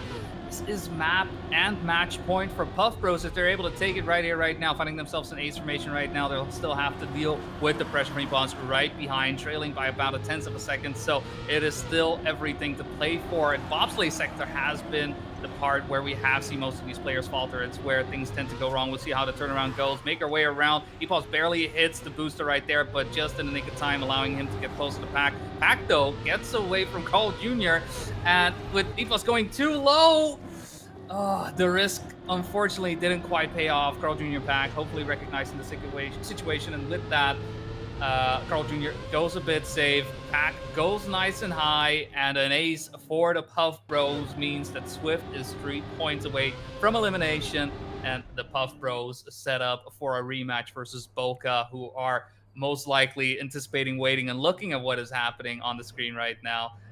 New Prime, in the meantime, holding the bridge, making sure any and all questions that are asked, if you get them wrong, you will be ejected.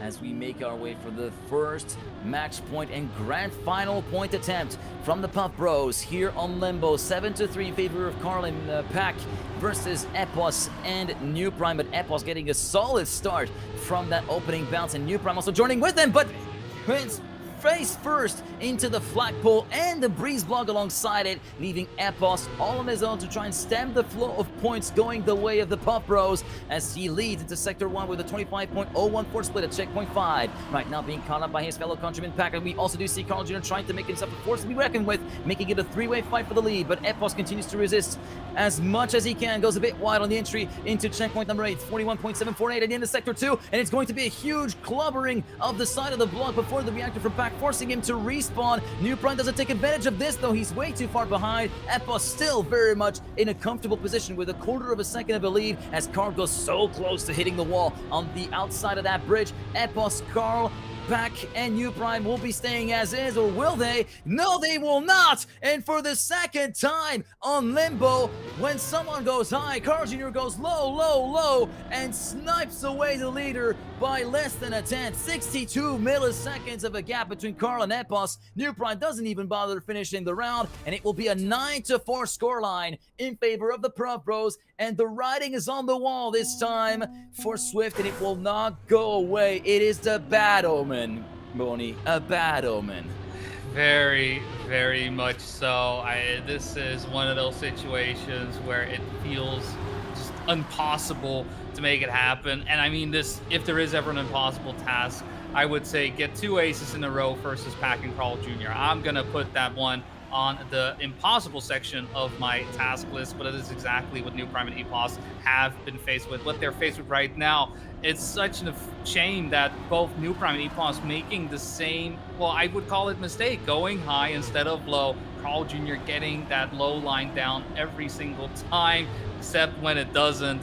And it just so happens that was one of those situations where it very much went the way of Carl Jr. And with an unfortunate turnaround from Epos right there, New Prime is left to his own devices in first place, but Carl and Pack just lurking, looming behind, wanting that singular point, keeping Epos away at each and every one of these turns. And it's a hard ask, honestly, at this point, to expect both the Puff Bros to make a mistake. We go down, we go over. It is only Carl Jr. making it across, but that is enough to win the match, to eliminate Swift from the tournament and put themselves in the grand finals to face off against Bokeh.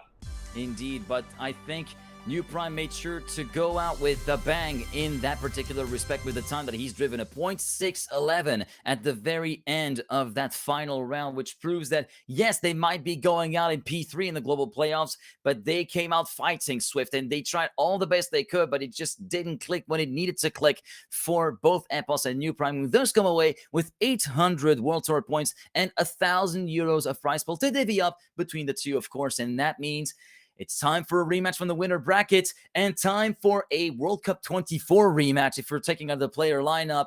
Carl and Pack rejoining Binks and Otak for one final best of 5, one final showdown with it all on the line. 2,500 euros of prize pool and 2,000 World Tour points, and that will be coming at you in a little bit. We'll be going towards a quick break, and we will be coming back with the grand final in short order. Stay with us.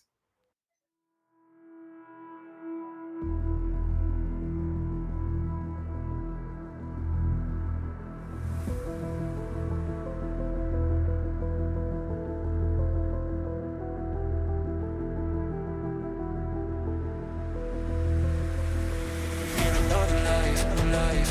Give me a break, need another life. Oh, need another life, life. Give me a break, need another life.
Did it hurt like hell, falling through the clouds to be free? Oh, free. It was hard enough for me to fight the storm. Were you hoping that I could keep us both warm? Hearing sirens playing from the start. Hearing sirens playing from the start, from the start, from the start, from the start. Hey, hey. Did you hear them sirens playing? Hear them sirens playing from the start, from the start, from the start. Hey, hey. Hear them sirens playing from the start.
For a second I thought it was you.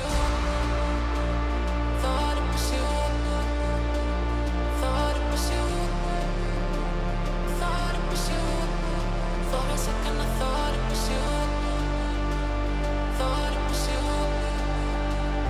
I thought I had eyes on. For a second I thought it was you.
Falling short, diving deep.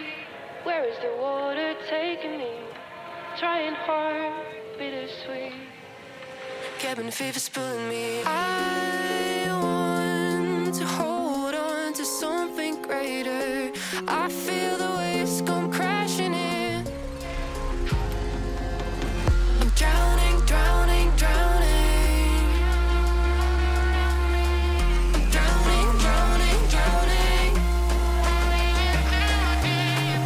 Drowning, drowning, drowning, drowning, drowning, drowning, drowning, drowning, drowning.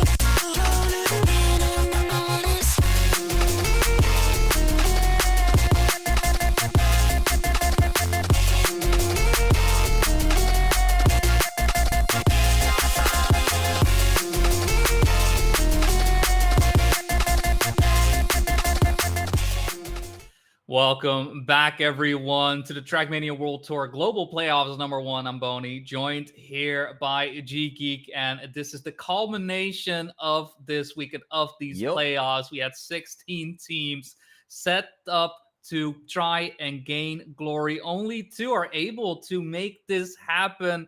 It's going to be the Puff Bros, who have been battling their way through the lower bracket to face off against the final boss, Bokeh. Carl Jr. and Pack versus Otak and Banks. I mean, we're getting winners round 2 here once more, and that was a banger of a match. Just imagine it was. It really was. It's a winner bracket semifinal rematch and a round 3 rematch. I think for if you're looking at the group stage or the Swiss stage or whatever, they find themselves in a 1-1 situation. The Puff Bros having taken the early confrontation 3-0 in the Swiss stage, but that 3-0 doesn't tell the whole story. 10-7 on map 1, 10-6 on map 2, 10-9 on map 3. So it might have been a 3-0, but it was a contested 3-0. And then Bokeh came back at them earlier today in the semifinals in the winner bracket by taking it all the way to game 5 and winning that game 5 to book themselves a spot into the winner bracket final, where they absolutely crushed it versus Team Swift. And now we have the tiebreaker between these two teams over the course of this entirety of the competition.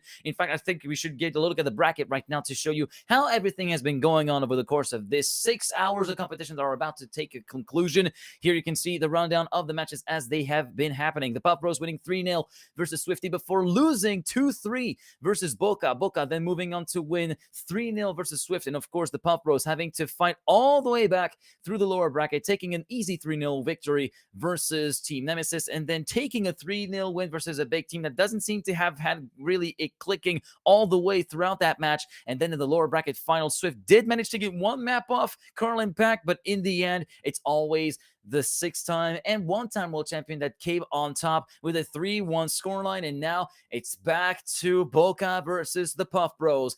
Carl Jr., Pack, Otak, and Binks, the 4 players that were in the exact same server and at the exact same place several months ago from now in October of 2024 for the Trackmania World Cup Grand Final that day at the Paris Games Week. And it feels like history just keeps repeating itself. And this time at stake, it's 2,000 World Tour points and 2,500 euros of cash prize to divvy up between the two players. Obviously, with the match running about 55 seconds with the pick phase, are we going to be seeing another Game 5 tiebreaker? I do think it might be on the cards, given the display of performance that we've seen from both Bokeh, who are on Supreme 4, and the Puff Bros, who have done an absolutely impeccable lower bracket run.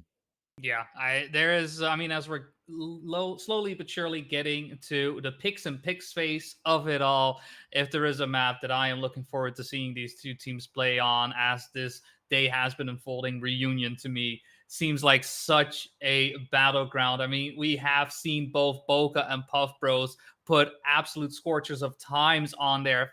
Unfortunately, we haven't seen a 106 come in just yet. No 0.9s. Imagine a 0.8, but a lot of 0.0s, a lot of 0.1s, and it feels like one of those tracks. It's got to happen, right? It will happen. It will happen in this grand final. Trust. Big trust.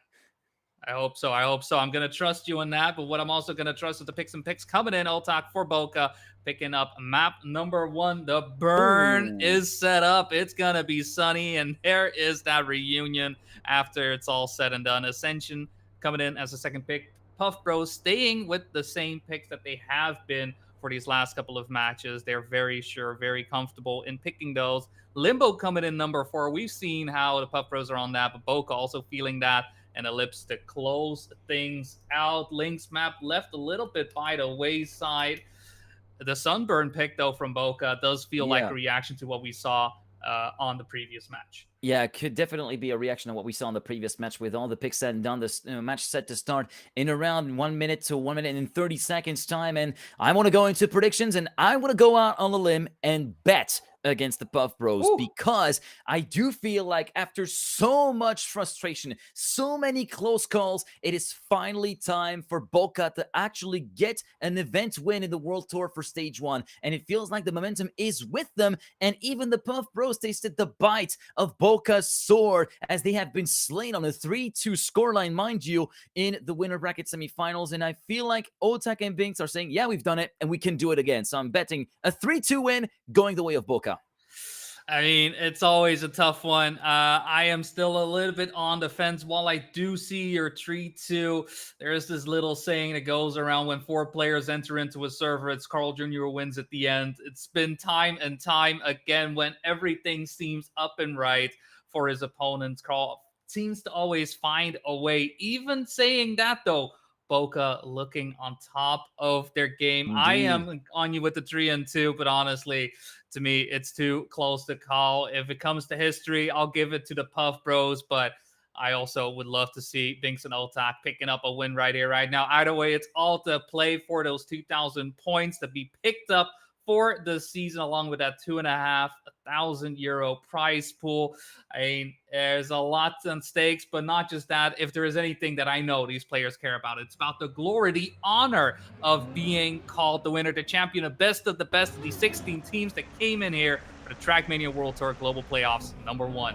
As we get started with round number 1, the field is let loose and we're racing already. We're finding a little bit of a setback from Binks on the way into checkpoint number 2, turning in a little bit too early while his wheels were still wet here. And Pack also losing a lot of time in that ice slide compared to the leading duo of Otak and Carl Jr. Currently, it's in favor of the man from Team Bokeh, leading by about 0.3 of a second, 2/10 now, as we head onto the bumper towards checkpoint number 5 at the end of sector number 1. A 31.483 split for Otak looks very, very lively, and Race C goes very close to the apex in the foot bath from checkpoint 6 through to 7. Carl and Pack still in second and third. Binks trying to catch back up to Pack to try and put a challenge on that third place to try and get a victory on the cards for Team Bokeh. Currently, Otak still leading with a pretty healthy margin of 0.3. The margin can be wiped out at the transfer, but does not get wiped out as the exit was somewhat equivalent between the Frenchman and the Canadian. But Binks did manage to get ahead of Pack by a few thousandths of a second. It's still going to be all to play for, but Otak falls off the road, promoting Carl into the lead. Binks does manage to pick up the slack and pick up second place to avoid the L's being dealt by the Puff Bros.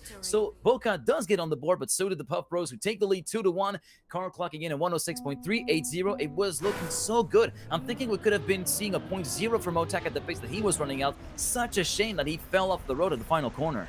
Yeah, I mean, it could have been a whole lot better, but at the same time, a whole lot worse was seeming as well. A bit of disaster prevention being set up there by Binks after Otak having some issues with that no-break sector. I mean, we've seen it many times already. There's just so little space to really maneuver your way through, and at the same time, you have to contend with the likes of Pack, with the likes of Carl Jr., so it's never easy to keep your cool and keep the pace as high as possible, while at the same time stay consistent. That is the big challenge. That is usually the challenge that players tend to face when dealing with someone like Carl Jr. Right now, the Puff Bros do find themselves in the lead, not just in map score, but also in this round in particular. Pack in first place, Carl Jr. in second, Otak and Binks coming in a little bit hot, but unfortunately Otak finding himself ending up stuck at the top of the spin. Binks this time around, no such attack happening as he did in round number 1, and Carl Jr. Pack just needing to make the way across to get into the risky fin. Carl Jr. just barely having enough speed to actually make it on. You saw a little bit of shakiness entering on to the pole, but an ace is an ace, and the Puff Bros with a 4-point lead on the map pick.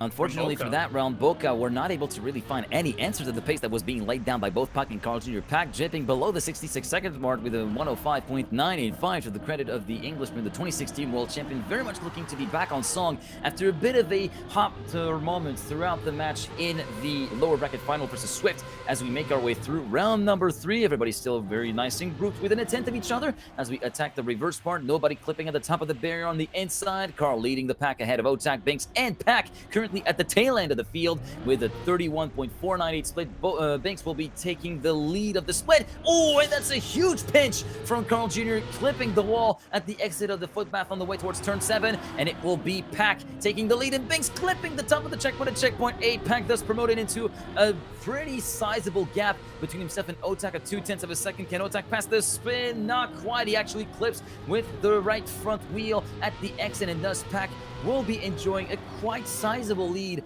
over Otak this time around, even more sizable than last time, over a second almost compared to the Frenchman. It will be with a time of another 0.980 within 5 milliseconds of the time from the previous round. Mr. Consistency and speed is at it again, and it will be a 6-2 scoreline in favor of the Puff Bros as Carl Jr. Unfortunately for the Canadian, that bounce from checkpoint 6 through to 7 was extremely costly as he finds himself in last place. Even like with the results being what they are, it also feels a bit like the Puff Bros, you know, like being happy with the results, barely, somewhat getting away with it, with Bokeh not being able to take full advantage of that mistake on the side of Carl Jr.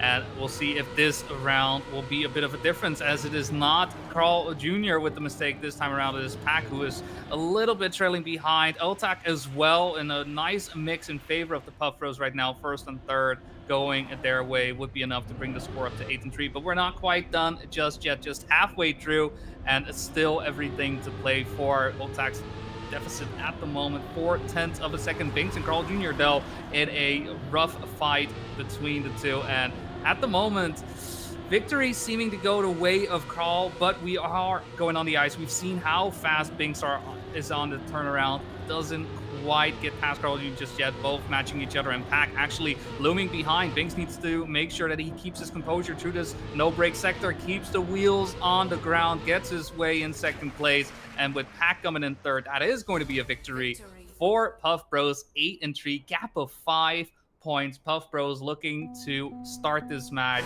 with a scorcher of a match after having some tough rounds initially in the previous match here. Yeah, indeed. They're off to start this match in the right foot with the 8-3 scoreline, a 5-point gap between themselves and Bokeh as they make their first attempt at map point uninterrupted, without any kind of disturbance whatsoever and without any semblance of threat being posed by the Bokeh players, even though Binks tries his best to make himself a force to be reckoned with here at the start of this round. Pack currently leading ahead of Binks, Carl and Otak third and fourth at the moment, and there will be a little bit of a gap between third and second at the moment, with Carl Jr. doing his best to actually claw the gap back down to Binks, and actually the junction has been made, but this time it's at the expense of Pack actually streaking away, as Binks had a bit of a slowdown at the exit of checkpoint 6 through to 7, and Pack absolutely punching it very, very far. 0.888 split at the end of Sector 2. This is looking very fast, but Eclipse at the very top of the transfer. Binks promoted up into the lead, and Otak potentially in with a fight to try and deal the first counter ace that is needed for Team Bokeh. Carl Jr. also slipping away into third position. Otak, Binks, 10 in hand together through to the risky fin, and they start to mount their fight back. 0.352 and a 0.365 for Binks and Otak respectively. The gap slashed from 5 to 2 points in one fell swoop.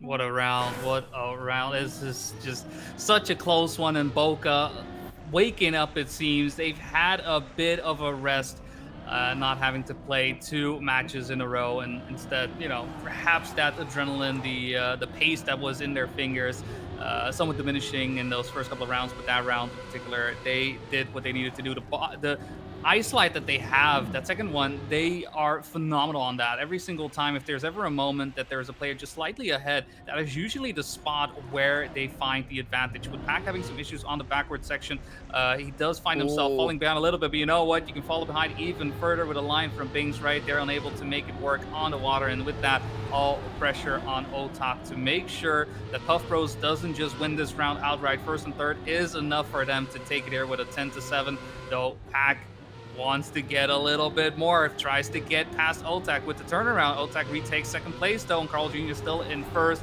It's going to come down to Carl Jr. making sure that he can get this last sector down, slows down a little bit, heading towards no breaks, but has the advantage still.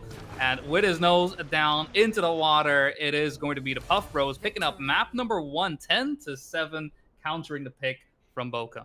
They are countering the pick from Bokeh, but the next map, which is the first Puff Bros pick of Reunion, is a map where Bokeh can actually retaliate, and we've seen that over the course of the previous matches as well, be it versus Puff Bros in the winner bracket semis or versus Swift in the winner bracket final. They are able to put down quite impressive times. We were on the verge of dipping below the 67-second mark on multiple occasions for Bokeh every time that we've actually been witnessing them on the road here on Karluki's Reunion. And as the two teams are reunited with this map, they're going to be putting it all on the track, leaving absolutely nothing left to chance and letting the stopwatch speak for themselves and potentially burning the timesheets down to the ground as we get started in a couple of seconds with map number 2 of Bokeh versus Puff Bros. And we will be going on board with that little curb cam on the exit of turn number 2 and actually going over the camera. That's a curb camera that has been previously decommissioned here with that particular perspective. In the meantime, it is going to be Binks that we're following along.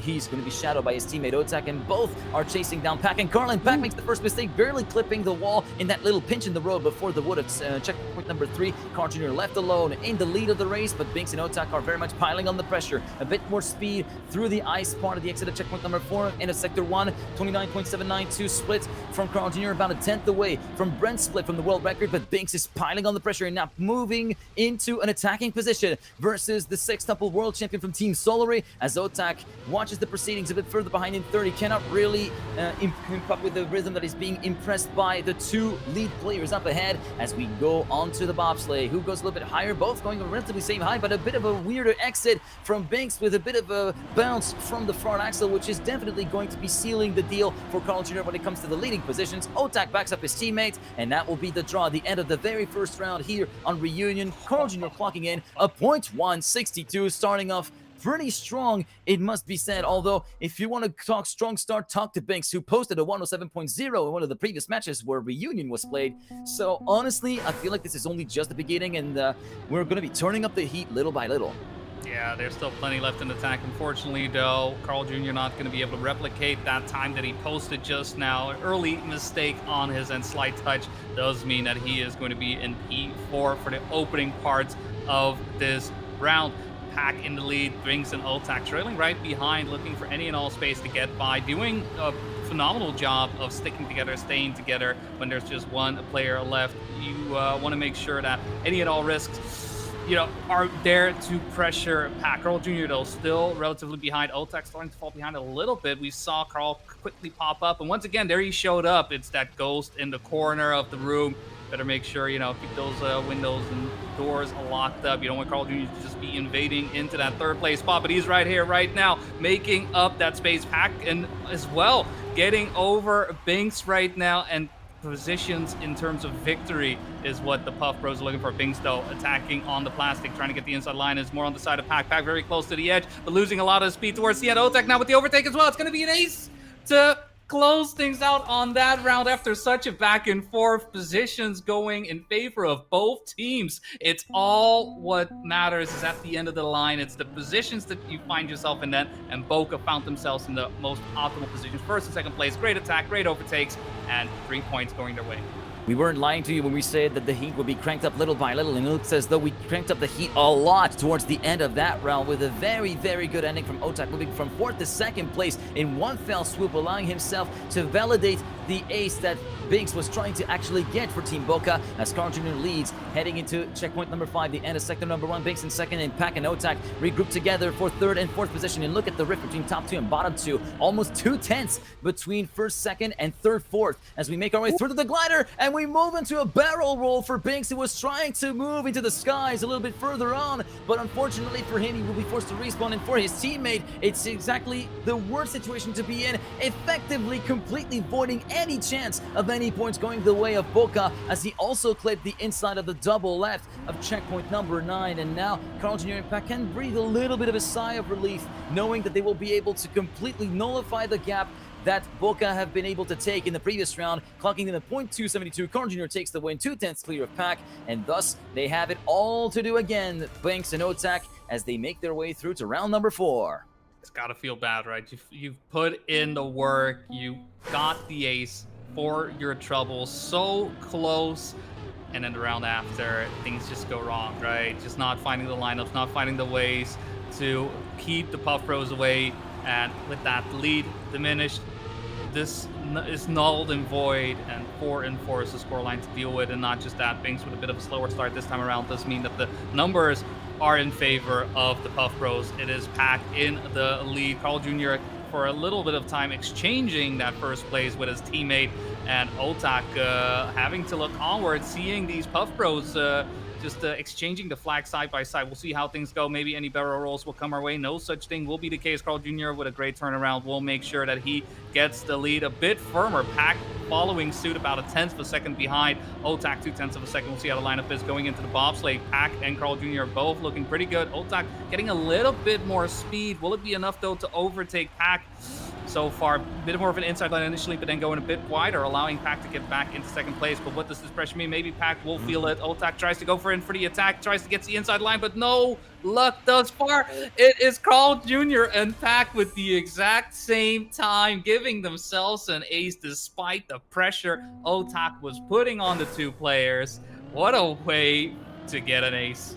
And despite that slowdown that Carl Jr. incurred, navigating that 90 right, heading into the plastic, that was such a big attack that Otak tried to pull on to the Puff Bros, but 23 milliseconds is all that was missing for the man from Samelo to make it a little bit more interesting maybe for the Bokeh team at the line. This time he has to actually put the pedal to the metal as he makes his way through to the lead of the race at the end of checkpoint number 5. 0.815 to split, exactly tied up with Carl Jr. who caught back up with him. Pac in third place, leaving the two of them to fight against each other a bit further up ahead as he finds himself 2/10 down compared to the leading duo. Binks, having made another mistake at the start this round, finds himself half a second down compared to Carl Jr., who has very much put the rubber on the road and has put the power down, currently sitting pretty at the head of the field with about of a 2/10 gap ahead of Otak and Pac at the moment. Pac making his way past Otak, wiping the slate clean for Bokeh, who are continuing to feel the heat and the pressure from the Puff Bros,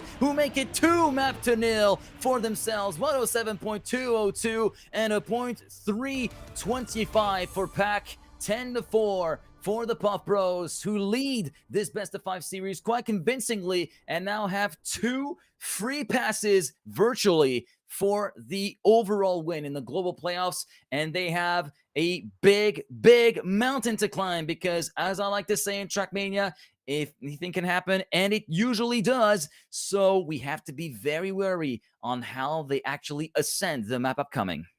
I mean, I'm like looking at the result, thinking about it. I'm like, I feel like Puff Bros weren't quite happy getting an ace against them. In fact, they were so unhappy getting an ace against them. They got 3 in a row.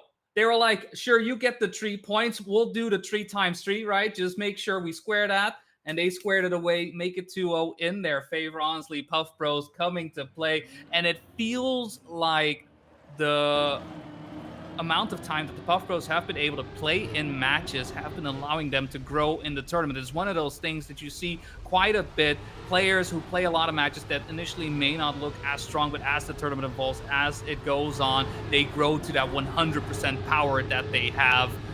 Where the Puff Bros, right, initially in the winners bracket, it's still strong, right, obviously, but looking at the way they were playing in winners bracket versus how they're playing right now, it does feel a lot stronger. Yes, there was the respawn from Pac, nullifying my argument. Don't look at that too hard, all right? Just ignore it for a little bit.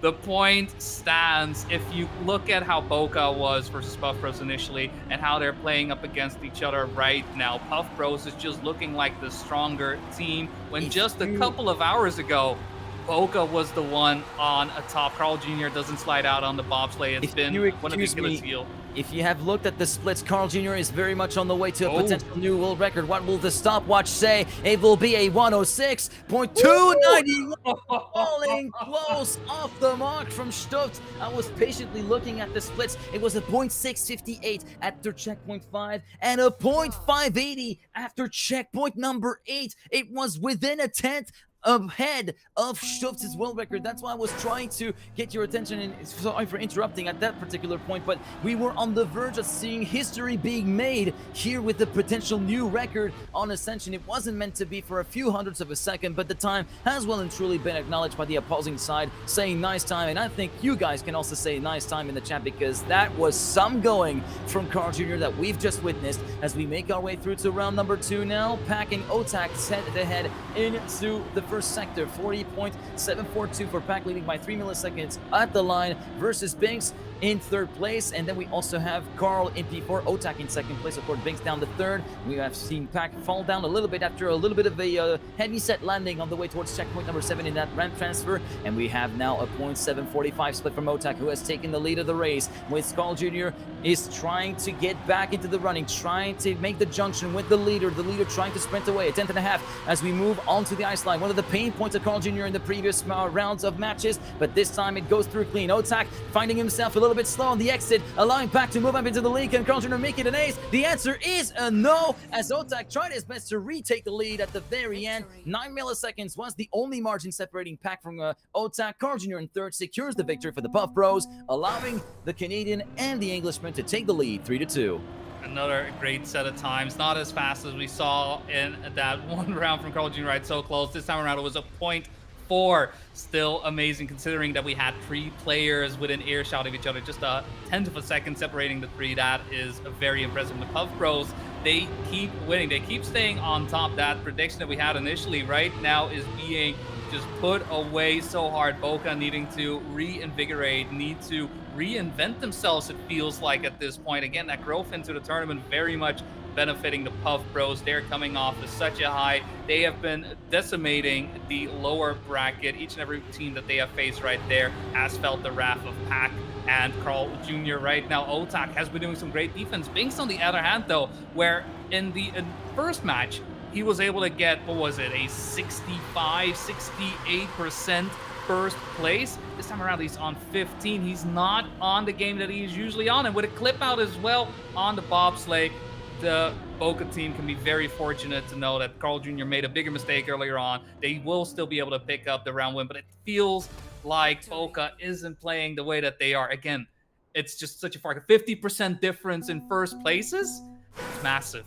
That is absolutely massive indeed, with Carl Jr. just doing what Carl Jr. does best. That is to say, win rounds, be at the front, be completely undisturbed for the greater part of the matches as we make our way onto the next round with the scores all tied up 4-4 at the end of that round as we make our way through the plastic and onto the wood from checkpoint number 4. Otak leading with Carl Jr. with a big attack to get past Otak and potentially Binks through to checkpoints number 5. 0.668 split at the end of checkpoint 5, and a very heavy clip in checkpoint 6 from, I think it was Binks, that unfortunately was forced to respawn given that he has lost a lot of speed, which was necessary for the ramp transfer before checkpoint 7. Pack still leading quite convincingly ahead of his teammate by 0.2. 0.668 at the split, again looking very, very good, potentially on world record pace right now, as Otak also falls by the wayside with another slowdown through the grass and the switch from bank to flat, and that leaves the Puff Bros with a clear road ahead to score another ace in their sleeves and move on to tournament points here on Ascension. Pack crosses the finish line with a time of a 0.321, proving his personal best by 57 milliseconds, improving from a 0.378, but that mark from Stubbs just does not want to go down. That time will not budge at all, but is that really the most important thing when you have a 3-point lead and your first attempt at a championship point? Big question. I mean, right now the Puff Bros feeling unstoppable on top of the world. Both players driving amazing PB, so close to those world record times, even in rounds where they were already set and done. They keep the pressure up, they keep the pace high. It could easily be done with one round with the way the Puff Bros are driving. Bokeh unable to find themselves. This is where Binks made that mistake last round. This time will make it through unscathed, get the trees transition in, as Carl Jr. does have to respawn, unfortunately unable to navigate that sector as well as the rest of the players. So Pack, for the time being, is going to have to play some defense, has to be on anchor, and he has been showing off how well he has been doing. Otak and Binks, though, because of that, will have an opportunity to get a little bit of a counter in, and going into the bobsleigh, they will be the first 2 players making their way in. We'll see how the exit is out of the ice. We do see Binks and Otak trading their cars out, and Pack unable to follow suit. That is going to be an ace for Bokeh. Bokeh isn't done just yet. And you know what? If you can drive a PB, I can drive a PB as well, says Binks. 106.432. Sounding like a bit of a countdown towards the end of map number 3. It's going to be 7-7, an ace for Bokeh. still everything to play for. Bokeh still hanging in there, and with the chance of actually drawing this game a little bit out towards a game number 4, which will be taking place on Limbo if Bokeh were able to snatch the map away from Puff Bros' control. As we make our way through to the next round, Binks will be falling a little bit further behind along with Pack after the starting checkpoint 22. No big mistakes to report, actually, just a little bit of a difference in pace and approaches over those first sequences of corners, as we do see Pack unfortunately falling by the wayside for the Puff Bros as he clips the pole at the exit of the chicane from the checkpoints 4 to 5, and that allows Binks to be back in contention and allowing himself to put pressure on Carl Jr., joining up with his teammate Otak at the lead. First and second right now for Bokeh, but it's not all done just yet. They're not out of the woods just yet. Otak and Binks, 43.818 the split into sector number 3 for Otak as Carl Jr. tries to mount a fight for that first place, but he gets the clip in the ring just before heading into the grass, and with that, Bokeh in with a shot of actually getting us through to map number 4 in this grand final, and they will make it work from the first time of asking Binks and Otak first and second, with yet another .4 being driven by Binks, a .468, 10-7 the score on Ascension. Has the climb really started for Bokeh, though? Only the next map can actually give us an answer, because for now, it's still all up in arms and all up for grabs for both teams, as the chances of victory for Bokeh and the chances of fight back are stuck in limbo, and Vixa's map is going to be the best judge to determine whether Bokeh are worthy of a Game 5 or whether the Puff Bros can thwart them. Yeah, the highs and highs and lows and lows. I feel like Ascension gave us exactly that. Those last 2 rounds, a far cry from what the Puff Bros were able to set up. Perhaps it was a situation where maybe the pressure to get to him, maybe it was Bokeh finally unleashing what they have, but at the same time, looking at the pace that Puff Bros were setting up initially throughout, the first 4 or 5 rounds compared to those last 2, it really came down to inconsistency. Bokeh didn't match the pace, right? At the end of the day, it was simply Puff Bros who kind of faltered towards the end, allowing 2 aces back to back. Something, I might add, that the Puff Bros have been setting a lot of teams into that position, right? Needing to get 2 aces back to back. And while this wasn't necessarily a need, it was very much the thing that Bokeh wanted to get, that they were able to get, and push it to a map number 4, right? Bring it into Limbo. Otax and Bink giving themselves a lifeline, giving themselves a reason, something to show the doubters, this is why we were able to get into grand finals. And if there's ever a time for them to keep the momentum going, it's right here, right now. Indeed, as we make our way already halfway through the opening round, it will be still a tough fight between the top 4, as we do see one of the players, that was Carl Jr., I think, who messed up the trigger of the reactor from checkpoints 8 through 9, will be forced to respawn, but now Pack on the attack versus Otak as we make our way through the boss layer alongside Binks. Pack now up into first place, potentially very provisionally, as we make our way through to the final corner. Otak forced to yield that first place to Pack, as everybody will go for the low line. Otak goes the lowest of the low, and Binks also snipes Pack's second place away for less than a 1/10 of a second. 600s on the dot, and Otak clocking in a .747. Imagine driving a .8 high. You only finish in 3rd place of the round. Oh, I mean, look, we had the previous match between Swift and Puff Bros, right? And one of the issues that was unfolding on Limbo were those high jumps, right? There were a couple of high jumps allowing snipes to come in from the Puff Bros. This time around, it was all low jumps, right? It was the right choice. It was the right play. And Bokeh simply getting it a little bit more risky. Pack just, it was a little bit too high, right? It's just a tiny bit too high. And that was all she wrote. That's all it cost. It's 3 aces in a row for Bokeh. And all of a sudden, the Puff Bros going from potentially winning it and sweeping it 3-0 to a situation where, oof, we could actually push it to a game number 5. Pack, for the moment, though, will be in the lead, waiting for his teammate, Carl Jr., to start the link up. Obviously, when I say waiting, I mean he keeps fiving as fast as possible. Binks, unfortunately, doesn't get the turnaround correctly, going for the respawn, and it's all up to Otak to make sure that the lead that they built up with the singular round keeps in their favor. Pack not letting up, going across the bridge, finding himself behind Otak. We'll see how high these players dare to go, or can they go low, low, low? Down we go. Otak holds firm, holds fast, a 105.7 for the Frenchman to make sure that the gap stays at 4-1, 3 points between the two. And Bokeh, they are setting themselves up for this reverse sweep.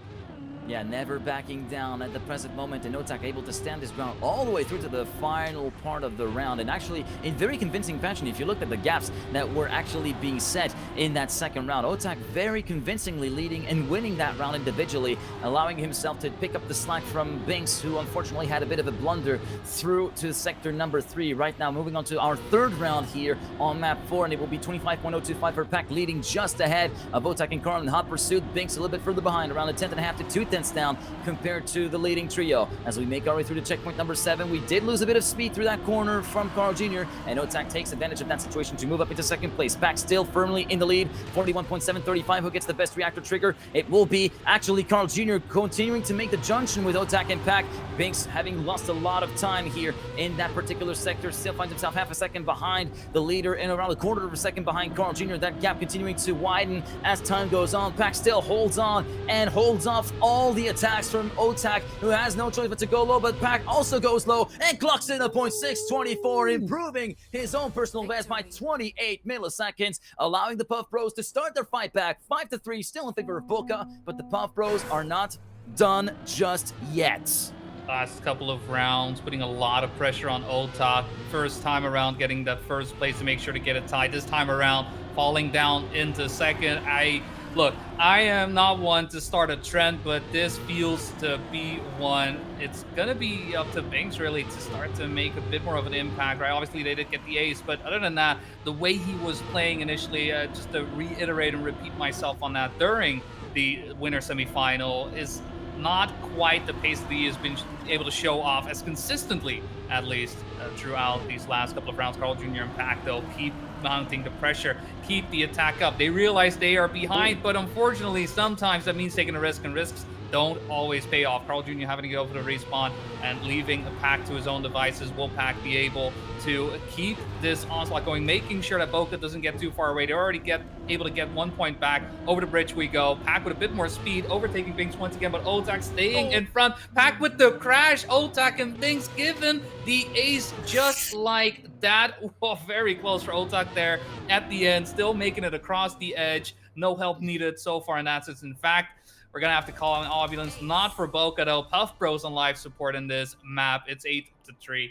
Not gonna lie, that finish from Otak made me inhale a big gulp of air and made me pucker really hard. That was so close to being catastrophic for the man from Saint-Malo, but he managed to make it stick and thus win the round individually. And now it is potentially a tiebreaker point in play for Team Bokeh, who have to actually get it over the finish line here on Limbo to force Eclipse to use the to be used as the tiebreaker and to actually be a showdown on a pace map. But look at the pace that Carl has already priced in the first sector with a 24.985, a sub-25 first sector, looking very, very racy as we continue our way through the checkpoint number 7, and Carl still leading. Pack up at the second place right now, just ahead of Binks, making our way over the transition into checkpoint 8. 41.7 split for Carl Jr. at the reactor, looking really good. Everybody getting to the trigger of the reactor nicely, but it's still in favor of the Puff Bros, who are still wanting to hold on to that dream of winning 3-1 versus Bokeh in the grand final here, as Pack moves ahead of his teammate into checkpoint number 11. This is looking like a really, really good round on the part of both of the Puff Bros guys. Are they going to go for the low bounces? You bet that they're going to go for the low bounces, and Pack clocking in a 7:05, 7:57 for Carl Jr. And just like that, the gap gets shut back down from 5 to 2 points of a deficit. The Puff Bros not down and out. Yeah, roping Bokeh back in. They're not done quite yet. I didn't hear no bell is what they're saying. Still, though, behind by 2 points is something to be dealt with. A single victory, it's not quite what they're looking for, but you know what? A crash from Binks, that is exactly what they want, what they need. To be fair, what we have seen on Limbo, Otak has been the main source of threat, right? That has been the main thorn in the side of the Puff Bros. Pack has the lead. Carl Jr. currently in third place. Good positioning for the Puff Bros, but would only be enough to bring things potentially into overtime. Obviously, Otak wants no such thing. He's chasing for that draw. He wants to make sure he gets the 9 without the Puff Bros getting enough to get ahead. And what a turn around indeed. Not just in terms of the game, but also in terms of that line from Otak. Gets ahead, goes high on the bobsleigh, though, allowing Carl Jr. and Pack to overtake once again from back and forth, up and down. Otak is going to have to risk it all across the bridge.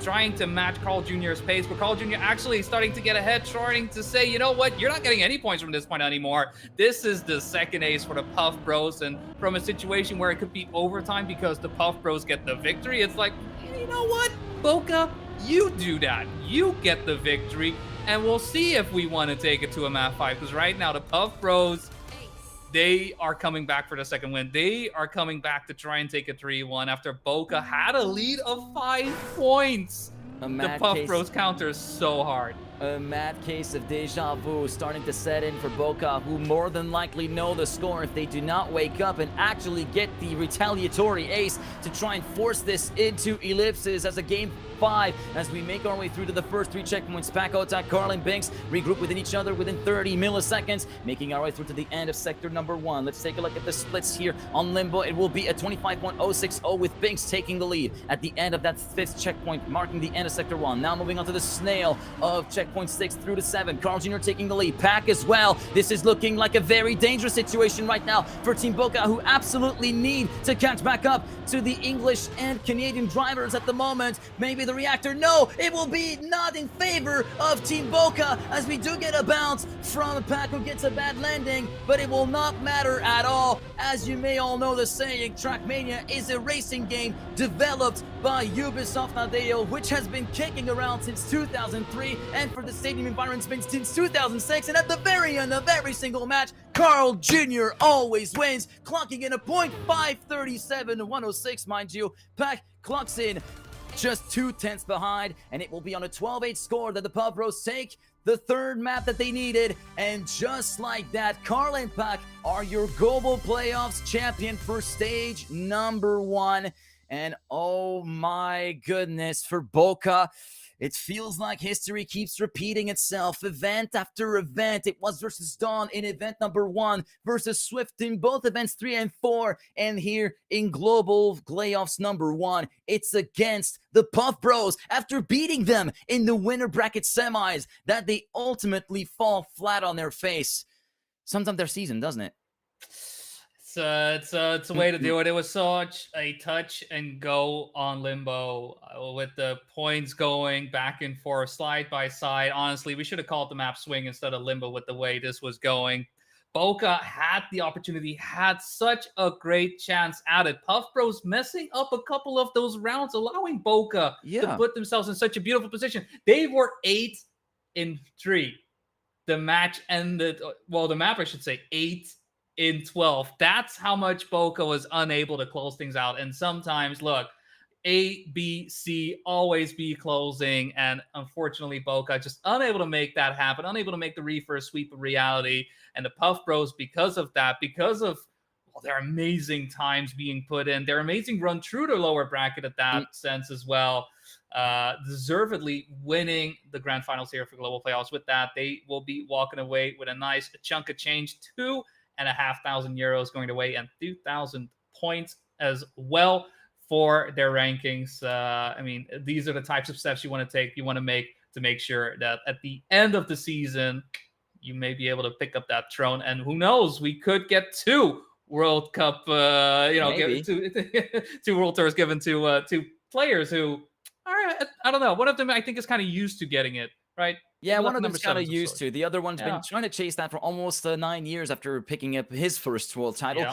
As we're going to be giving you a final rundown of the bracket after all is said and done at the end of 2 grueling days of competition here in the global playoffs. Here it is. You can see it at the right-hand side of the screen. The Puff Bros win 3-1 versus Bokeh. We will not get to see Eclipse being played as game 5. Very unfortunately for us. We were expecting maybe a little bit more from Bokeh. Unfortunately, it seems as though they ran out of steam a little bit too quickly here in that matchup, but still give a round of applause to everybody involved, no matter their placing. They gave us a great show over the course of that day of competition. Over the course of the last 2 days, we've had plenty of interesting matches to sink our teeth into. We've had a lot of pleasure getting these matches live to you guys and covering them to the best of our abilities, sometimes tripping over our words more than other times, but details. But yeah, thank you very much, of course, for being alongside us for the ride. And actually, I do want to give a big shout out to someone you may not see on on camera. Muna has been doing God's work behind the scenes. It's the one and only Pastor who is in charge of production true. behind the scenes. You may not see him on camera, but he's been the one pushing the buttons, updating the titles and whatnot, getting the bracket actually shown on the screen and whatnot. He has been doing excellent work throughout this weekend. And also, thank you very much to you guys for watching. And we hope to see you very, very soon on some other adventures in the Trackmania world or otherwise, you may know. But yeah, do you have any words that you want to say, Boney, before we actually have to give back the microphone or the talking stick? The floor is yours. I honestly am just happy to see each and every one of these teams, play to the best of their abilities. Hopefully everybody not just having a good time, but also happy with the results. Obviously, if it isn't so, hey, there's always season 2, right? We are going into it next week as well, right? With the APAC qualifiers once again. And I'm just looking forward to seeing what all of these teams bring. And obviously everybody coming in, people admitting, I know that's been happening quite a lot on the background as well. And thank you all just for being here. Thank you all for having us. Hopefully everybody has had a great time watching this, whether it's via the stream, whether it's, any of the other POV streams that are around. It's been a pleasure. It's been a pleasure for us both, and I think we hope this pleasure has been reciprocal for you guys who have been witnessing the action, be it on this stream on Twitch or YouTube or all of the other streams that have been covering the global playoffs, as Boney has alluded to. And with that, I think it's time for us to close up shop for now. Maybe we will return at some point in the future, who knows? But thank you very much for tuning in. This has been Global Playoffs for Stage 1 of the 2025 Trackmania World Tour. I've been Thomas Mangozi, GGeek. This has been the only one Boney C. And much love, be kind, stay safe, and until next time, Godspeed, people.